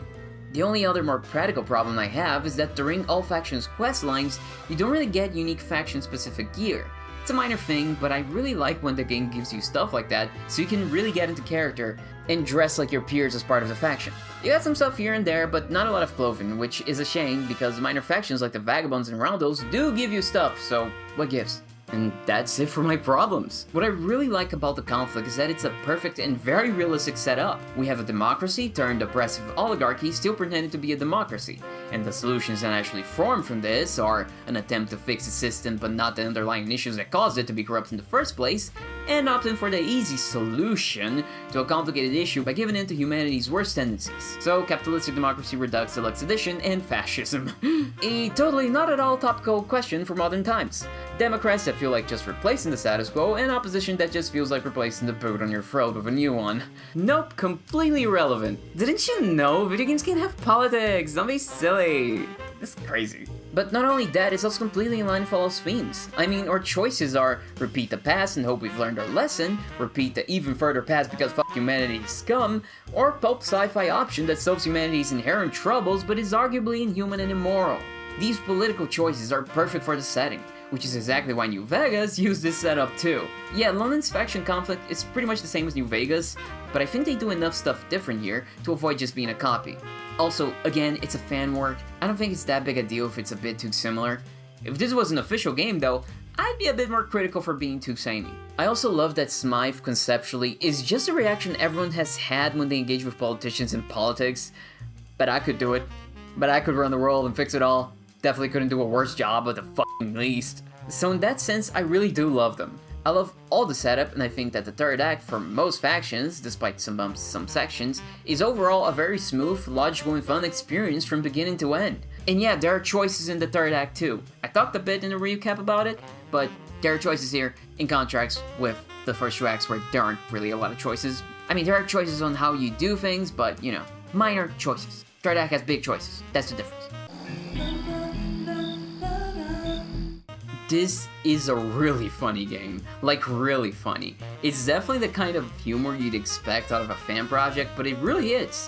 What does the Syndicate have in abundance that we don't? Webbed toes. Herpes. Literally everything. No. I mean, yeah, probably. I can't choose child murder, but I draw the line at kidnapping. Responding with extreme prejudice. Boosh, I'm a ghost, you can see me. Alright, nice try, you hooligan. Hand those papers back immediately. And I'm guessing I'm the solution. Again. Ding, ding, ding. Oh, now you're being cute. Let me guess. You need me to do some arbitrary thing for you. That's exactly correct. And a lot of it is really clever too. I like killing some people. Then just pretend they're not innocent. I'm sure most of them have committed some crime or another over their life. I guess if it makes true. you feel any better, one of them, killed a child. And he'll do it again if you don't stop him. Preferably. Identify yourself. Altenburg robots do not have scanners. Whoa, you did it. You found anarchy. Bless you. Language. Sorry. More serious narrative moments, though, are so frequently undermined by NPCs not f***ing shutting up with their barks. Not to mention the times where they would just walk around during conversations themselves, or when some random NPC will push you out of the way, or all the times the camera just craps itself and refuses to cooperate. I don't know how controllable the dynamic camera is in Fallout 4, but conversations with robots like the gardener and cunt were made so much worse because of it. Like, even the audio would get screwed up due to the camera's placement. It was really bad. The game is very good also at creating small little memorable moments, which I wish they doubled down and expanded on. like the crab fellow, the crazy Kayla, the angel receptionist, burning down the town, and so on. And when London wants to get emotional, it can. I mean, you saw me during Mountbatten, Sid, and Gordo's quests. I'm fond of those so bad. Though the writing does stumble at times, being redundant, or having dialogue options and the responses feel like non sequiturs, which maybe they were and was bugged, I don't know, sometimes it's hard to tell with this mod. And don't get me started with the Wayfarer business. Jesus, can you imagine how annoying Fallout 4 would be if everybody called you Soul Survivor? Well, don't wonder, this mod shows you. I hate it, there's no reason for that, I never adopted the nickname, never presented myself as that, but everybody insisted on calling me that. It's not even a title, it's not like Inquisitor or Great Warden in Dragon Age, you know? I just really didn't like it. Here, Dredge Slayer, take these. Wayfarer, come back in a few days. Oh, come on, don't call me Wayfarer, call me Dredge Slayer, that is so much cooler. Talking about mild annoyances, more than one quest made me listen to a holotape I already listened to when I picked it up to complete the quest objective of listening to the holotape, including the one with John Smith, whose holotape is extremely long. Sorry, I didn't know when to put that in the video, I just hated that. And my last complaint about the mod, it's something I pretty much already said, but online I saw someone that allegedly worked on the mod say that the project's Achilles heel had always been a lack of expository dialogue, and I couldn't agree more. The biggest weak point of the narrative is how few times you're allowed to ask questions, and how a lot of aspects of the world are just not properly engaged with or even explained, as I mentioned in the world building section. But I feel like I need to say it again.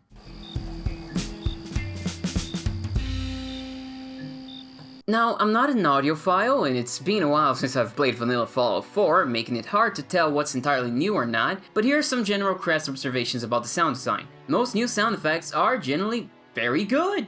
Now the world don't move to the beat of just one. No, but seriously, they are, just in general. Satisfying. Terrifying.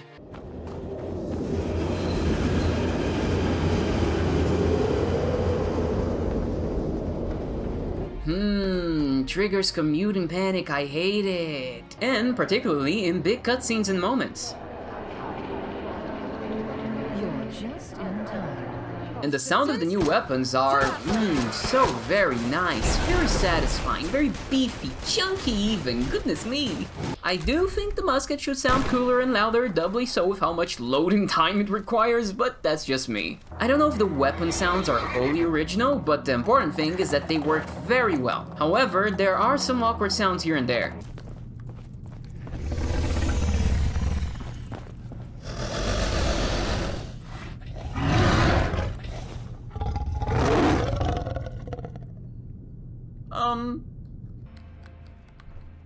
Famished?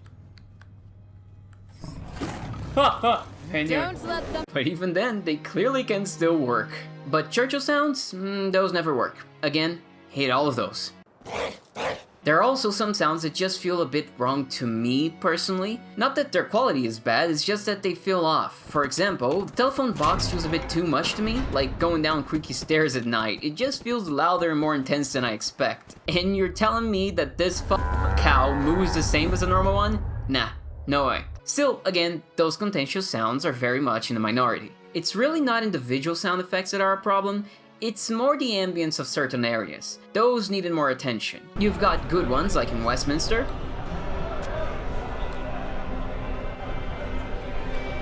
bad ones like in Attorney Quest, which feel too incongruous with what you're seeing. There's a Roundels garage, which, oh god, just feels too loud and annoying. The garden will be inaccessible without a key. Here, one for you, one I'll leave for her to swipe. Any questions? Is that a bit public? Remain closed, and the back door locked. And then there's also ambience that is just outright missing from places that would highly benefit from it, like in the Tunnel Cough area in Islington, which is too damn quiet considering how much coughing and suffering should be going on. Seriously, the vibe of that place is already great. Some good sound design would make it perfect. Some coughing, some moaning. Like when ambience hits right, it's just on another level. The lo-fi gramophone filter that the collectible records have also is something I really appreciate. Finally, there's also some problems with sound mixing, particularly with the oil drilling rigs and waterfalls, which are far too loud, to the point that I would genuinely turn off sound effects when near one. father inseminated Oh, my mother. blessed silence. Wait, what was that you said? Now the highlight of the game's sound design is indubitably the UI, which is also the little in-world angel stings too. Those are just so good. Like I mentioned before, these are inspired and utilize the sounds that the Protect and Survive UK campaign used. The angel stings, god, I love all of these. I even prefer them to the standard Fallout sounds, to be honest. They are peak. One thing I really can't criticize Nuh Na about is just the way they created a unique identity for their project visually and sonically. Fallout London has 3 major radio stations: the Crystal Palace, the Broadcast Ministry, and the Mend. This is the British Broadcast Ministry. I'm Bradley Fortworth, your host and guide through the wonderful world of classical music. Welcome to the program. The soothing voice of Bradley Fortworth leads you through the sometimes bombastic, sometimes common sounds of the classical music station here. His station is officially a part of the government, so it's very nationalistic and aligned with the gentry. This is partly because, as we see in Ode to the Wayfarer, he is a pre-war robot designed to keep going even after the war, to keep the British people informed with their morale up, and properly subtly brainwashed with propaganda. I never really listened a lot to the classical music station in Fallout 4, entirely because there is no host, so I'm glad for Bradley's posh and repressed and posh ass. I'll count this as another minor win against Bethesda. I love his love of classical music, even though he's kind of a snob about it. The music selection for the station is great, though to be honest, it is kind of hard to miss with classical music. Talking about no host, the Crystal Palace not only has one, it has two. The Crystal Palace Radio. I'm Artful Roger. And I'm Olivia Twist, playing those delightful classics from the other side of the pond. If you miss the swinging beats of days gone by, you are in the right place. So stay tuned. Who knows what musical masterpiece we'll play next? These two are, awkward as hell. On purpose though, and I love them for that. I'd face the end of the world easily with you by my side, Olivia. Ah. As my co-host. Oh, right. Co-host. Yeah, just that. Nothing else. It's really kind of endearing. Their whole dynamic is that Olivia is pushing hard for a relationship while Roger remains either oblivious or deathly afraid of commitment. I honestly can't tell which. And my inability to tell is partly because these two in general are kind of oblivious, or maybe a bit silly, a bit stupid, a bit daft as they would say. I don't know what frustrates me more here. Roger being that oblivious or Olivia being that much of a wuss. Girl, stop twirling your hair and batting eyelashes. Just go for it. Sweep him off his feet if that's what you really want, damn it. Gonna wait forever at this rate. Actually, to be honest, what frustrates me more than either of them is how long their awkward pauses are. The comedic timing there is off, it's too long. I genuinely thought several times that my game might have bugged out when they just sat there in complete silence, without even the sound of one of them shifting. Actually, now that I think about it, if there was like a slight sound of one of them shifting, it would have been so much funnier. Though this problem extends to even non-awkward moments, there are weird pauses just kind of everywhere. I think their audio just wasn't edited well. The songs on the Crystal Palace are mostly your standard Fallout big band jazz selection. Mighty mighty man, a wonderful guy, but your Pete! All those wonderful songs. And the last station is... Here we go then, it's me! Your boy Nigel. Some call me Nigel the Nihilist, but you, me old Chinese, can call me whatever you like. Now, some of you might remember the old Protron host DJ, XJT13, but his last sprocket went bang and so did the music. So now you're stuck with me and my new little pirate radio station, The Mend. So yeah, you're on The Mend, here with Nigel the Nihilist. Get it? I'm a little bit different than the tight asses over at the BBM, and whilst I love them to bits, the two beauties over at the Palace ain't got nothing on me. I'll be laying down some hits from across the London wasteland as well as some stuff from my swag bag all the way from the US of A. Now get your arse settled in and let's listen to the tunes. Nigel is voiced by the amazing, lovely Dan Bow, whose music I remember listening so fondly during high school, and I'm sure that statement makes him and some of you feel old as balls. I'm very fond of the guy. Anyways, Nigel is actually a part of the Roundels. You can even find his station over in Hackney. Look, it's him. Like, what is that? What the fuck is that? He's a bit of a cynical guy, hence the nihilist part. His station is always in need of money, which leads him to begrudgingly make ad reads. If only YouTubers would read their ads with that sense of urgency instead of making them into painfully and funny sketches that only end up making those stupid ads last way longer than they should. There, I said it. It's true. Don't come back to this video if I ever actually blow up and start doing ad reads. Just don't. Actually do. I'm never making skits. If I ever get ads, I'm putting the minimum amount of effort in that because that's the part of the video I don't care about. Anyways, Nigel will frequently talk trash about factions he doesn't like. The Miller's Men, Hooligans, the Gentry, the Fifth Column, etc. The only thing that bothers me about Nigel is that the volume of his voice is too low compared to the songs and other hosts. Somebody needs to turn his gain up. I want to hear him. He's awesome. The man's offerings extend somewhat beyond just Fallout's big band jazz. It has that too, but it has other stuff. But most importantly, most songs here are completely new and made entirely for the game. And they sound awesome. Like seriously, the productions here are great. I genuinely thought some of these were just genuine songs they took. Or like remastered versions of actual old songs. Like Louis Armstrong's Telephone, When I Get Low I Get High. But no, they're all new stuff. Now, I actually don't know if they were all made for the game, but I know a lot of them were, and all were contributions to the mod. And also some songs are covers and not entirely new, but it's only a few. It was very much a shock seeing Pepper Coyote here. Spotify many years ago recommended one of their songs to me, which I liked, but I didn't know anything about them, so when I went to check their Spotify page, I was very surprised to see No Cock Like Horsecock was one of their biggest songs. Actually, no, it was their biggest song. And there are songs from that song's very album here. And one of those songs is actually generally one of the best songs in this station, Duck and Cover. Also, I like how only a few songs in the station are about nuclear things, unlike Fallout 4 that shoved anything even remotely related to nuclear power into the soundtrack. It's a small thing, but something I really appreciate. Great host, great songs, great station, 10 out of 10, would go to the Scarborough Fair again.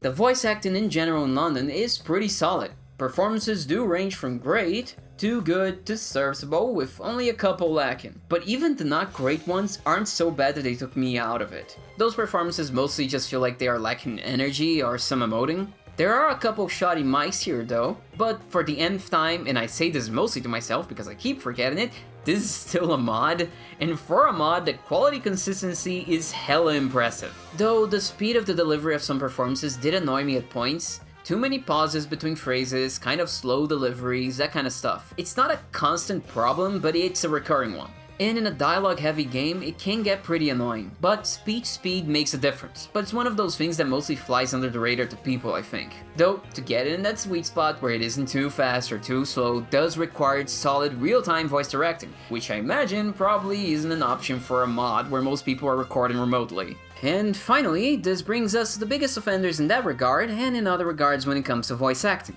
The Thames folk. Listen here, Robert Clarkson. This is our home. Don't worry though, he won't bite or clamp. He's fully domesticated. On the one hand, this choice of texture is great. As good as the Thames Folk's textures and models are, they aren't realistic enough to elicit disgust in me. That's a graphic limitation that even AAA games have. Audio, however, is a much easier medium with which to bridge that disconnect. And boy oh boy do I hate when they do that fuck.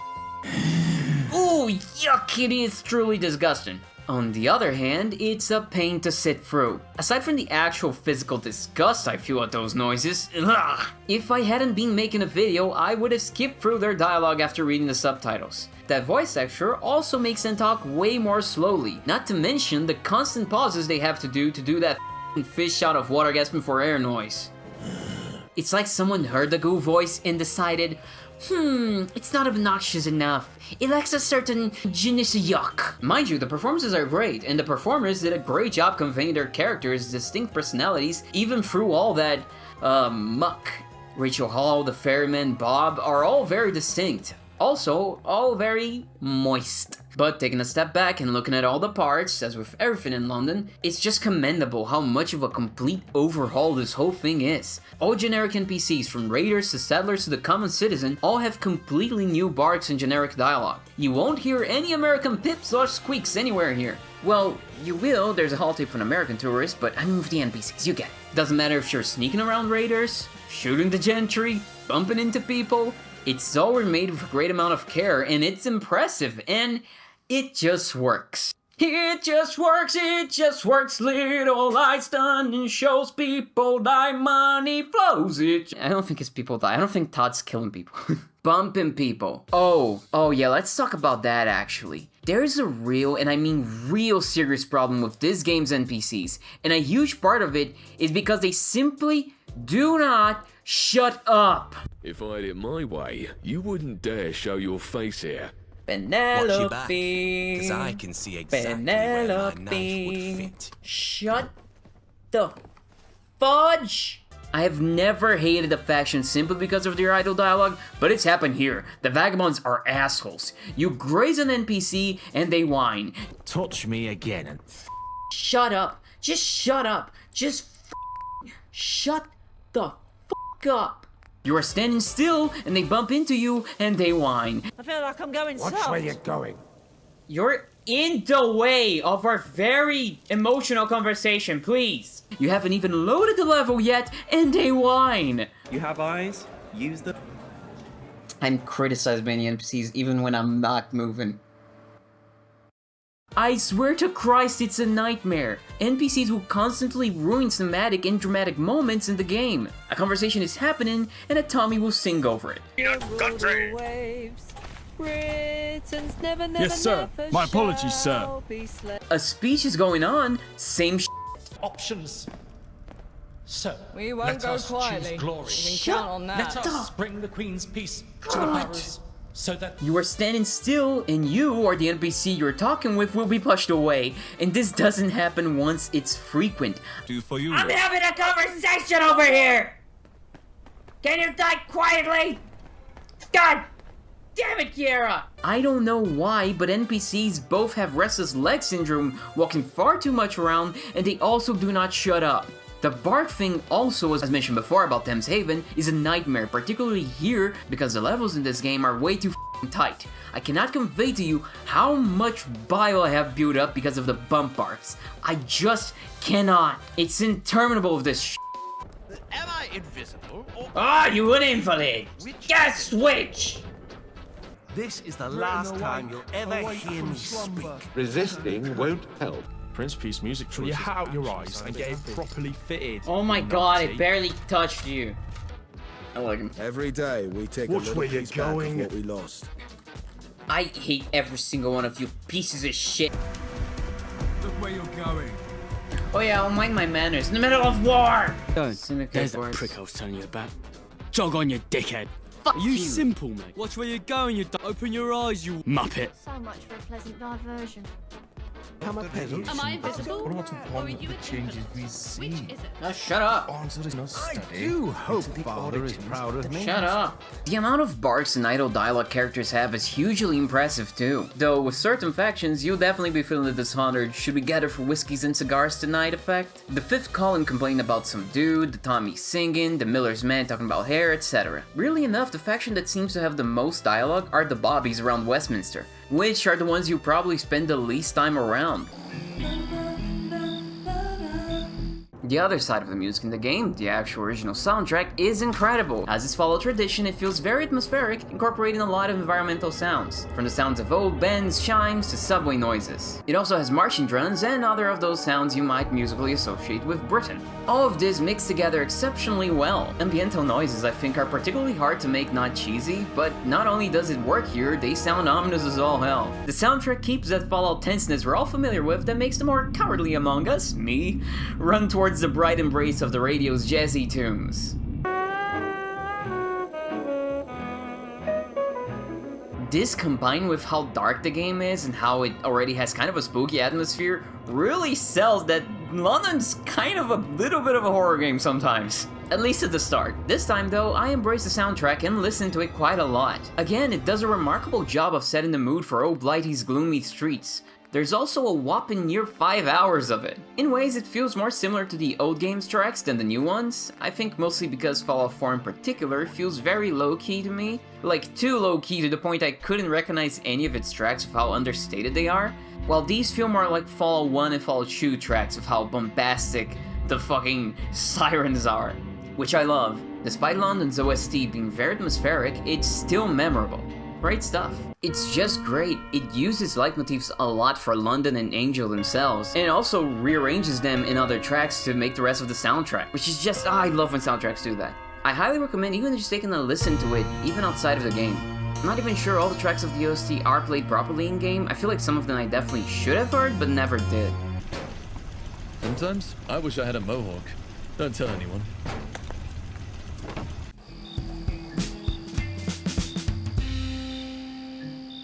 I think Fallout London, despite all its shortcomings, despite everything I've whinged and whined about, is a better game than Fallout 4, to me. And I mean this. What I said about the dialogue system applies to the mod at large. London is the best parts of old Fallout and new Fallout tied up together in a flawed but special mess. Look, I know people Bethesda a lot, especially New Vegas fans like myself, so let me expand on my problems with them for a second, just so you know where I'm personally coming from. Why I think Fallout London kind of fixes all the problems I have with Bethesda's Fallout and 4 specifically. I don't hate Bethesda. They've made tons of great additions to the franchise. Really going hard on the jazz era aesthetic and Americana was a genius move. Hell, the radio that I love so much was their idea. The focus on ultra-corporatism, the protectrons, etc. Again, all of their ideas. And when they revived the franchise, they still kept the game's original influences. I highly recommend every fan to check out the Fallout 3 art book. It shows the designers were still thinking about old Fallout with the aesthetics of the cities that they had, and they didn't just forget about it. Not to mention keeping all the Pope artwork influences. It's awesome stuff. What's not so awesome, however, is the fact that Bethesda is a highly corporate studio, and it really shows in their decision making. I narrowed my problems with Bethesda to 3 main points. Whether you like Skyrim or not, I don't think it's controversial to say it's an extremely dumbed down RPG for mass appeal. The mechanics, the dialogue, it's all extremely simple, and after that game became a hit, dumbing things down kind of became a staple of Bethesda, though to their credit, they seem to have realized a bad idea to some extent. Still, it's an attitude that's particularly egregious in Fallout 4, which drags that game down a lot. Bethesda is also really risk-averse. They like going for proven ideas, and they don't fix it if it isn't broken mindset. That corporate thinking, however, really holds them back because that means they refuse to innovate or do new things. Even as early as Fallout 3, this tendency shows with how that game's story is a mishmash of the previous 2 games, but just worse. The fact that they keep finding increasingly convoluted reasons to have the Brotherhood of Steel and Super Mutants in their games is also for that same reason. Yes, there remain staples before, but you can't deny Bethesda kind of handles them differently. Like take the Supermans for example, they used to be evolving and finding their own place in a wasteland without the Master, but that kind of got dropped to the wayside because Super Mutants just come from many different spaces now. Bethesda's Fallout is more concerned with keeping them as stupid monster enemies. Bethesda wants to set into be a perpetual wasteland status quo, which I personally feel is very limited and boring. Just think, what did Fallout 4 really introduce to the franchise that was new? The Minutemen are just generic good guys, the Gunners are just raiders, the Institute was already present in Fallout 3 and is literally just a Blade Runner ripoff.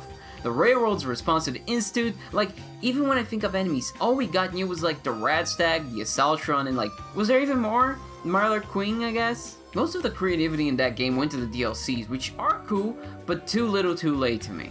I firmly believe that this risk-averse mindset led to kind of a bankruptcy of creativity. And it's why they don't even want to think about Fallout outside of America. It'd be too much of a risk when they could just do the same thing again, but slightly different. I don't know who said this first about Bethesda, but their games are as wide as an ocean and as deep as a puddle. Fallout is a series loaded with thematic depth, usually relating to the maxim at the start of every game. One is about a man's ill-advised attempt to circumvent human nature, 2 is about moving past the past, New Vegas is about history repeating itself, and it's DLC about making it all come full circle with Ulysses. Yet when it comes to the Bethesda entries, they don't have that cohesive a vision. They feel very shallow. 3 has some thematic resonance, because again it just borrows most things from the old games, but 4 is just Bethesda's attempt at recreating the faction conflict of New Vegas, but fumble it so bad because they didn't understand why New Vegas worked. Look, I'm not gonna go too in depth with this, but suffice to say, the fact that it took until Far Harbor for Fallout 4 to engage with Sims in a deeper way says a lot about how they approach things to me. And that's just my perspective. But at the end of the day, I argue all of this aside the fact that Bethesda overall just kind of wants to focus on making mass appeal games. to be true to the AAA idea as the gaming equivalent of blockbuster movies. Fun and enjoyable experiences, but not really all that creative, deep, or complex. Again, I'm not saying their games are bad, they are fun and enjoyable, but that's all they are to me. I don't think about Fallout 3 or 4 or even Skyrim regularly. I might think of playing them, modding them, but that's about it. I don't think about their world building or the engaging topics they talk about. I have no emotional connection to their narratives or themes. The most thoughtful and appealing thing from these games to me is maybe Parsnax, and even then his execution is somewhat flawed to me. This all brings me to why I love Fallout London so much, and why I think it's a better game than Fallout 4 specifically, despite all its shortcomings, because it avoids all of these Bethesda pitfalls. Sure, it's rough, but it's creative, while Bethesda is professional but bog standard. The oldest dichotomy in the book. London did emotionally resonate with me a lot of times. Hell, I even cried like thrice while playing it, which is way more than any Bethesda game has ever made me feel. London brought back the mechanical complexity of Fallout while keeping improvements made in Fallout 4. It is way more creative because it dares to do away with Fallout staples and reverently expands upon the world, and although London couldn't give me the depth I wanted, they did a job on par with Bethesda, to my... that is, in the micro scale, talking about NPCs, factions, etc. Because when it comes to the narrative depth of its themes, I think they actually did something way more resonant than Bethesda ever has. Simply because they understood the assignment. Ultimately, London's main story is kind of just New Vegas Redux, which is, again, what Fallout 4 tried to do, but unlike 4, London actually pulled it off. We have a high-tech overlord in a city being contested by a precarious, ambitious democracy and a fascist movement, with a wild-card ending somewhere along the way. Except there is no Chip MacGuffin here. I guess weird MacGuffin in a way, since whoever has us wins. Angel is the institute, but with a cool concept behind him. A figure like Smythe and their plan makes all the difference in making what is essentially the institute again into something way more compelling. And the other factions, Camelot and the Fifth, actually make sense responsives and alternatives to Gentry rule. Seeing as we can observe in history and nowadays, our standard response to failing oligarchical democracies is to either Trident again or fascism. With all that said, it's a weird feeling that despite my liking of this mod, I wouldn't really recommend people play it as it is. Or even if they do, to mostly avoid exploring outside of questing. There's little reward in that, a lot of secondary locations just aren't that interesting, and the ones that are, the game will point you towards a quest. Oh yeah, and if you explore them without the proper quest, you might have to backtrack and do it again, which also sucks. So I've actually already explored the Greenwich Foot Tunnels and already have a way to get to the Isle of Dogs, but for some reason the game wants me to enter the Greenwich Foot Tunnel, which is great. So it's not only pointless to explore on your own, it's also inadvisable. Which, to be honest, it's exactly how I felt about Skyrim as well, so... Again, not far off from Bethesda. People always talk about how you can go anywhere to explore in these games, but I never see people mention how that always leads you to have to redo dungeons in these games if you're going to do all the quests. Maybe it's because most people actually don't finish these games, which I think is partly because of that very same design choice. But this is another topic entirely, let's not get into that. Its faults as a fan project also show, and they show frequently and obnoxiously. Playing a launch was not a great time. Important moments were ruined by NPCs, quests were just plain broken, companions barely follow you properly. That, combined with a story that feels aimless for most of its runtime, made me enjoy it way less than I did when I revisited the footage. Seriously, there's a lot of cool stuff here that I didn't get to enjoy in the moment because it was just so worn down by the actual experience of playing it. It might be like that for a while more fixes aren't out, and it might be that videos like this are just the best way to enjoy the content, for now. Hopefully this won't be the case for long. But as always, let's make it clear, with how large scale this mod is, if it didn't have any bugs, it wouldn't be impressive, it would be black magic.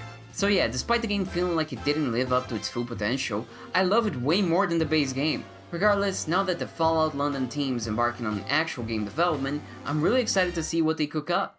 Hopefully it's still some RPG goodness. And after half a year of work in this video, I can finally say, see you later. Step back!